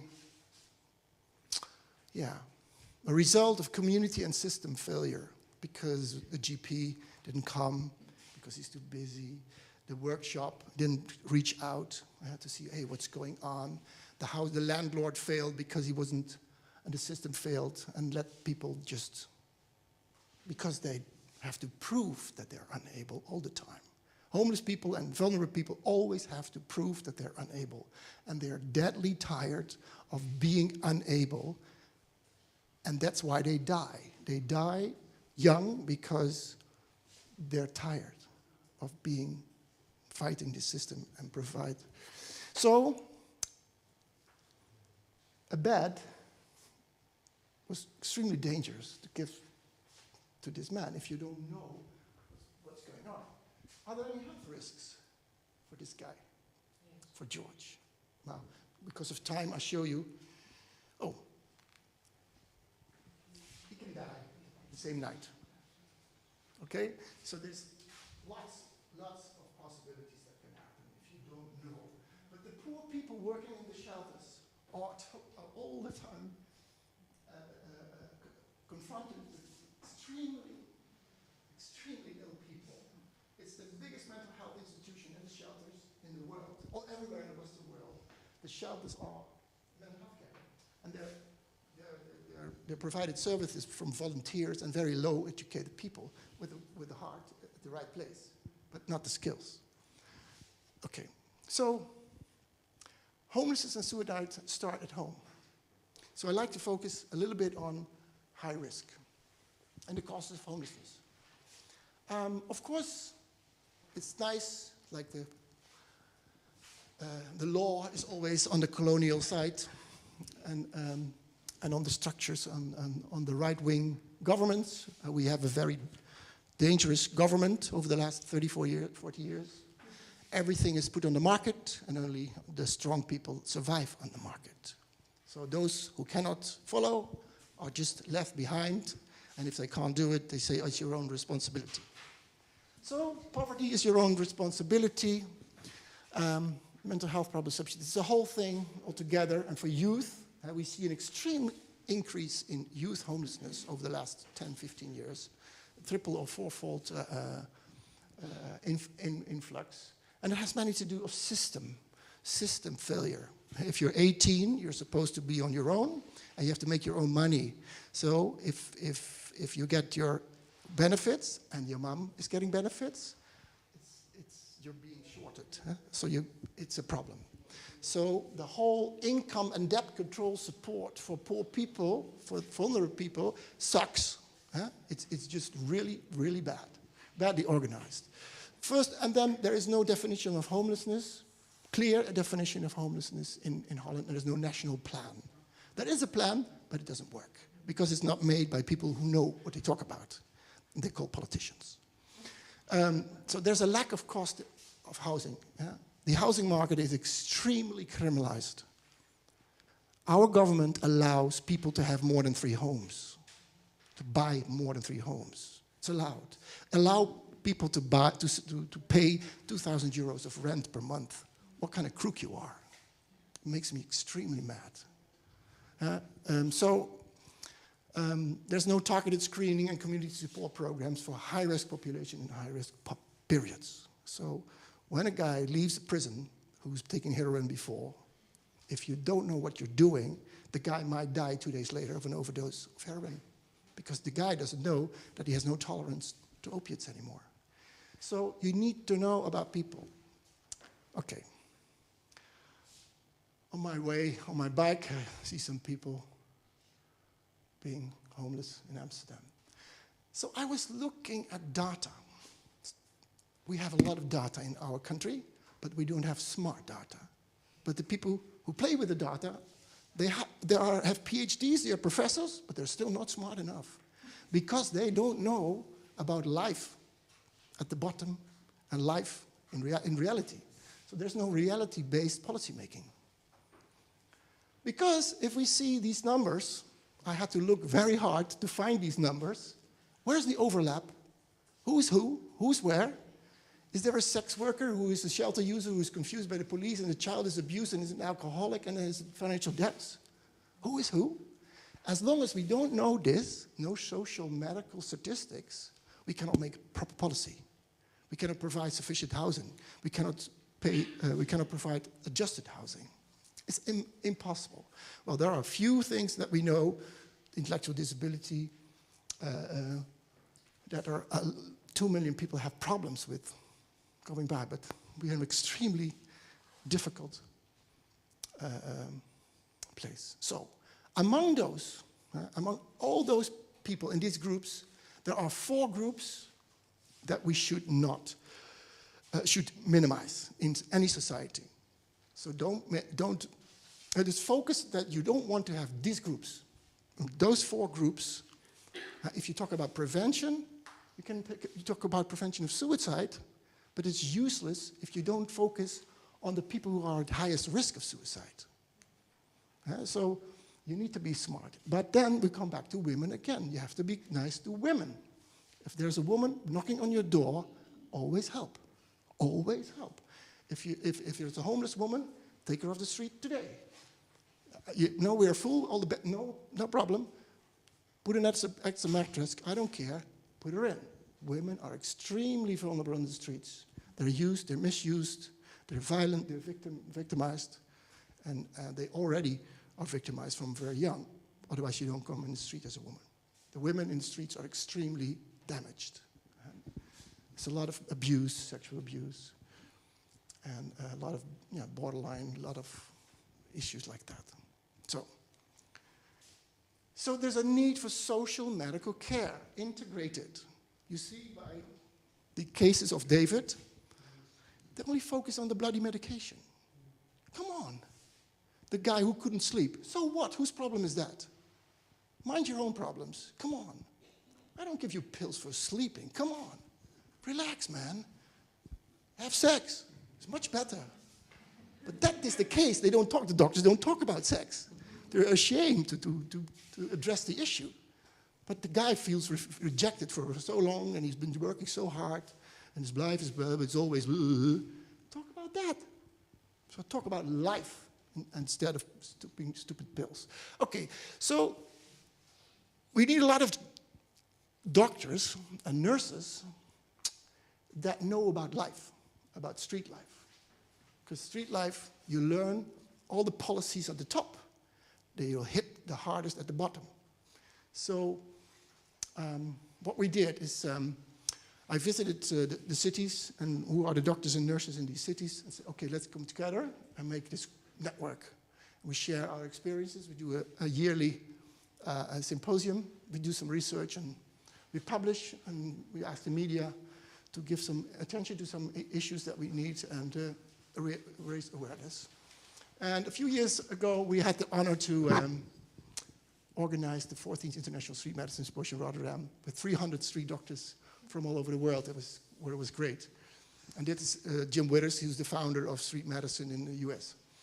So, to wrap up, street medicine lessons is that vulnerability starts at home. And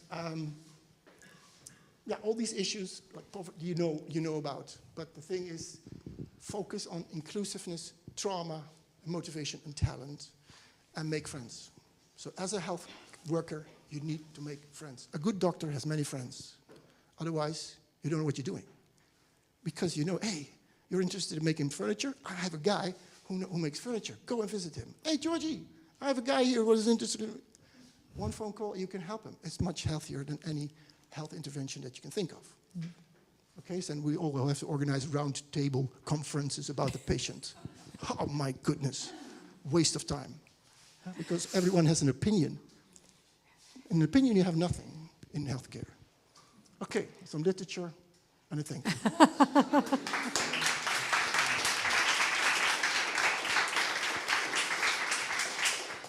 Okay, I leave room for one question, but I guess you are such an excellent person to fill in what Ian Marsh said us yesterday. So this is such a clear example of what is needed, actually. So I thank you very much. But is there anyone for one question? It's too clear. I think you have been very clear. Yeah, it's too clear. It's too clear. Maybe it's not necessary, yeah. I think everybody likes your speech. Okay, thank you. Then we give the floor to Wouter Kusters. I admire him from far, and I studied philosophy myself. Wouter is a philosopher and also a linguist, and also he has been through psychosis earlier, and he is going to give his view on suicide, I think. Yes, thank you, Cecile. Okay. For giving me the opportunity to speak here on suicide, and I completely agree with Igor. Let's talk about life, but because we are on this occasion, we should also talk about the other thing, and that's death. Because we are on this edge between life and death when we are talking about suicide. I have a kind of written text which I'm going to read to you. I hope you enjoy it or not. And we can have a discussion and talk afterwards. I'm going to tell you some personal, philosophical, and more generally human things about the act of suicide. And before I start, I have to tell you that I'm not an expert in suicide itself or in suicidology, as it is called in the literature. I'm not a counselor or a nurse, and I've never attempted suicide myself. But I will start with a small anecdote. Once upon a time, in 2007 to be precise, I was in a quite gloomy state of mind, in which nothing made sense or had meaning anymore. All spiritual and mental life seemed to have been sucked away, and I was stuck in a kind of soggy swamp where time seemed to stand still. It was nothing but suffering, with no reason or cause, not in homelessness or whatsoever, for that suffering. Yet at no time did I seriously consider ending my life. I knew that a good life did exist somewhere, that it was possible that this miserable time would pass and that the lust for life would return. But although I never had serious plans to commit suicide, at that time I did have a fascination with ways of committing suicide.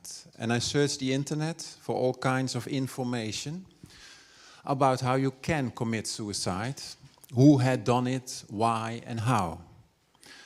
Well, my personal case is neither exceptional nor particularly noteworthy, I think, but I use this anecdote for a different consideration. The fact is that when I later spoke to a friend about this, he said to me that in itself, looking for information about suicide on the internet shows that you are more likely to commit suicide. And so, although I may never have seriously thought about it myself, my objective risk of suicide was increased at that time. Epidemiological statistical research indeed shows that there are several factors that increase the risk of suicide. Some of these factors are well known here, I think.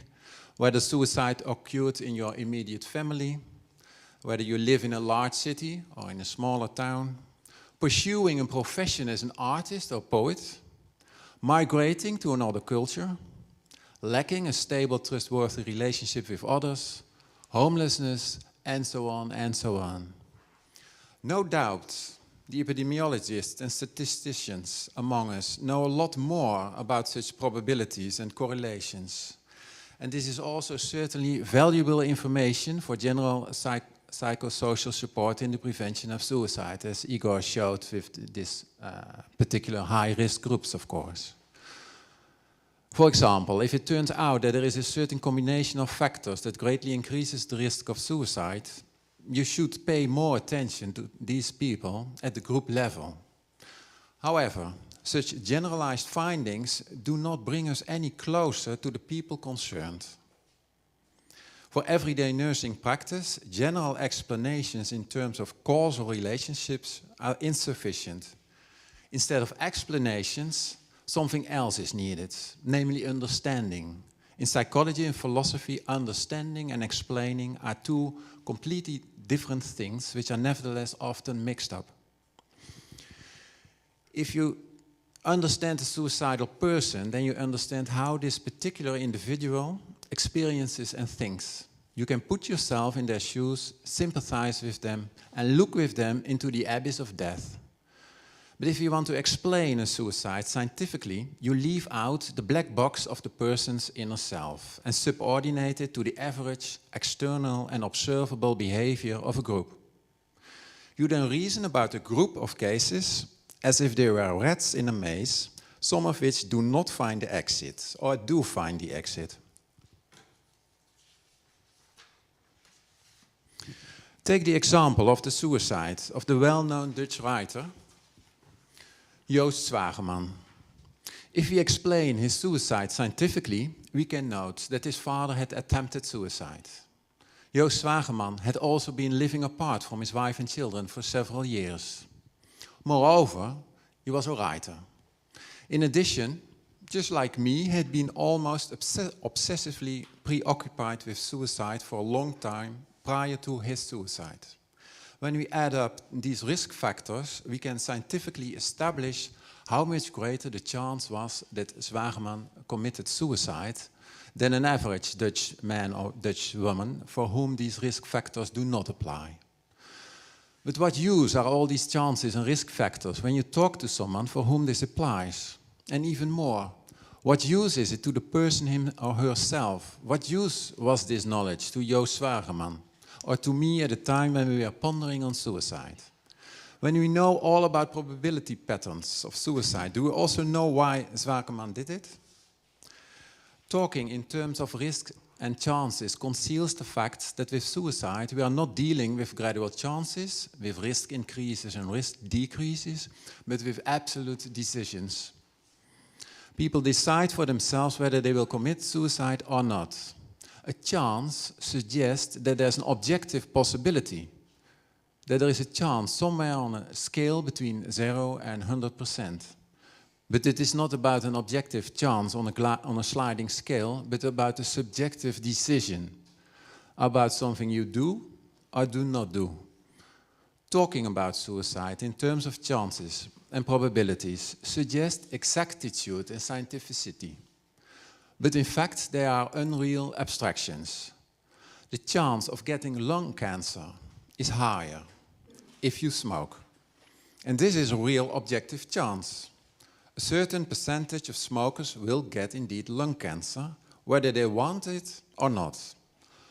Lung cancer is more common among smokers. It is something that just happens to you. This cannot be said of, for example, the relationship between whether you have a parent who committed suicide and whether you will commit suicide yourself. Talking about it in a similar way with concepts like risks and probabilities makes it seem as if suicide happens to you, in an analogous way to how lung cancer happens to someone who smokes. It is as if someone who commits suicide or wants to commit suicide no longer has a will of his or her own, no freedom of choice, but is an unwilling subject to objective increases in probability, of which he or she must then hope that the increase does not lead to the act outside of the person itself. This also applies when we refer to a mental disorder, such as depression, as a risk factor. Depressed people, when you examine it on a group level, do also appear to commit suicide more often, just as with many other mental disorders. But it makes little sense to start talking to people who are depressed about the increased risk that they run of suicide because of their depression. For here too, there's a great cloud of conflicting, complex inner considerations, thoughts and feelings that precede suicide. From that cloud, suddenly emerges a decision: suicide or no suicide. It makes no sense to reduce that person's subjective complexity to a quasi-objective term like depression.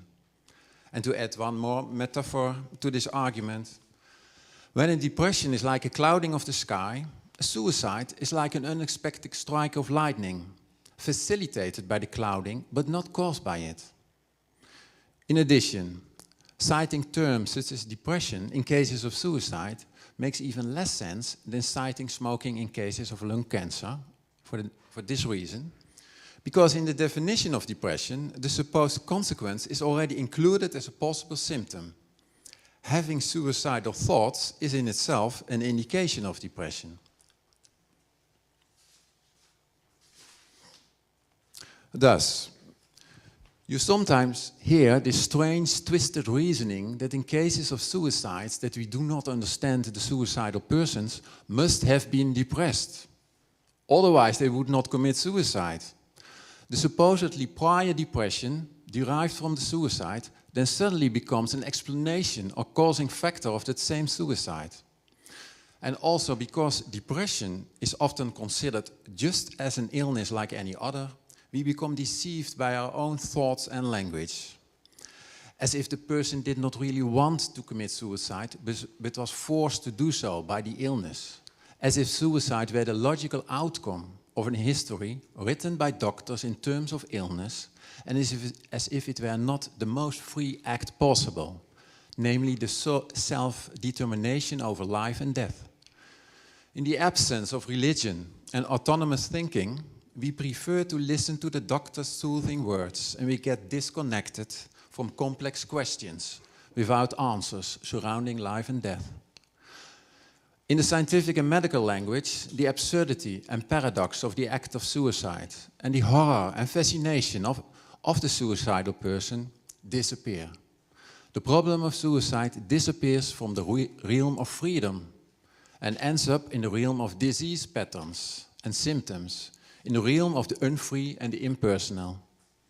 In everyday nursing practice, where contact between people is central, suicide risk assessments are no more than the preconditions, the frameworks within which the encounter between the person who wants to live and the person who does not takes place. And just as in good psychiatry, an objective diagnosis should only be the first start of a conversation and not the conclusion. Scientific suicidology can only be that, a preparatory phase of care, but not yet care itself. The scientific views imply a sober, observant attitude towards suicide, in which the freedom aspect of suicide is hidden from view, and in which the theme of suicide is wrapped up in a language that talks about observable behavior and phenomena. In this way, a distant, detached position is taken in which the actual people involved, the suicides, are not granted any capacity to act. In other situations, this is called the medical gaze, observational distance, or analytical coldness. Questions about the meaning and sense of life and death do not play a role in this analytical medical kind of reasoning. And therefore it is possibly a candidate for replacement, as David Healy in fact said, by automatic calculating systems, machines like AI systems or robots. In contrast with the real care workers, of course, the nurses, that can principally never be replaced by any kind of robot. Besides the clinical, or rather statistical behavioral view, another way of thinking and talking about suicide plays an important role in our time. This is the individualistic liberal ideology, in which autonomy and respect for individual choices are central. From such thinking, one stresses the freedom of choice, and one will not so easily hinder the other's freedom, nor morally condemn the other. In this liberalism, one tries not to set limits or impose coercion on the other person. Despite all the good intentions, this attitude also implies a certain detachment, impartiality, but also a distance from the existential questions of life and death, which are precisely at the heart of suicide. Both the scientific attitude and the individualistic liberal conception of autonomy are the fundamental values of our time. Both have strong arguments and are defensible and respectable positions. Both are also partly a reaction to earlier practices around suicides, which are now often seen as immoral. After all, for centuries, suicide has been severely condemned both by the church and by the state. It was punishable by corporal punishment, imprisonment, and even the death penalty.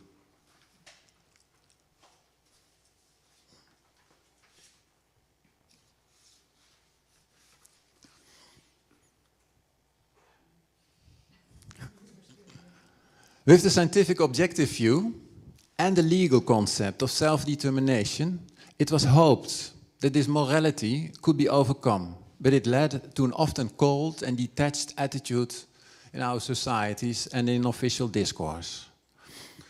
Nevertheless, despite the general detached scientific outlook and the liberal laissez-faire attitude, suicide is still considered an avoidable act. No longer by means of a legal condemnation by the state or a religious judgment by religion, but still simply in an everyday way.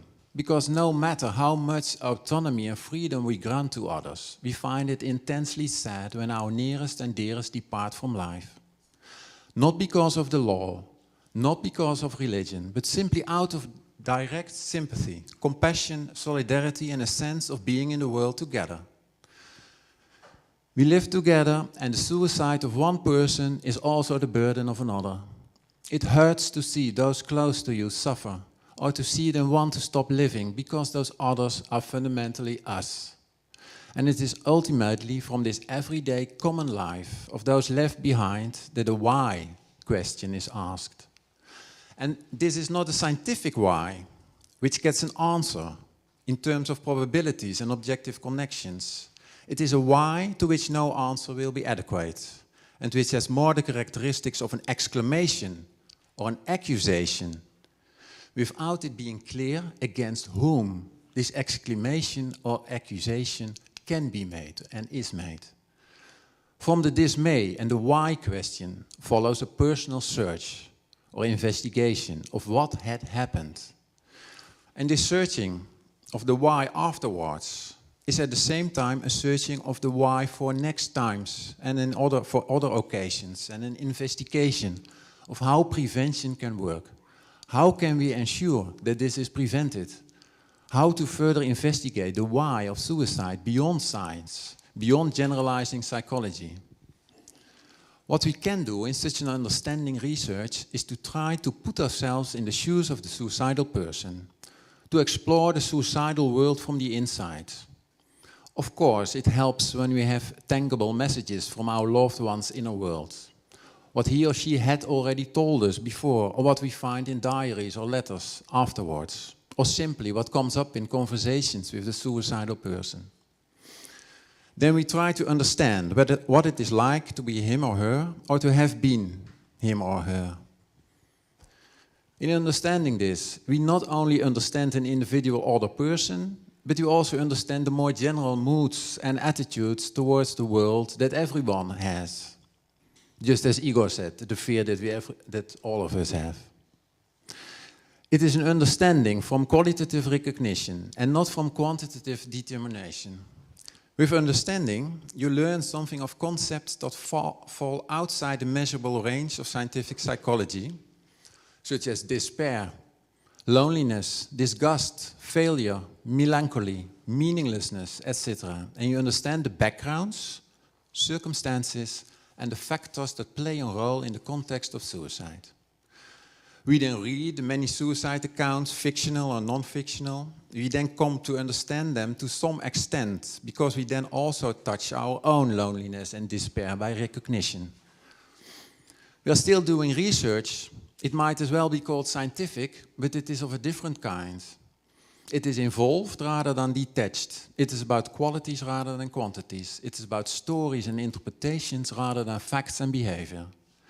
This research may be called narrative or interpretive or even phenomenological. This research requires the ability to think analytically as well as to think and perceive spherically, visually and interpretively.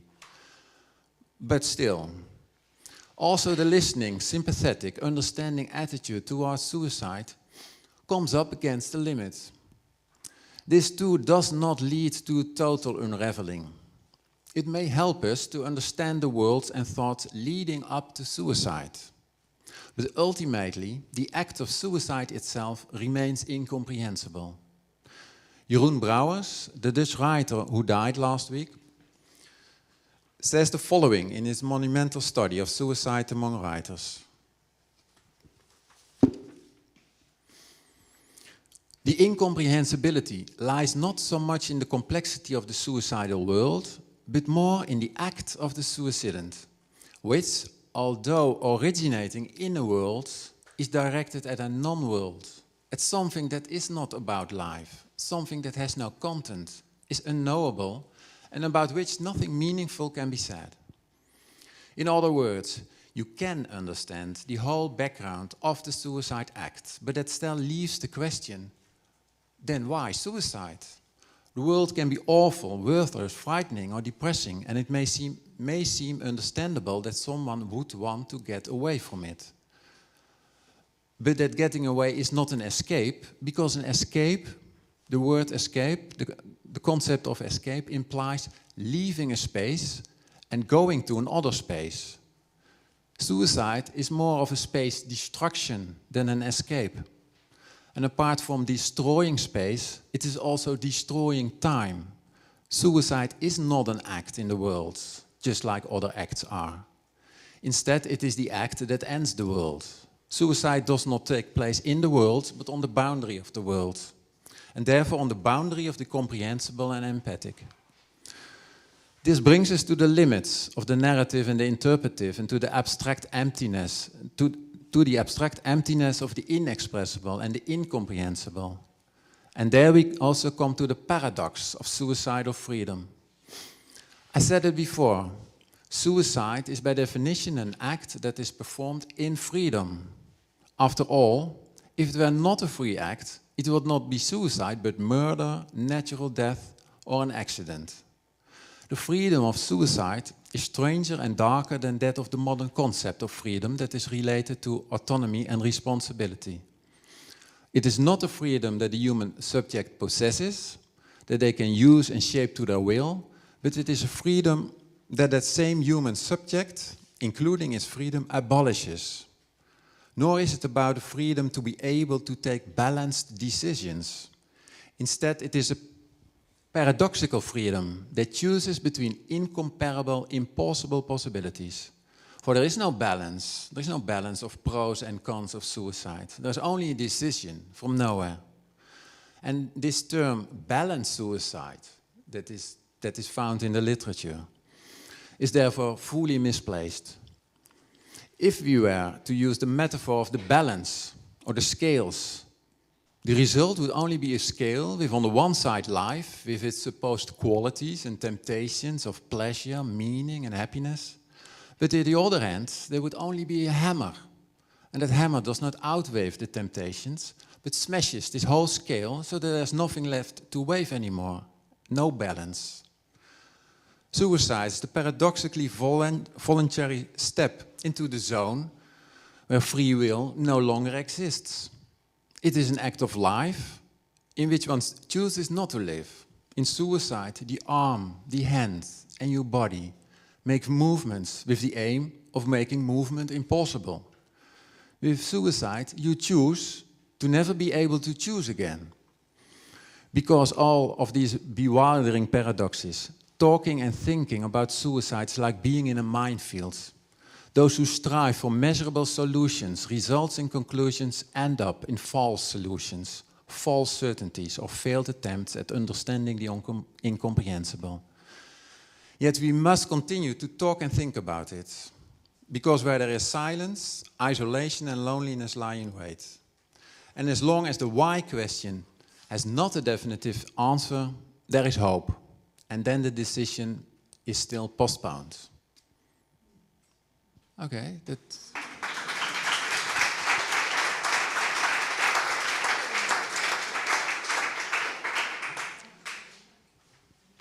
Thank you. That was a good lecture. Thank you. Who has a question to this? Peter.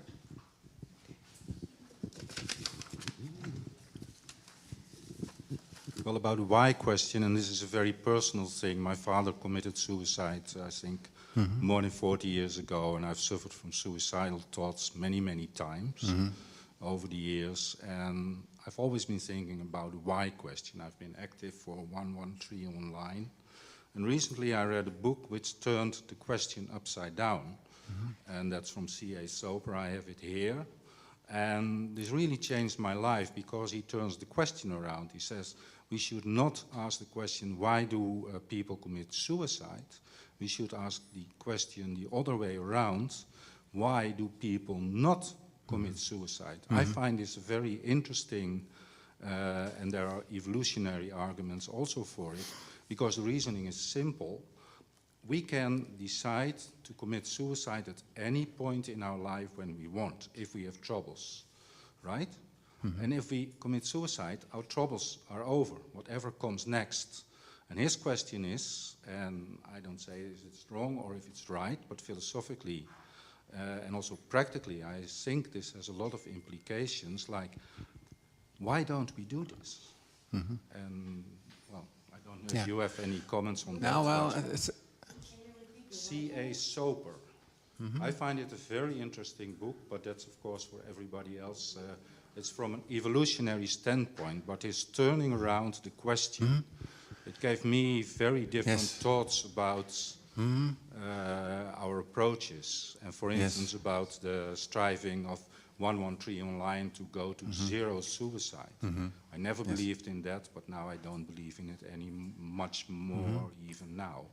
But it's something to consider for people itself. And well, you're a philosopher, so you can say something about it. What do you think about turning around this question? Well, thank you very much. Well, that is indeed what I in fact mean. I say there is this why question scientifically can be answered in terms of factors and risks, objectively measurable. And then there's this other why question, and I call it why suicide. But it's a question of an exclamation of why is there this death?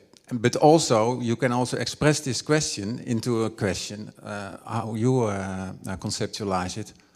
Why live? Why life? So it is indeed my question, is in a sense your question, that it leads to a narrative at least, that it leads to some external symbols or whatever, that it leads to more and not to nothing anymore. Yes, thank you. I think we stop here to have a drink. I'm sorry for that, Wouter, but we ran out of time because of David Healy speaking so long and me being a bad chairman. But I think your lecture is an excellent pre-word for the next presentation after the break, because someone is explaining, someone is going into the shoes of someone else. But we'll see that after the break. Okay. Thank you. Thank you. We have 10 minutes to talk. Oh, ik dacht 15:30 tot 15:45. En dan? Oh, sorry. Are there more questions? Can you say something about his lecture? Because I think it's an excellent bridge to your work. I thought so too. Because I'm going to talk after the tea party. And my sister died of suicide 7 years ago. And she was suicidal for many years already. And I was always interested in the question suicide, also before her depression started. And I also try to think about we end anyway, we're going to die anyway. So suicide is, to me, like you have an autonomous, we are autonomous persons, so why don't we are allowed to control our own lives? You're born not on your own will, but why do you have to stay in this life because of the social surroundings you're living in, and pressure, and you feel you created yourself, your own family, and so in a way I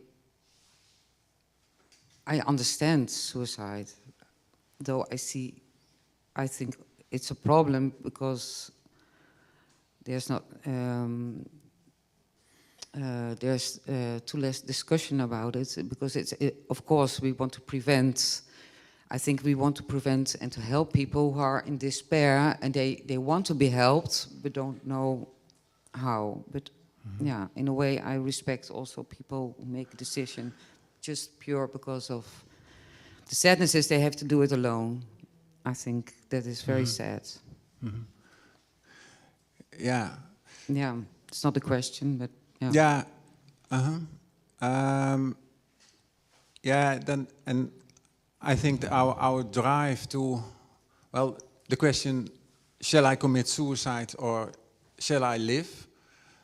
It is, the decision is taken every moment to live, as long as you do not take this decision to die. Although, yeah, we have the capacity or the possibility to commit suicide. And, well, we cannot... We cannot decide it rationally, because it's not a choice between apples and oranges. Well, now I decide this one, and for the next time I decide the other one. So I have both of them. That's not possible with this choice. So it's a very strange choice. But yeah, there's one thing when I would criticize myself of my own lecture. What I was thinking about when Igor had his lecture. I say in a way, well, this whole scientific approach is not leading you towards the persons themselves, because you need an understanding, person-centered approach, and only from this common world that we are all together.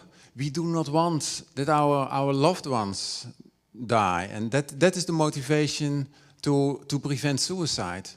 But in fact, to be critical on that is only the motivation to prevent that our loved ones do not die. But that persons that live on their own, who are lonely, I do not have a personal relationship to them. It's only an abstract thought that I do not want them to die. But how do we have a responsibility as a society? And if so, then this responsibility can only be implemented scientifically, I think. So there's more to it than only, well, I'm just now criticizing my own, you should do this, but... Yeah, thank you. I give you the microphone because I see you nodding your head. Well, you know, we are very good in creating loneliness. Over the last 30, 40 years, you know, what depends where you've grown up. If you've grown up in a village, like I did, I think I know about meeting people, talking to people, connecting. If you're in a city, which I call a concrete jungle of organized loneliness, it's a big city, it's much easier to feel lonely and to feel left out and carried away with your thoughts and your problems. And when you don't mention or talk about your problems, you can go down the drain, and your self-esteem is low, and it's so easy to have these thoughts. Yeah. It's just, I don't want this, but the matter of life and death, maybe not even in their minds, but then as an impulsive act. People are on drugs or on alcohol, they take an overdose accidentally and they die. Yeah. It's not suicide, but it could be. Yeah. Even if it's not really intentional. But you know, it's it's difficult. But you know, the loneliness is an important thing, and it starts with youth and with the stupid COVID regulations, no use. You know, a few people die from COVID, so what? You know. But then still, well, indeed, of course, when we talk about common worlds, and that within these common worlds we care for each other because we are commons, we are grounded in the common. Then we already reach out to this other, and certainly we should do what we can to create common worlds in which also these lonely people are recognized, and in which they are into the common world. But still then it remains a problem, of course, because Joost Zwageman, he committed suicide. He was not lonely. He had lots of contacts. Yes, indeed, but of course, but in the end, people are... Existentially, everyone is on its own, and we are lonely, and we are, of course, lonely. Those among us are absolutely lonely. Those who make the decision to commit suicide, and from the moment of decision to the moment of the suicidal act, that's the most lonely part in the world. Then you are in this zone of not among the living, because you are already towards. Yes. They don't see the others, the community, and they feel entrapped, and so there's only one way out, and that's suicide. Yes, indeed.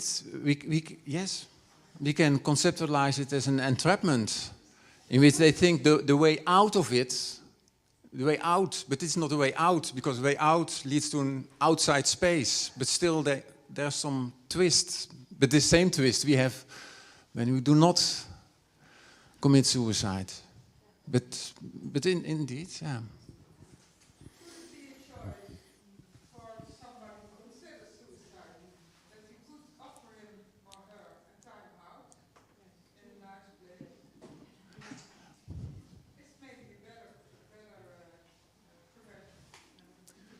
Yeah. Well, when my loved ones would say, I want to commit suicide, I would take them to a place and be there. Yeah, well, of course, a time out for this decision, you mean? Yeah. In fact, the example you gave of Joost Zwageman, yeah, exemplary for what you see. He was an intelligent man. Mm-hmm. He knew about suicide. Yeah. He was interested about suicide. Yeah. He was very committed to preventing suicide by others. Indeed. And at the particular moment he committed suicide, all this did not count. My father committed suicide. He knew he had loved ones. He knew the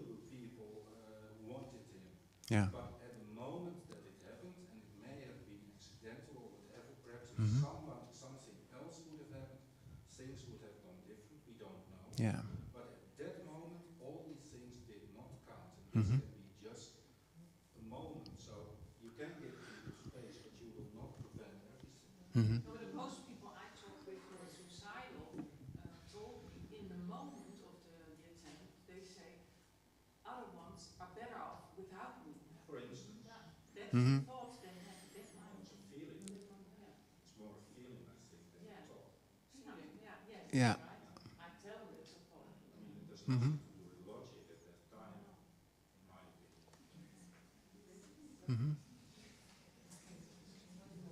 We will quit here. I invite you to drink a cup of tea because we only have a quarter of an hour for that.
Yeah.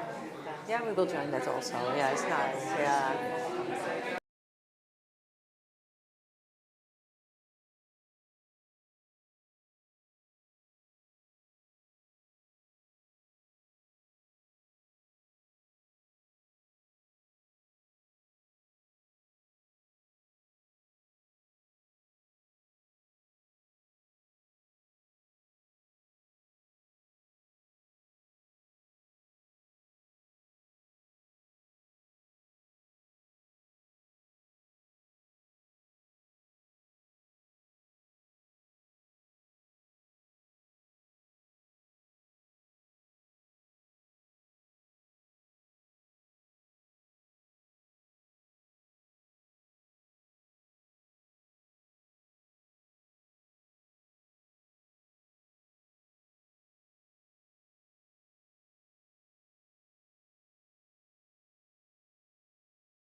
Manon Parry here once again, and introducing our final session. And I'm really pleased, as a historian of medicine and a former museum curator, to be chairing this session, because it's going to bring us back to some historical collections, objects, and archival material from the history of nursing and suicide. So I'm really pleased to be involved in this session. And I'd like to introduce first our speakers, Carina Neefjes, who is Head of Communication and Education from the Museum of the Mind in Haarlem, who just won the 2022 European Museum of the Year Award for their new renovated exhibition. Congratulations. Thank you.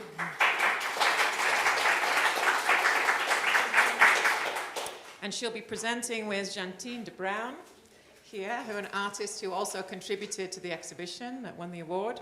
And they'll be talking about suicide in the collection of the Museum of the Mind in Haarlem. Thank you. Thank you. Thank you. Well, thank you all. Thank you. My name is Corinne. Well, I was introduced already, and yeah, just repeat it once more. We are, of course, we're really proud that 2 weeks ago we have won the European Museum of the Year Award. For Museum of the Mind, it's a great honor to receive this prestigious award. Okay, it's a great honor for me to tell you about our art and culture programs where we make mental health of a topic of discussion, even for people who might think they're normal. We are the Museum of the Mind. We are fascinated by the artwork between your ears, because nothing is as diverse, fascinating, and at the same time as vulnerable as the human mind. Anyone who has had a bad night's sleep can tell you how thin the line is between feel normal and feeling different. Our history started more than 700 years ago in the Dollhouse of Haarlem. For years, the Dollhouse was home to people suffering from leprosy and the plague. Later, the building was host to the insane who needed to be kept out of the city. Of course, back then, physical and mental health looked nothing like it does now. The dark isolation cell and the tranquilizing chair are shocking by today's standards.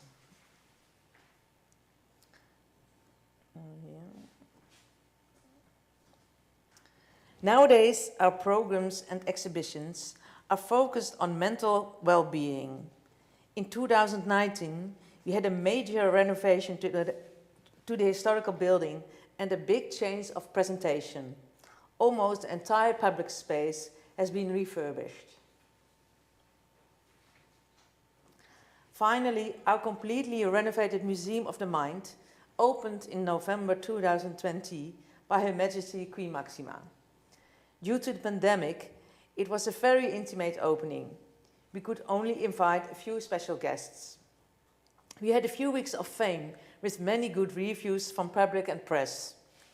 Due to repeated lockdowns, unfortunately, we had to close the museum for more than half a year. That was very disappointing. We were reopened in the summer of 2021, and the museum was like the British artist Tracy Emin. Fantastic to feel beautiful again. Emin made this artwork after she recovered from a depression.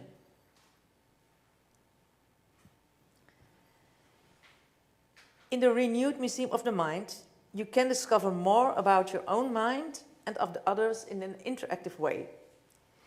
The program is based on our key message. Museum of the Mind believes in a society in which, no matter how your mind works, you are heard and seen and can participate on the basis of equality. We've got 3 storylines: taking care of the mind, thinking about the mind, and the imagination of the mind. In the permanent exhibition, we lead our visitors through the building by posing big life questions related to the mind. What is your mind? Who are you? Who do you see? Who takes care of your mind? And something else. What's normal and what's weird? Should we as humans change, or should we change our ideas of weird and normal? Belonging and participating, regardless of how you feel, look, or behave, is essential to our mental health. So that message runs through our program. Through art and culture, we show the inner world to the outside world so that we feel connected to each other.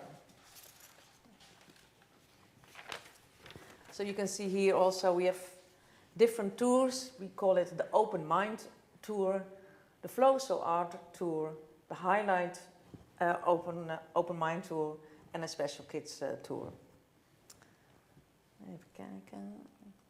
Yeah. Our permanent exhibition ends with an innovative highlight, the Universal Declaration of the Open Mind. In our declaration, we make clear statements like, I'll embrace the diversity of the human mind, and I'm against stigma and exclusion. We invite all our visitors and partners to sign this declaration, to commit to having an open mind towards ourselves and others, because we believe that an open mind is a healthy mind. I'd like to tell you more about some current projects. We have special mental health programs for children, teenagers, and young adults. And one of our projects that we will start next year at school is the project Word Up. It's by participating in creative activities, we enable young people to put their thoughts into words. And I'd like to introduce now my colleague Jantien de Bruin. She will tell you something about her project, Sister Love.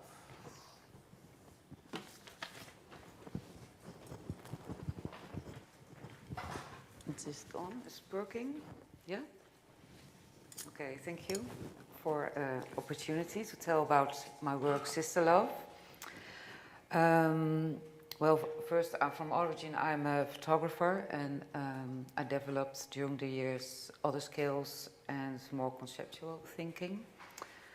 So, as an artist, I prefer to communicate through art. This visual way of communication is for me a way to express emotions, to tell a story, but also to communicate about complex topics that are not easy to explain. So I prefer to use a free form art with a documentary aspect. Well, where's Sister Love? I already told before the tea party. My sister died. It's about me. Sister Love is about me and my sister with underlying themes. In 2015, I lost my sister. She committed suicide. The 6 years, she was depressed for maybe 15 years already, but the last 6 years, 6 years prior, she did 4 attempts to end her life. She was desperate about not feeling better. Those were depressing years for her, but anxious years for us and her family. The struggle she went through was hard to support because she denied and found it hard to talk about. Only her husband was sometimes allowed to join the sessions with the psychiatrist. The psychiatrist was not allowed to speak with the rest of her family, and nor wanted my sister to be. So that is one of the symptoms was of her disease, in that case, in her situation, the depression. Doing it all by yourself, feeling ashamed of the ongoing depression and not showing your real mood. Otherwise you have to change for yourself things. So that's very exhausting for her. And 18 different medications were given to her in the 15 years prior. They didn't help, but I think they only made it worse. So we heard also from David Bailey, it is really a mess, these medication and the changing and stopping. So instead of getting better, it got worse. I photographed ourselves, I think this is 20 years ago. This was in the beginning of her depression, I think. So during the process before her death, our relationship changed because also of her change of mind. The last year we experienced our sisterhood not anymore the way it used to be, as to say, close. So a year of mourning after her suicide, I needed to reconnect with her by creating. That's of course my way of communicating or to deal with emotions. So I wanted to relive and to the love and the good memories instead of repeating the emotions and memories of the last traumatic years. There were too negative, so I wanted to go back to our real connection. So I started to make the installation and also a book, Sister Love. You might have seen it already. The installation is exhibited in a small space in the museum. It's like a cabinet. It's a sort of a living room of memories. And it was a healing process to make for me. It's a combination of photography, video, and some objects, as you can see. All elements are composed in a small space. Mourning, reconnection, understanding, and love, loss, everything, are the themes and elements that I combined to tell our story. By creating Sister Love, I could anchor our shared past and memories. And it can be sort of consolation maybe for the viewer. So I use different cameras, techniques to express the story.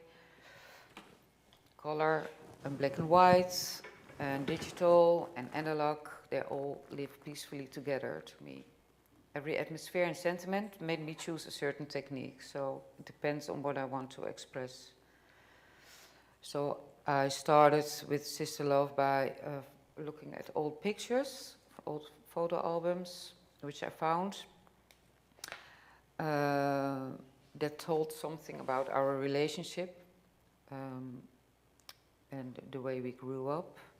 So because of feeling cut off after losing a person close to you, is mainly expressed in the way the pictures are framed.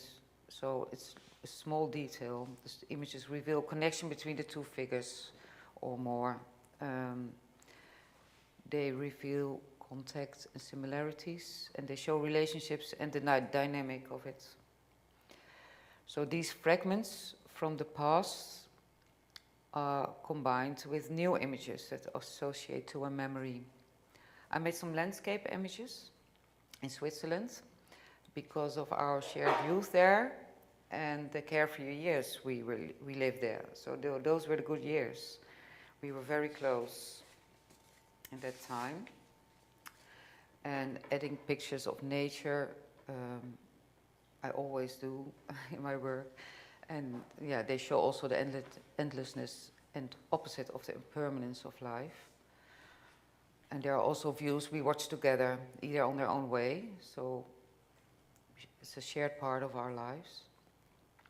I also made in Switzerland a video transformation. It's a new work. It's a loop. I will start it. I don't know, does it start? Maybe we don't.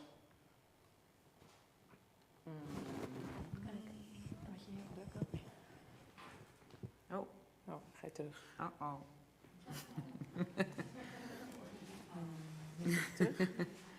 Kijk, deed je dit? Even kijken hoor, ik wil die video spelen. Oké, en dan moet hij fullscreen. Nee.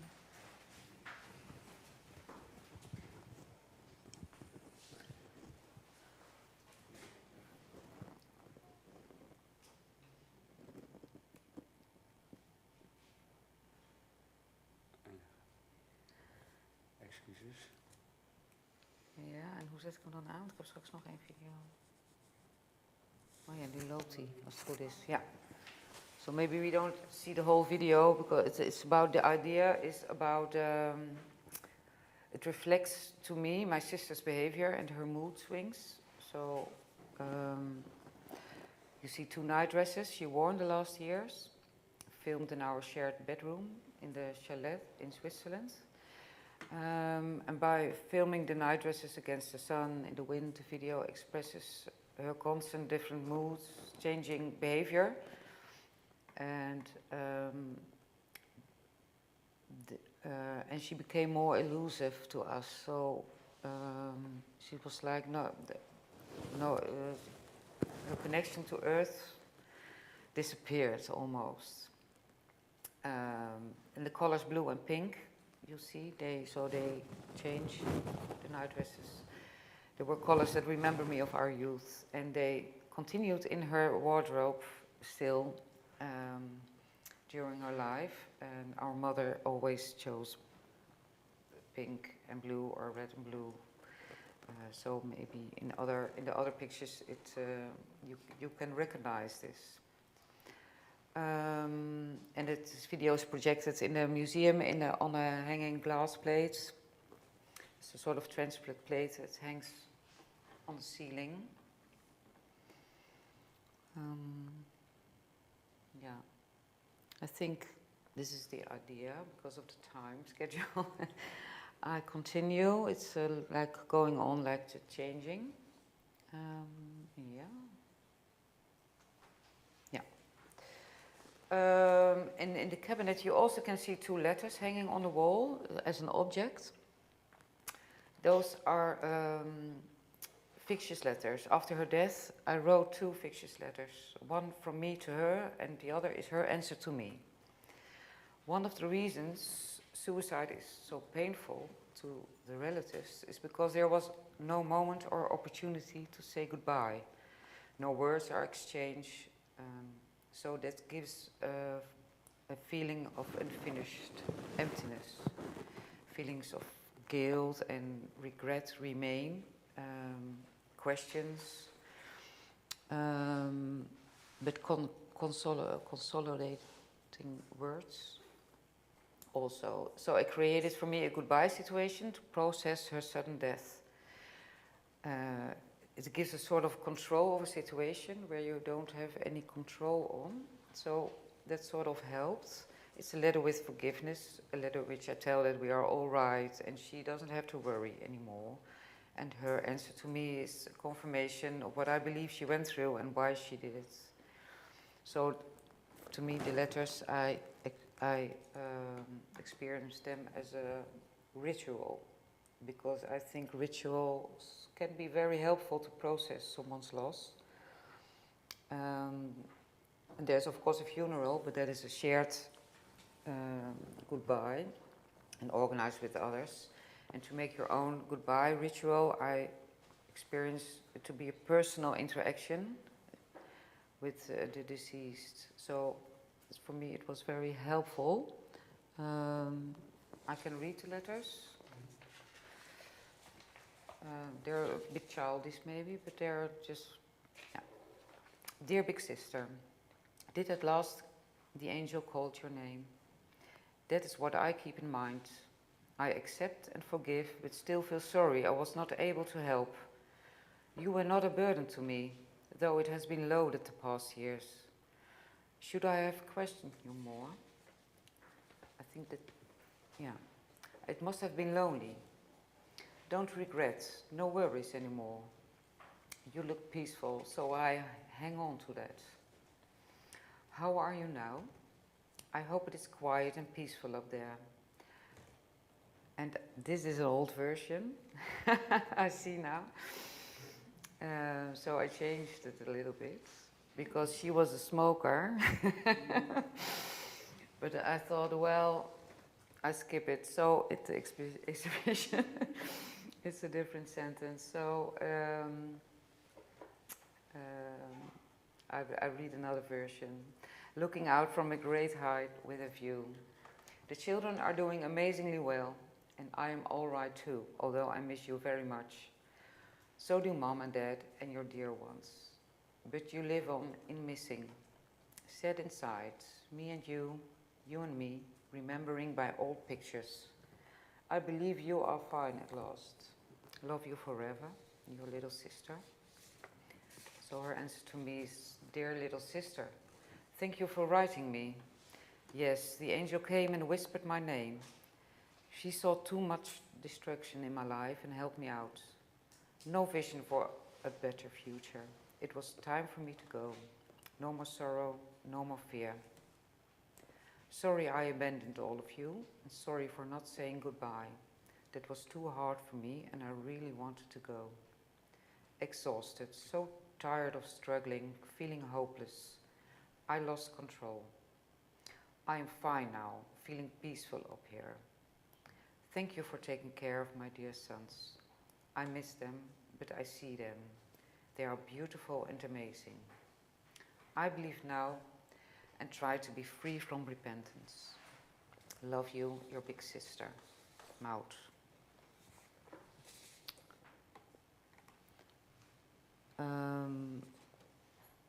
So this is another video, another ritual I made. Yes. And it's called Goodbye. How can I play it?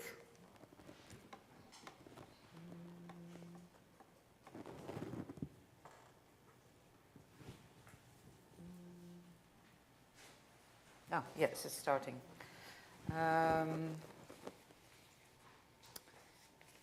After her death, we had to empty her bathroom, and I filled a big garbage bag full of her bathroom belongings. I kept it for 3 years without looking at it. When I wanted to clear up the boxes, I discovered a lot of hairbrushes. Most of them with her blonde hair still in it.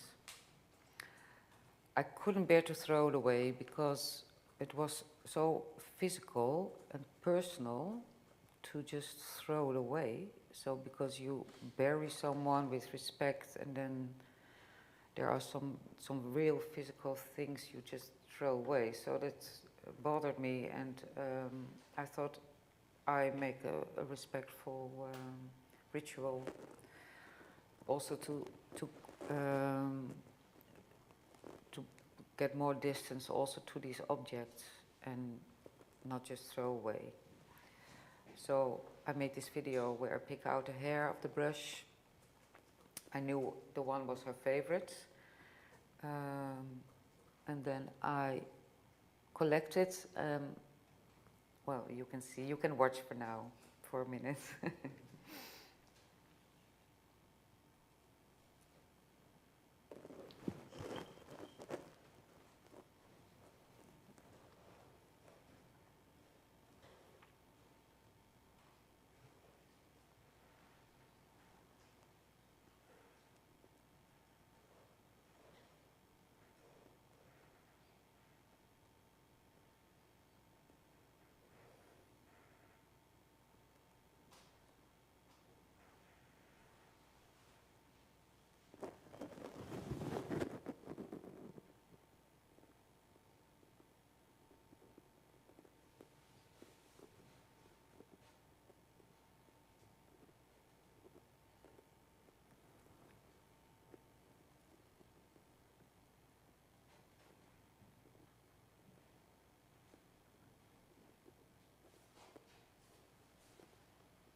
And in the installation, the brush itself is exposed in a small vitrine.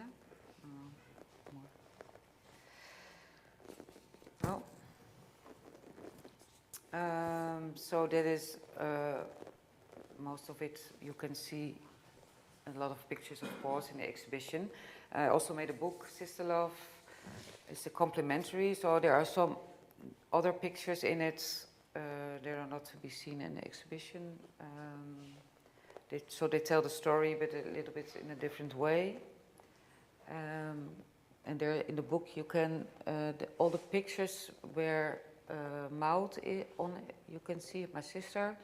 There's a little shimmer over her, so you have to, when you move the book, you can see. You will recognize who is Jantien and who is Maud. It's a small detail, and it makes her shine again. So I like that.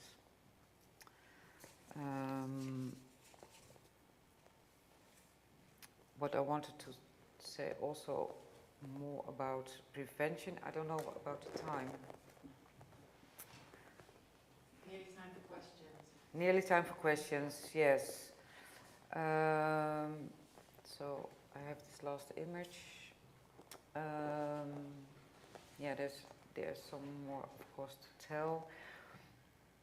The process of depression, and of course of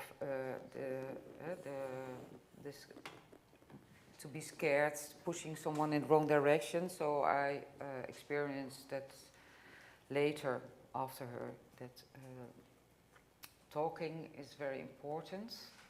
Name it, and I thought when I name it, I ask her these questions. I bring her into these ideas, but that's the opposite is true. So I think also take care of each other and look after each other. That's very important, and don't be afraid to connect or try to ask questions. So that's to say about Sister Love. And I'm working on a new project. It's about farmer suicide, because that's a group of suicides that is above average worldwide. So I'm investigating it now, so maybe it will be a new project after the summer. And I hope it will help to keep on communicating about this topic. Okay.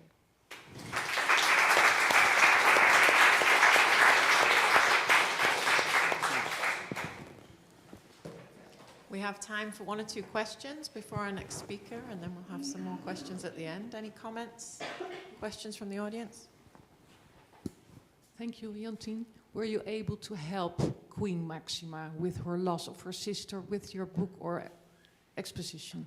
I gave her the book because at the opening, and she asked me some questions about my situation, and she told a little bit, but I don't, I think for her she was very curious more about my story than about all the pictures. So she wanted to know a little bit my experience, yes, with losing a sister, yes. Maybe it's useful to explain the situation for our international visitors with the Queen. I'm not familiar with what happened to her sister. Yeah. Her sister committed suicide when she was in Argentina, and Queen Maxima always talked about it with, I couldn't help her, and we should now help others to prevent from killing suicide. So Jantien is our Queen Maxima. Thank you. Other questions or comments? Wonderful. It's wonderful what you did. Thank you. Maybe, Karina, could you tell us a little bit about how audiences have reacted? Like, what kinds of interactions do you have in the space, in the installation? And has there been any backlash? Well, I think, I don't know if their special is interested the whole museum is about mental health. So that's also what I showed, the special tours also for children and for teenagers. So that's really our message, that we want that young children get educated by it, to speak about mental health. And we say, well, if you go in school, children learn about biology, how you say it? Biology. Biology, and they do gymnastic, but they don't learn actually about mental health, and that's what we want, to active, by the tours. So that's we can educate it through, by the tours in the museum, that we can educate from young till young adults, and that's. And that's not controversial in the Netherlands for raising this topic with young children, because in some countries I think it is. Well, I think we do it in a funny way. Moet ik eventjes de gebruiksaanwijzing, weet jij dat? A manual, yeah.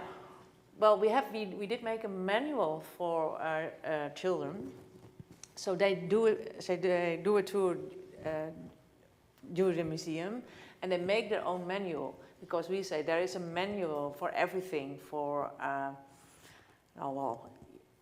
broodrooster, toasting, a microwave, for everything you've got a manual, but you don't have a manual for yourself. And if you visit a museum, you can make your own manual, and then you understand yourself better, and you can understand the other. So that's why it's not only about your own mind, but also by the minds. The other mind. And what kind of reactions do you see in the exhibition space? Do people ever get upset or want to avoid the room? Well, I think just now we renovated. I haven't seen them upset. I think when we our further museum, our elder museum, then it was more about the history for psychiatry, and then it was. Then we saw more people were upset. I think that because then it was, you were looking to the patients more, and now it's more about yourself, and it's, what I say, it's also sometimes in a funny way, or it's not a depressing museum. A bit more playful. More playful, I think. Yeah. Any other comments or questions? All right. Well, we'll move on. Oh. 113 and artists for mental health? Yeah, we do the project Word Up. I showed it in my presentation, but that will start next year on school. We do a pilot now, and that is also that we want to learn teenagers, young adults, to talk about their feelings by expressing by art. So they make raps, or they make poems. So we really use art to express themselves. Yeah, great. Yeah, and that is also we're proud that we're very popular among school children. I think because they can do something, and it's not a really art museum. They get bored, and now they can discover themselves. So,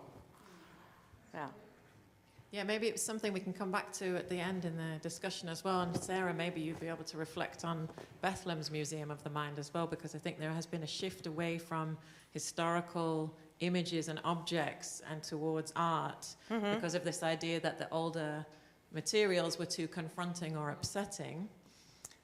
But as a historian, I really miss those materials, so to think about, is there a way to still use them in a mindful manner?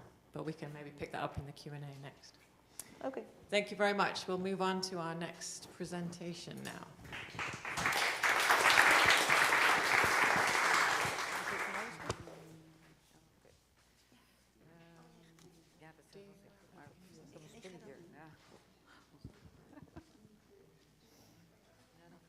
Hier? Ja, hier zat Corine. Maar anders dan blijf ik zitten hoor, dan ga ik wel daar zitten. Oh nee, ze gaat wel daar zitten. Leggen mijn papieren dan ook nog. So our next presenter is Mineke te Hennepe. She's curator of medical collections here at the Rijksmuseum Boerhaave. And she's going to talk about nursing history in the collections here. Thank you. Thank you, Manon. And thank you for being able to speak to you at this wonderful conference. And I feel slightly humbled by all your wonderful talks and the topic. I'm going to zoom out a bit more and discuss more the role of objects and what they can do in history. I have here a little object with me. It's very small. Maybe you have seen it during your tour through the museum. Here, it's just very tiny. It's a microscope, or a replica of the microscope. They wouldn't let me hold the real microscope here of Van Leeuwenhoek. But I just brought it to show you, you know, this is, you hold it in your hand, you feel how tiny it is, you feel the weight, how does it feel, how does it work? What can an object really do when you start looking beyond text, beyond images, although some images you can also understand as objects. So I really want to hold a plea here for the importance of the object. And in our collection, so our collection covers history of medicine and history of science in the Netherlands. And traditionally it has been it has been collected in such a way that it really revolves around medical science. So you would say, what about the nurses and nursing in general, taking care of patients? Is that really present? Well, it is present, but we have to switch our perspective a little bit.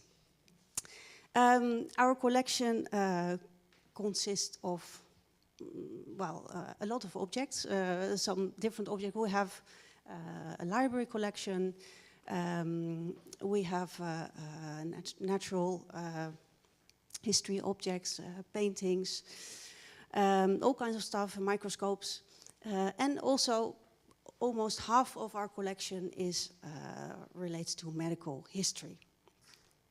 And you would say, whoops, if my presentation continues. Yeah, here we are. So this is, our collection is completely searchable online. And you can find stuff like this, you know, the typical medical operation stuff. Does that have anything to do with history of nursing? Yes, I think so. Because if you start looking at a bit more from a different perspective, you see that this is from a journal for nurses from the 1970s and 1980s. I think this article is from 1970s. And this is actually, in this article, is for operation nurses. And the argument was made because they switch maybe between hospitals, and each hospital, they have different sets of instruments, of operation sets, and who has to be able to recognize these instruments, to hold them, to have the skills to choose the right one during an operation. That is the operation nurse in this case. So that's a very important role, and a lot of knowledge of these instruments, they have to be inquired, and they are part of actually nursing practice. That is really what an object can really objects really start to matter. So what about knowledge through objects? And I would say that objects can be an invaluable source. And I want to talk with you about how material culture can tell us more about nursing history. And I want to give you some examples from our own collection, and maybe hear your reflection on those, because my knowledge of nursing history is not as big as yours, perhaps. And maybe give some leads for further research, and I hope to invite you all to think more about the interesting perspective we get once we start thinking about objects. Now, Manon will be very familiar with these books. These are just two books that have been published in recent years that plea for more interest and more attention to material culture. And one quote which I really like is from the book History Through Material Culture. It says, "As long as humans have made material things have shaped human history." And I think in the talk before us we saw a very strong example in the film of what objects can do and emotions, how they can be very much laden objects. What can you do with an object? Now, well, to give you an example of this is nothing to do with nursing history, but at the moment we're looking at, here in the museum, we have a project where we do research on with the original lenses of Antony van Leeuwenhoek, to try to find out how he made the first observations of red blood cells and of sperm cells over 300 years ago. How did he do that with these little instruments? What do you really see if you look through the original lens? And then you find out, once you start working with the objects themselves, you start finding out that the practices around those objects, they are really, they are not written down in any text. You have manuals, yes, but anyway, for this microscope there's no manual, and you have to start doing. So it's learning by doing, and by constructing, making reconstructions or replicating experiments or what they were replicating practices. Maybe you can get some idea of the material literacy. So what is really the knowledge ingrained in the stuff and in dealing with the stuff. Maybe we can come a bit closer to that. And the sensorial knowledge. So how the importance of touch, of seeing things, of doing, and also moving around an object. I always say to people, is something. Then I can show you now the picture of the iron lung. Oh, well, no, it's not here yet. Anyway, I can show you the picture of this doll, for example. So this is already one example,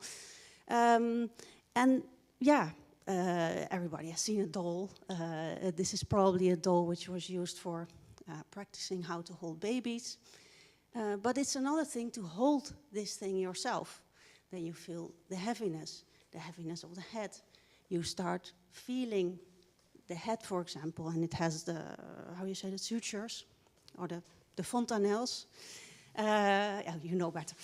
And then you really start feeling why it's important to have one of these objects. How do you have to deal with that? And that's very different than now showing it to you in a picture. So then you start think, what does it mean to carry? And this, I think, is broader than just carrying a doll. I think in nursing practice, carrying patients, dealing with weight is very important. Another such thing is the iron lung. I don't know, maybe you have seen it upstairs. It's just above here, where now there's no children running, fortunately. It's a very large piece of equipment. And maybe probably all of you know the story of the iron lung, the persons who were in there.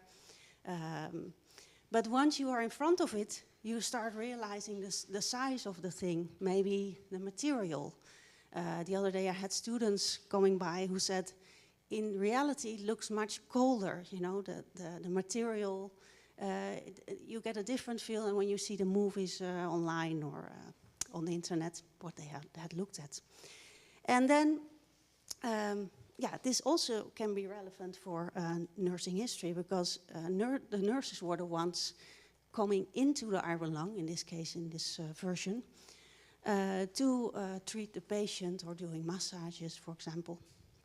So how is it to maneuver around such an instrument, to be inside that instrument and yeah, in the small space that you have to yeah, try to treat the patient as best as possible. So that also requires a lot of skills, and the same is true, of course, for the incubator.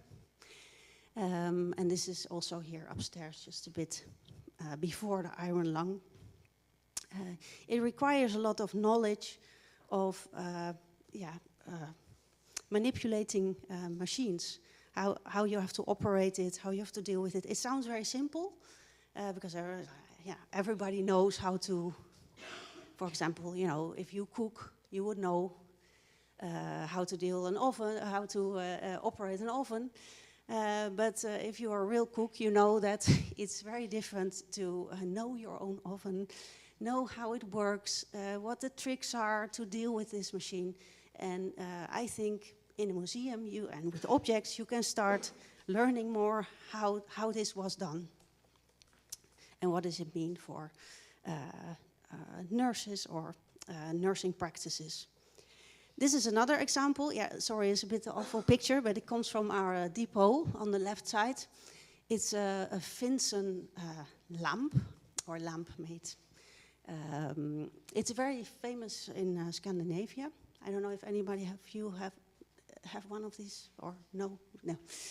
So it's used to treat lupus. And you see here it works with sunlight. It's sort of concentrated with a very strong light. And it's used on the patients. They are like, gathered around this large piece of equipment. And I think the whole arrangement of patients around this machine and knowing how to treat this in the right way, it must have been a very particular skill that you can try to perhaps recreate. I don't know, our machine doesn't look as complete as the other one, but you will have to try to think how you could do that. But we could think about ways to start thinking about that. So the handling of these objects. And then one that might not be as obvious, because you have seen probably many photographs in the past days. But actually, photographs themselves are also objects. And here you see a photograph from an album from two nurses who worked in Haarlem. This is the album, and here you see, the physical form of the album. And as you all know, I mean, everybody uses photo albums to carry to people, to show them, or at least they used to, maybe. Now you do it with your phone. But an album is really also an object. And where has it been? What was the function of the album? That is very different than looking only at the pictures as pure, just pictures for their content. Because photographs, in a way, are also staged. They have a history, they have a past. And now they are here in the museum, but they have their own biography. And these, for example, this is an example from another album from TB patients, children who were here in the hospital in Katwijk. And you see lots of nurses in these images to comfort, hold the children in the right position. How did they stage them? Why did they stage them in this way? What happened with these photographs? These are all questions you can ask yourself. And one that I think in these times is very relevant is the example of these photographs, and they were made during a trip from the Red Cross, group of nurses and physicians who work for the Red Cross, and they went to during the Balkan War, the first Balkan War, 1912, 1913. And you can look at these pictures as what you can see on the picture, but you can also think, what was the role of these images during this war? What was the function and the power of these photographs? What did they want to tell with these photographs? So I think that can also be a very interesting way to look at this material. And in doing that, you could, and I called it an encyclopedia in 3D of different knowledges. And this is just a small summary of what you could do with this kind of material and how you could, in a different way, sort of look at the past through objects. So this is just a first exercise for me from our collection, what you could do, but there are many different ways to do this.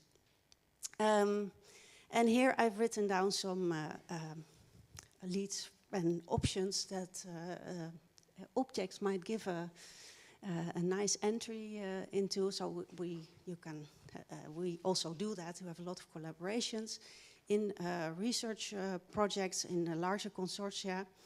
And research and exhibitions also feed each other in the knowledge that we get from the objects, but also the other way around.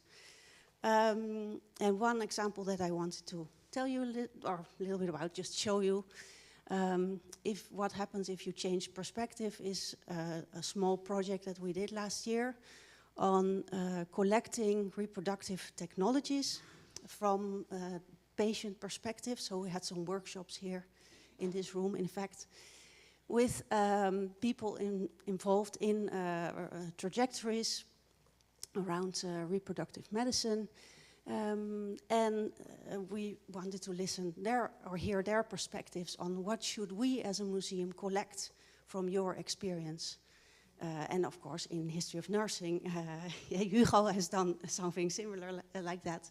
And actually, this project came about partially, the lead was actually the research done by Manon from medical museums. They should have more attention for the things, or pregnancy in a different way, and all the strategies around it. So that is how I think a museum can also be of interest.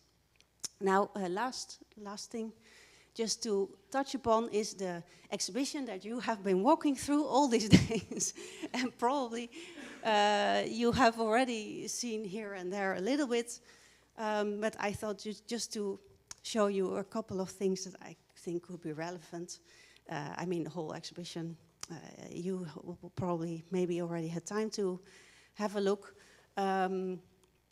But I think just to show you a few examples of history of nursing in the exhibition, we did, so this exhibition actually is already from 2020.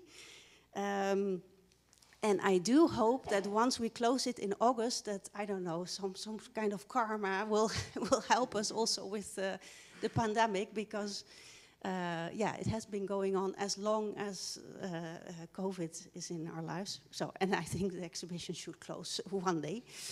But so this was from the first lockdown. These images were made from a photographer, and we have juxtaposed them to some images from the last lockdown that we knew before. This is in Tilburg, is from the last small outbreak of smallpox in the Netherlands. And you see some women there, they're actually nuns, because the people were held in a monastery, or a former monastery, and that is where people were held in quarantine. If you want to, you can have a look better. And then one a very prominent part in the exhibition is this staging of protective clothing. And there on the left side, obviously, that is current day clothing for protection. And we have dressed this doll together with the department in the LUMC. And this is actually a nurse taking care of a patient with Ebola. So not COVID, but everybody thinks it's about COVID, but it's fine. An object doesn't have a fixed meaning. It's just, sometimes people want to see in it what they want to see, which is also fine.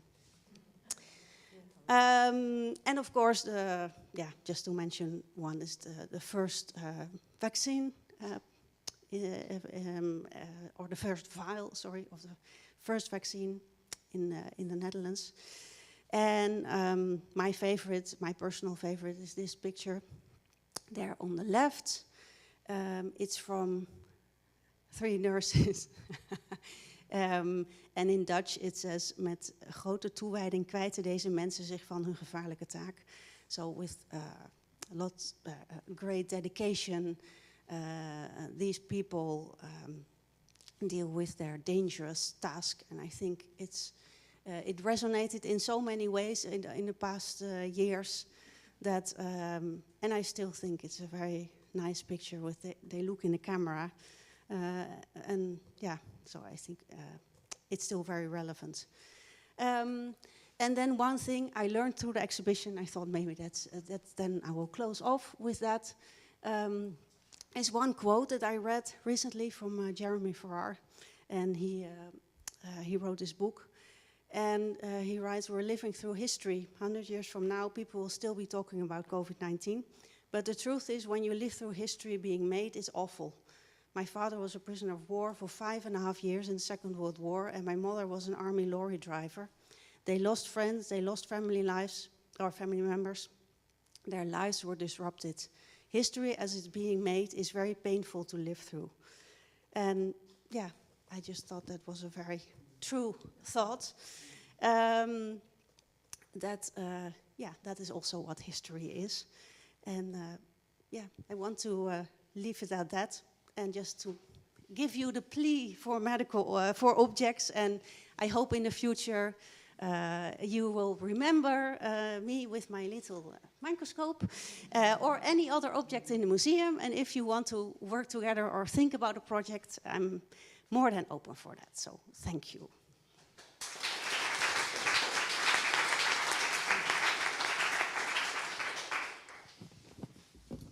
Thank you, and we'll have time for questions after our last presenter.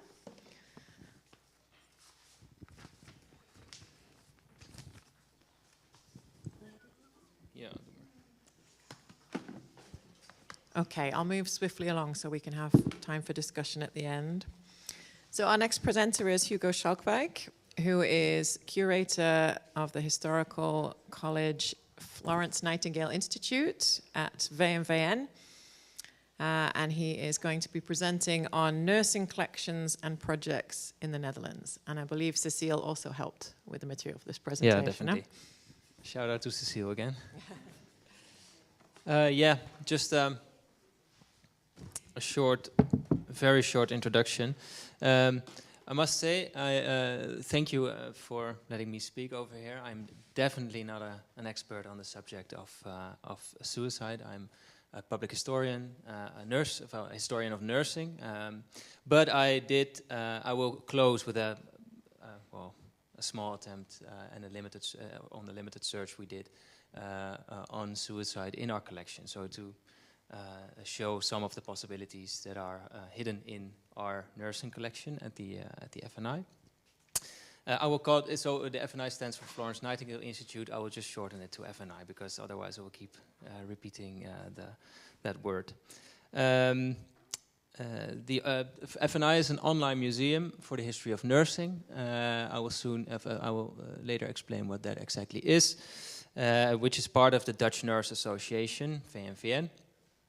And during this talk, I will talk about the digital, introduce the digital museum, show the collection, show what we do and how we do it. I am also advisor to the Historical College. I will explain that as well. I'm a PhD candidate. Manon Perry is my supervisor at the University of Amsterdam and Fontys University of Applied Sciences. And I am also representing the European Association for the History of Nursing, also present here. And of course also representing our colleagues from the Dutch Nursing Heritage Foundation, SHVB, of which Cecile is also an affiliate. I will give a very short history of FNI, which started as a physical museum of nursing in 1997, after 5 years of fundraising and campaigning for a museum of nursing. It moved 2 times from Angerlo to Zetten, 2 villages in cities in the Netherlands. And in 2012, the physical museum closed again when then director Nanny Wiegman made a bold move of digitizing the collection and digitizing the museum to become the first ever registered digital museum in the Netherlands. In 2020, the Dutch Nurse Association adopted the Museum of Nursing because they thought, well, we need to safeguard its future, safeguard the collection, and well, after a model of the Royal College of Nursing in the UK, also well, take care of the history of their profession. Alongside this fusion, also the Historical College was formed to get in knowledge on history, knowledge on heritage. So the college consists of nurses, historians, heritage specialists who form the strategy of the museum and also can act as an advisory board to the board of the Nurse Association. We also work closely together with our colleagues from the Museum Boerhaven and other relevant medical institutions. And well, together we have a mission, and our mission is safeguarding nursing heritage and history. And by telling the history and showing the heritage, we wish to positively attribute to nursing identity, nurse education, the position of nurses and nurse leadership. And also we wish to raise awareness for the wider public for the role and the value of nursing right now, but also throughout history. And we do that all by using our collection and our archive. So how do we do that? Well, since the museum went digital, we do not have a permanent physical exhibition space. Instead, a large part of our collection is displayed on our website, www.fni.nl. When visiting our website, you will find many of our top objects being photographed in high quality and in 360 degrees, so you can have the sensation of somewhat walking around, but of course not the sensation of actually holding it in your hand, Mineke. And objects in our collections vary from, well, historical nursing objects such as well, bedpans and nurse uniforms, but also the prevention materials, insignias, lots and lots of photographs, and the dress robes of the first nursing professor, for example, Anneke van den Berg-Braam, who was installed in 1986. And our archive holds a wide array of nursing and healthcare journals, many of which are digitized, but also the archives of professional organizations throughout history, institutions, and personal archives of nurses and nurse leaders. One of our top objects that really shows the richness of nursing history, and it's also a doll, is the doll of Nurse Stieltjes. And this nurse, Antje Stieltjes, was a community nurse that invented a special way of bandaging, as you can see. And this bandaging was mainly used on factory workers, who often, because of their work, had developed skin disease and had to stay at home to have their wounds healed. And through this new way of bandaging, workers did not have to stay at home, but they could freely move and thus return to work. And she used this doll to demonstrate the bandaging technique to her nursing students. She won a very prestigious award, and this object really shows the innovativeness embedded in the nursing profession and the practical nature and the ability to help. On the one hand, but on the other hand, it can also really invoke discussion, because who did she really help? Did she help the patients who could, of course, freely move and could return to work to provide for their families? Or did they actually also really help the factory owner who did not miss out on his labor and might be less inclined to improve the working conditions in his factory? So this object can really help us to look critically to the context of such innovations, but also show the different dilemmas within the nursing work itself. Objects can also be somewhat of a portal to the past, and also creating show a common nursing identity. The Portal to the Past is something I borrowed from the nurse historian Eleanor Krohn Herman, who wrote about the importance of nurse artifacts when researching nursing history. And she named artifacts a portal to the past. So they created direct link to nurses from earlier times. And by interacting with the historical objects, nurses can explore the history of their own work, revealing differences with the past, but also some continuities. And I encountered this specific mechanism at the museum table we have in Utrecht at our offices from the Dutch Nurse Association, in which I placed, well, a really small part of our collection. And we were in doubt, so should we also lay down explanations of what the objects are, because, well, it's not always that clear. But there were some practical barriers towards it. Of course, it wouldn't look as nice, and well, the table needed to be used as well.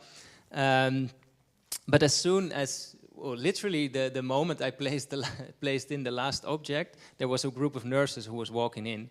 And immediately you saw the more experienced nurses of the group walking towards the table, pointing at the objects, calling their younger colleagues towards the table and explaining exactly what those objects were. So it was a really nice interaction and showing how these objects are indeed, well, a portal of the past, to the past. And about the strengthening of identity, well, last year we made an effort to do so with one group within nursing, and those are the nurse auxiliaries. I'm not sure if there's a British equivalent of those, verzorgenden, we would say in the Netherlands. They form the largest group of healthcare workers in the Netherlands, but they also struggle from a weak position and also struggle to really profile themselves as being more than the assistant to the nurses. We already noticed a great pride in their profession whenever we shared something like their insignia, which you can see over here, which is of course a beautiful insignia as well. And we get swamped in messages of nostalgia, of pride in their profession. But their history remains relatively untold. So also on our website. So we thought, well, we're going to make an exhibition showing the origins of the profession, how it did and how it did not succeed in its original goals and in the profiling of themselves, and also really explain how this particular group of professionals reacted to, well, the ever-changing context of Dutch healthcare. And I believe that the most powerful aspect of this exhibition was not really the objects that we only showed, but also the people, well, who lived the history themselves, which you can see Geesje over here. She recently retired as a nurse auxiliary, and this is a movie of her browsing through her photo album of her nurse training. And it's really this combination of archival material, objects, and also the stories of the people themselves, which I think makes such a nursing exhibition the most powerful. And and another project in which I can show this powerful connection was a project I did on the history of AIDS nursing in the Netherlands. And I always like this picture because, of course, you can see the two nurses right now, and in the left top corner, you can see them in action when they were still working. This was a project in which we had to heavily rely on oral history research because we simply did not really have any objects to show along with them. And the idea of this project started when I was in college. I didn't even know the FNI back then, but I was working as an administrative employee on a nursing ward in Amsterdam, and that ward used to be the AIDS ward some 20 years before. And the nurses who worked there were still, well, there were some nurses who had worked there 20 years before, and they still talked passionately about their time on working on the ward, and talked about their work back then and how it was the most valuable period in their careers, the period in which they could really, felt that they could mean the most to the patients. And I, as a young historian, was really grasped by these stories, and I always urged them to tell more. And at one point they showed me these scrapbooks, which they kept during their time there. And those scrapbooks were filled with memorabilia, cards and updates from the staff, stories. They really captured the life on such wards. And I browsed through them, and I thought they were amazing to browse through. And when I was starting my MA thesis, I hoped to use those books for my MA thesis to show this special history. But when I returned to the wards, the books were gone, probably thrown away, which was of course a shame. It also, it is, I think, really symbolic, because when I was reading on this AIDS pandemic in the Netherlands, there was not much literature, but the literature there was, nursing was hardly in there. So, as I said, was a bit symbolic, as the nursing heritage is often in places where we can't reach them and where it isn't being held, isn't really safe for the future. So what we did, I contacted the FNI, and we together did this project, tracking down 6 pioneers in AIDS nursing and recreating their stories, showing their stories to the Netherlands and showing their crucial work. And in the past 2.5 years, I was reminded often by the closing remarks of, it wasn't her, it was another one of the nurses who made some final remark in an interview I did with her. And she said, do not think this can never happen again. Just imagine, a new, apparently untreatable infectious disease. Let's hope it never happens, but if it does, I hope a new generation of nurses can stand up and act on lessons of the past. Well, I can call it nursing during a pandemic part 2, because 2 months after I started working at the Dutch Nurse Association, COVID hit.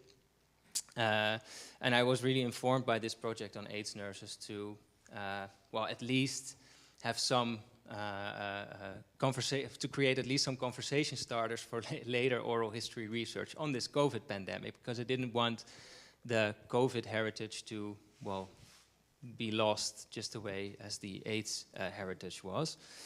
So I did that by simply calling nurses within my network, asking them to keep diaries from their day-to-day experiences, really easy questions. So how did they start their day? What did their regular routine look like?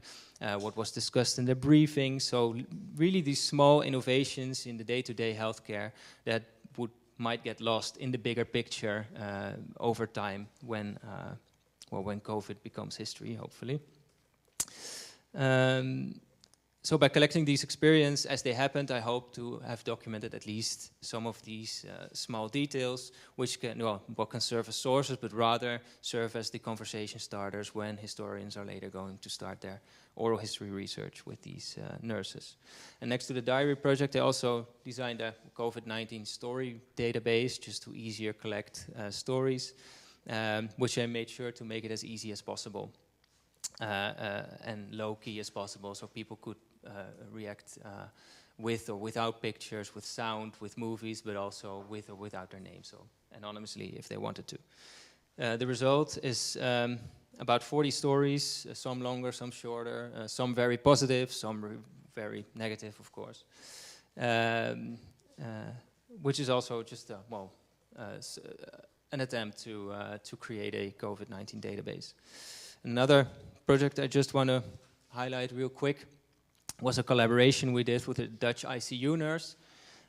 Kim Makar is her name, and she was is also an amateur photographer.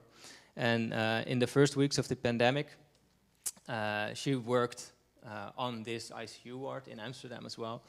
And I saw she during the first weeks, she really felt the need to have some sort of document, some sort of proof that this all happened, so she and her colleagues could reflect on this period by looking at the photographs of the most important moments of the day.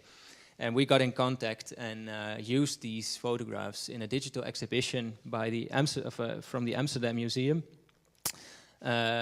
So Man and I curated this room full of these pictures, and I think it's especially beautiful because it's a nurse who actually took this picture. So the photos are not only aesthetical, they're also through the lens of a nurse photographing the most important parts of such a day. Really important, I think, to collect these kind of things because they preserve the nursing work in these kind of times and show the crucial role they play in our society. And at the beginning of my talk, I promised to touch upon the theme of this conference as well. Cecile and me conducted a small, limited research through our collections, and I really couldn't find much objects that had the label suicide on them. Of course, we have quite some material on psychiatry, but when we searched through the professional journal of nursing, we actually found some interesting results. And the Dutch Journal for Nursing, just for the information, is the longest running professional journal for nurses in the Netherlands. So it runs since 1892. And we found two results from 1938 and 1984, which of course were really different, but also quite similar. You see the pictures quite in your face, but in 1938, a doctor named Jelgersma wrote an extensive article on on the preventing of suicide in mental care institutions. He introduces the subject of suicide as old-fashioned but ever relevant, and describes ways in which nurses can and should prevent suicide at all costs.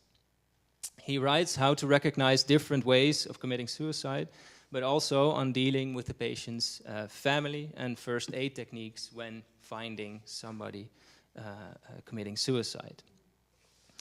The writer states that he recognizes an ethical dilemma within nurses.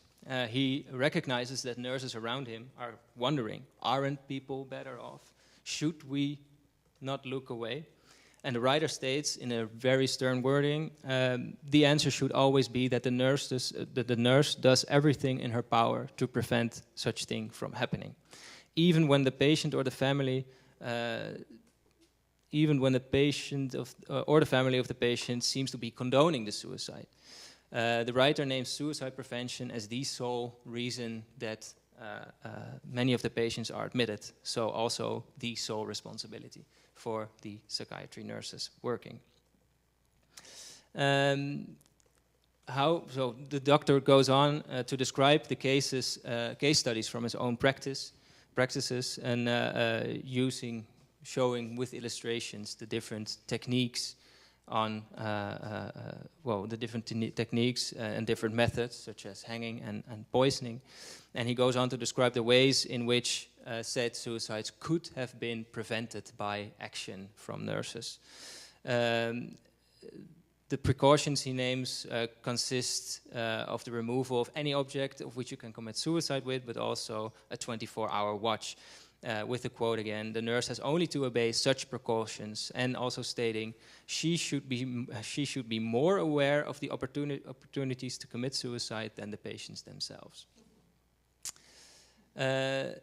And the article really, I think, also reveals this dilemma, as I already said, within the nurses. So apparently there were nurses who were not really convinced of these kind of treatments and were not always convinced that they were doing the right thing of constantly guarding the patients. And the same thing, which I thought was, that really struck me, when I was searching through all the magazines, there is a long period after this, after 38, where there is no mention of suicide at all. And then all of a sudden it starts again in the 1970s. And then in 1984, there is a special edition on nursing and suicide prevention. Of course, it coincided with rising rates of suicide in the Netherlands, but also on the debate of legalization of euthanasia and assisted suicide. And there is, in the articles, there is a special attention to nursing protocols regarding suicide, attention to nurse trainings, care for the caregivers themselves after they have experienced a suicide from one of their patients. And although the context, of course, is completely different, and they're, well, we're really talking about two very, very different worlds. What did struck me was the same kind of moral dilemma inside these nurses. So again, the discussion is about prevention, but there are also questions. So what should we prevent? Should we prevent at all costs? Yes, we should prevent, but what then? So there's this quote, save someone, and then should we leave him to his fate? So there's the same internal dilemma going on, which struck me, but of course, now the discussion is not so much about the prevention, but also about the persons wanting to commit suicide. So as I said, I'm no expert on this subject, but I found this small search already very interesting and insightful. And of course, I invite anyone who's interested in researching this to come and visit FNE so we can talk about this. Thank you very much.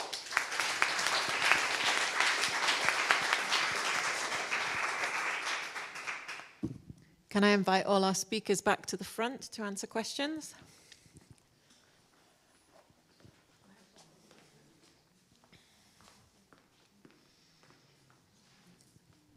Yeah, do you want to come back?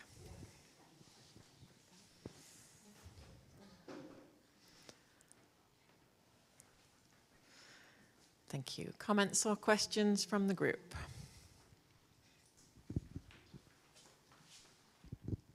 I had 2 comments about how to bring nursing history, at least 2 ideas, which I had during university course on very different objects, but which is maybe asking archaeologists to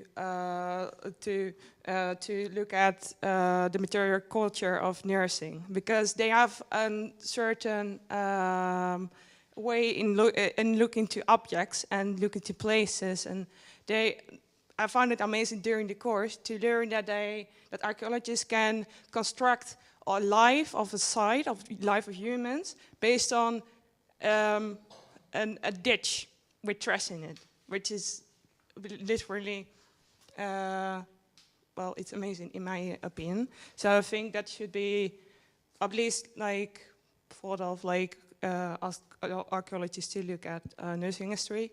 And the other thing is about a museum in Ghent, Belgium, in the St. Baaf's Cathedral.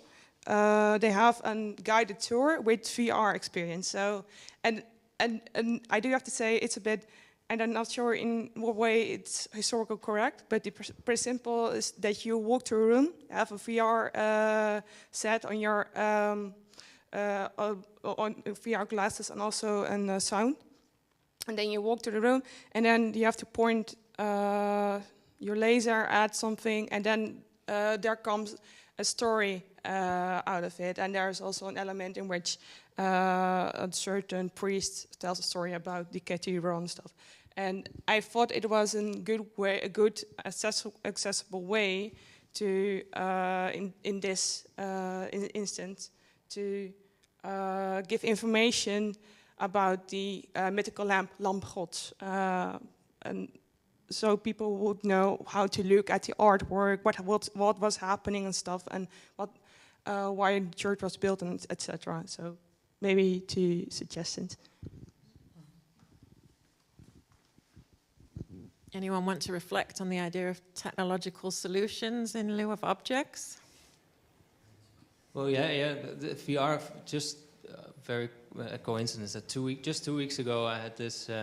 I also work at Fontys University of Applied Sciences, and one of the professors, is specialized in technology, and she actually brought in 2 nursing teachers who also integrated VR in the nurse trainings, and well, that was amazing just to see. And I also immediately got going. So we should really use this to show the history of nursing as well. So maybe, yeah, maybe in cooperation with the Fontys University. Did you have a comment, Monica? Oh, yeah, maybe I just wanted to reflect on the idea of archaeology and archaeologists. I think a lot of thinking and theory from material culture is actually informed by archaeology, so that's a natural link. But I think as long as there's a period from which you can still ask people. I mean, you can still do oral history, and I think as long as when that is possible, it would be interesting to do that. And then you have the time before that. I think it's too recent for archaeologists, but that's just. Now you have I know you have some archaeologists that do a lot of. I mean, you can also go into the material culture, literally, you know, to do scientific research on materials, for example. Coincidentally, one of the guest speakers did something with World War II archaeology, and he constructed how life at first Nair camp in nearby Venlo, also in the aspects of healthcare, just based on mass medicine bottles which are found in the ground. Oh, yeah. Cecile, you have a question. I would like to mention that the woman who is doing it, at least I don't think it was you, but I thought it was the woman from Utrecht. I guess you know her. I can't. Reina. Hmm? Reina de Raad? Nee, niet Reina. Another woman. But there is a person in Holland, a woman, and she wanted to study our collection of weighing objects. Oh, yeah. Because Stichting Lieke Historisch Huistra. Verpleegkundig Bezit has a very large collection, and I would so like it because maybe we have to store it for a long time because it's so difficult to keep this collection alive. And now it's still open. So it would be such a nice project to do all this nursing work with weighing babies, weighing adult people. There are so many weighing objects, and maybe you also have some. And it's a nice, I think there are pictures of it because the consultation desks, they have been photographed so many times. I think it would be an excellent idea.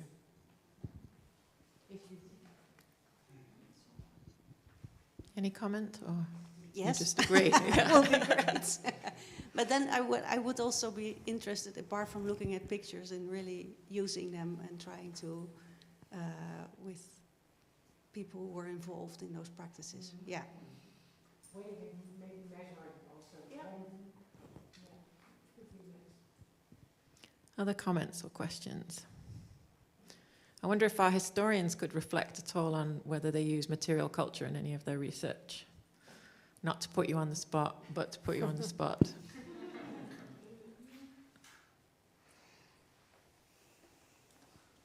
I've used historic nursing journals a lot in my research, and in fact I was involved in a digitising project in Ireland where we digitised early historic journals.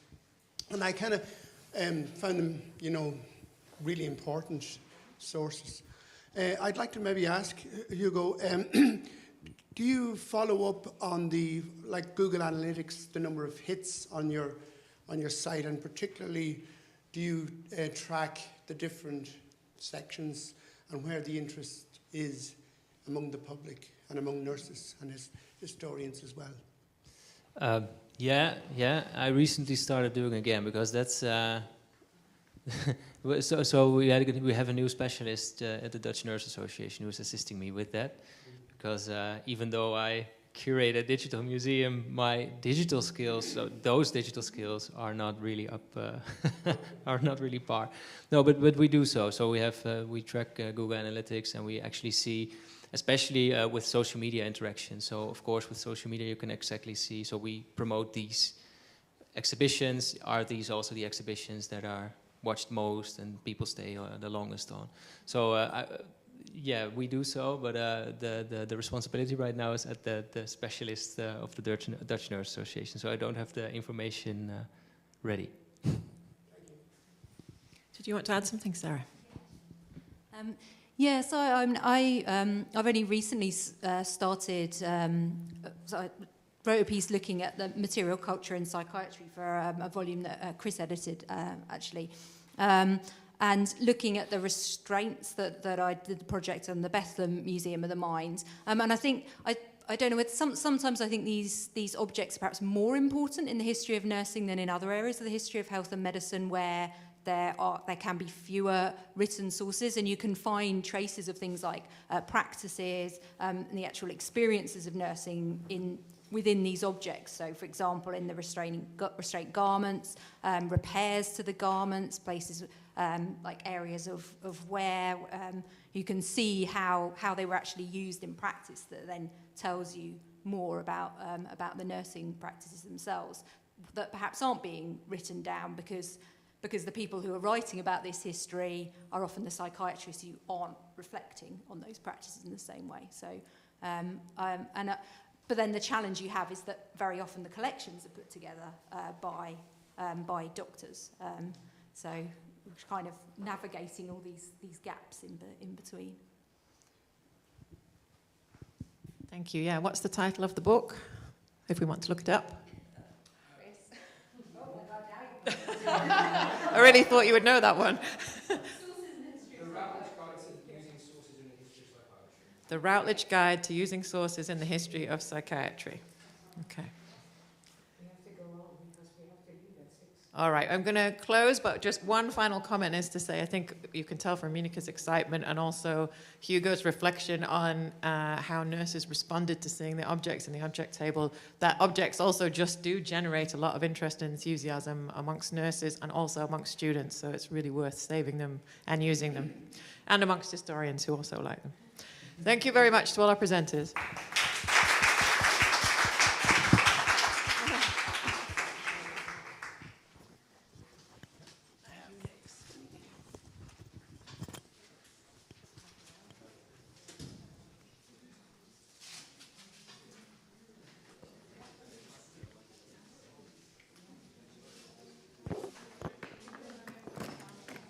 Ga jij een foto maken? Missen we anders welke situatie? We gaan nu een prijs uitreiken. Oké, ja. Dankjewel.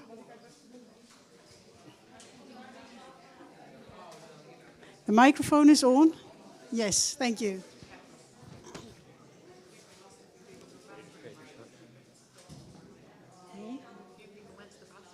Oh, okay. Yeah, they're coming back. Okay.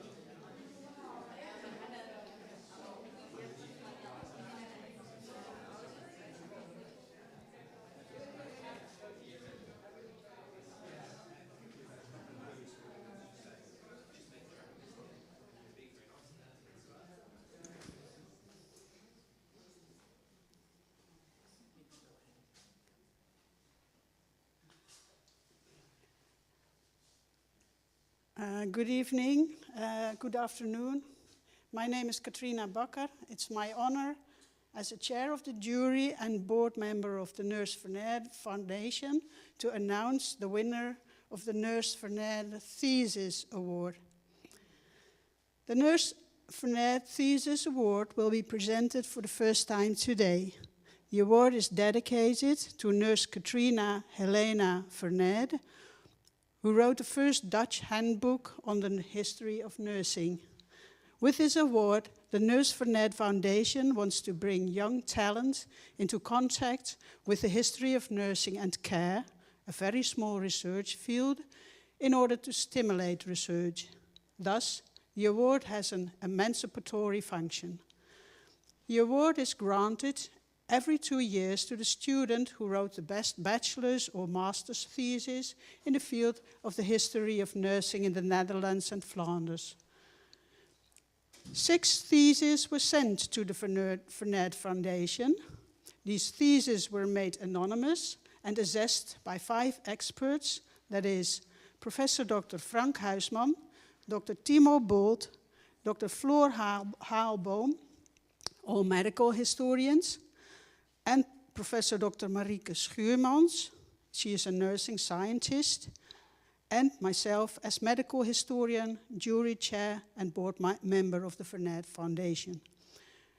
We met once in a long session which took place online due to COVID measures. However, this did not prevent a vivid discussion. The jury was pleasantly surprised by the winning thesis. It's a very interesting story and well written as well.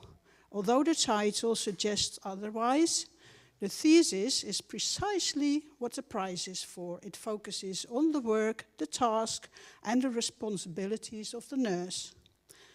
Oral history has been used appropriately and is cleverly linked to the results of the archive research. The subject is approached from different perspectives, that of the patient, the medical profession, nursing, and other disciplines.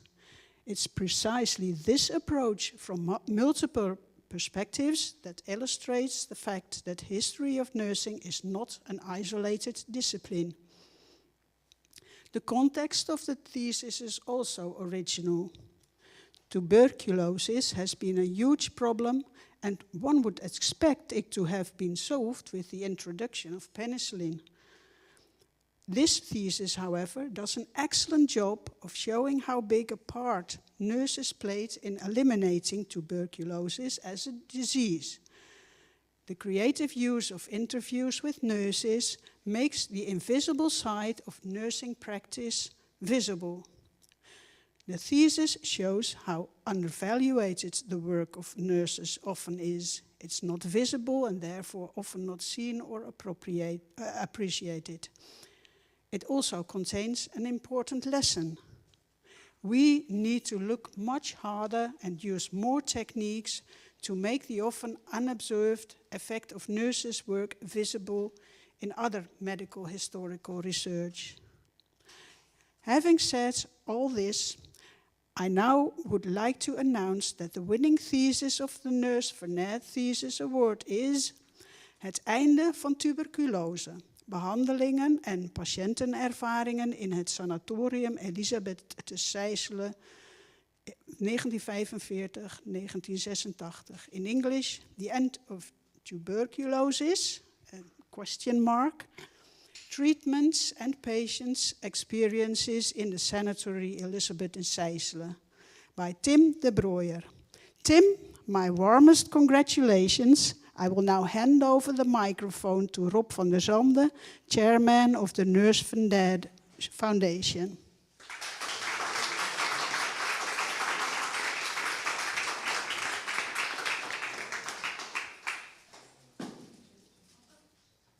Van der Zande is also florist, I guess, today.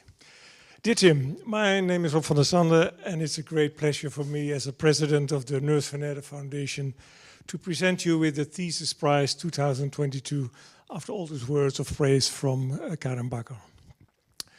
I think you have rightly won the prize. Oh yeah, oh that's better, yes, okay.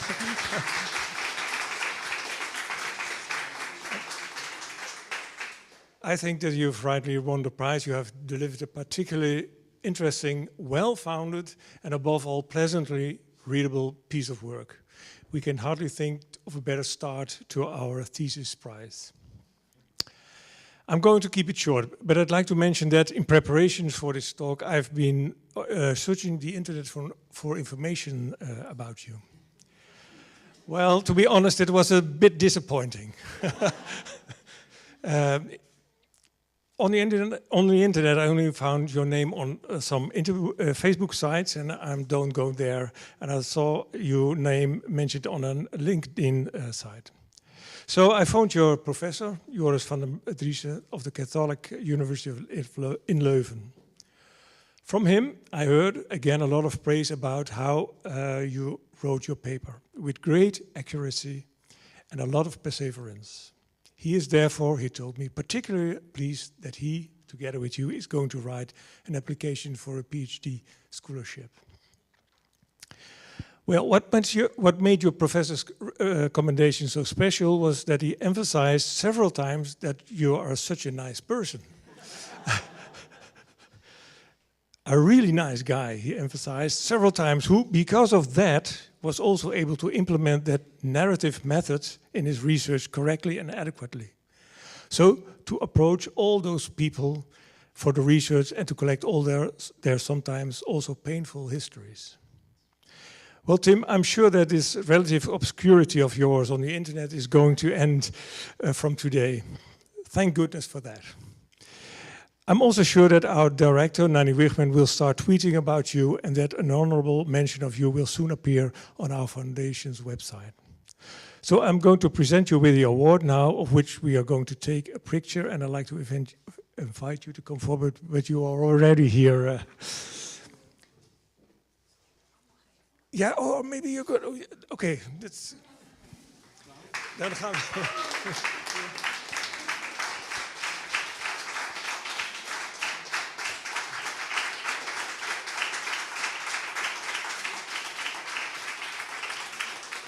I promised Nanny Wiggins not to ask you what are you going to do with €1,000. Don't tell. Yeah. Thank you very much. Thank you very much. Okay.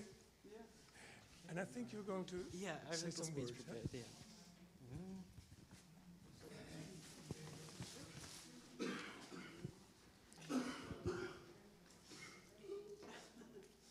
I want to thank you for all those nice words. I feel really humble to accept this here. I'm very grateful for joining you here tonight in Leiden. I would first of all like to thank the jury of the award and the board of the Leiden Foundation for awarding my master's thesis recognition. In addition, I'd also like to thank my supervisor, Professor Joris van Dries, for his excellent guidance and support throughout my MA trajectory at KU Leuven.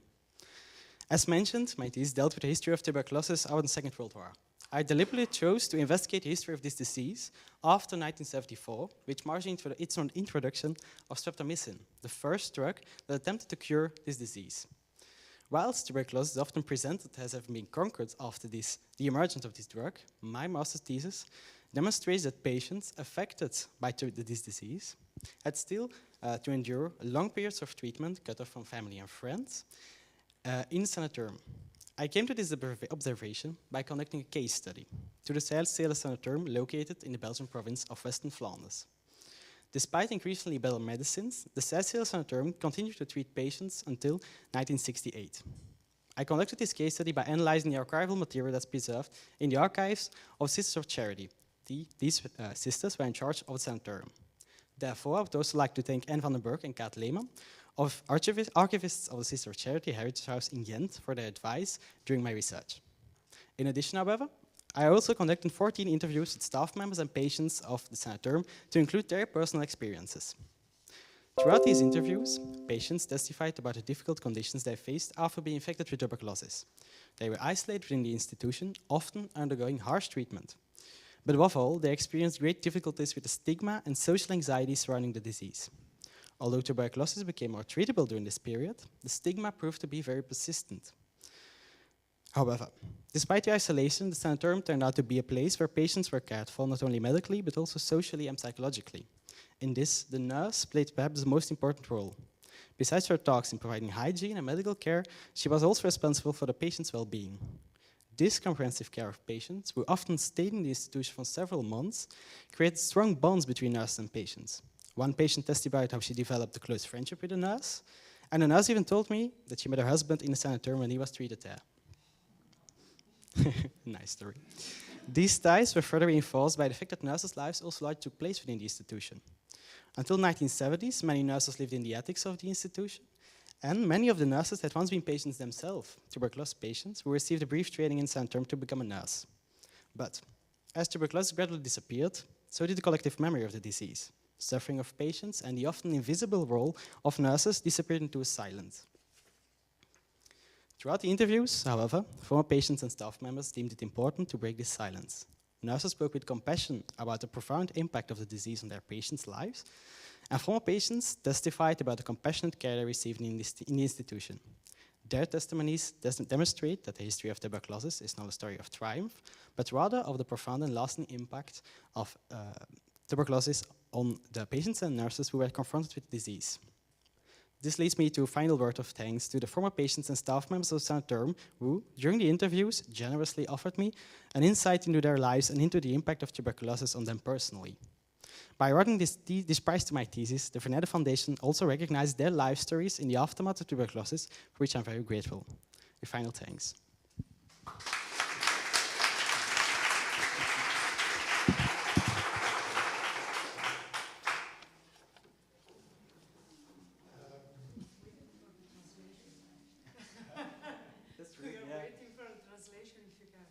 We're working on an article, so we're working on an article, so it will be coming.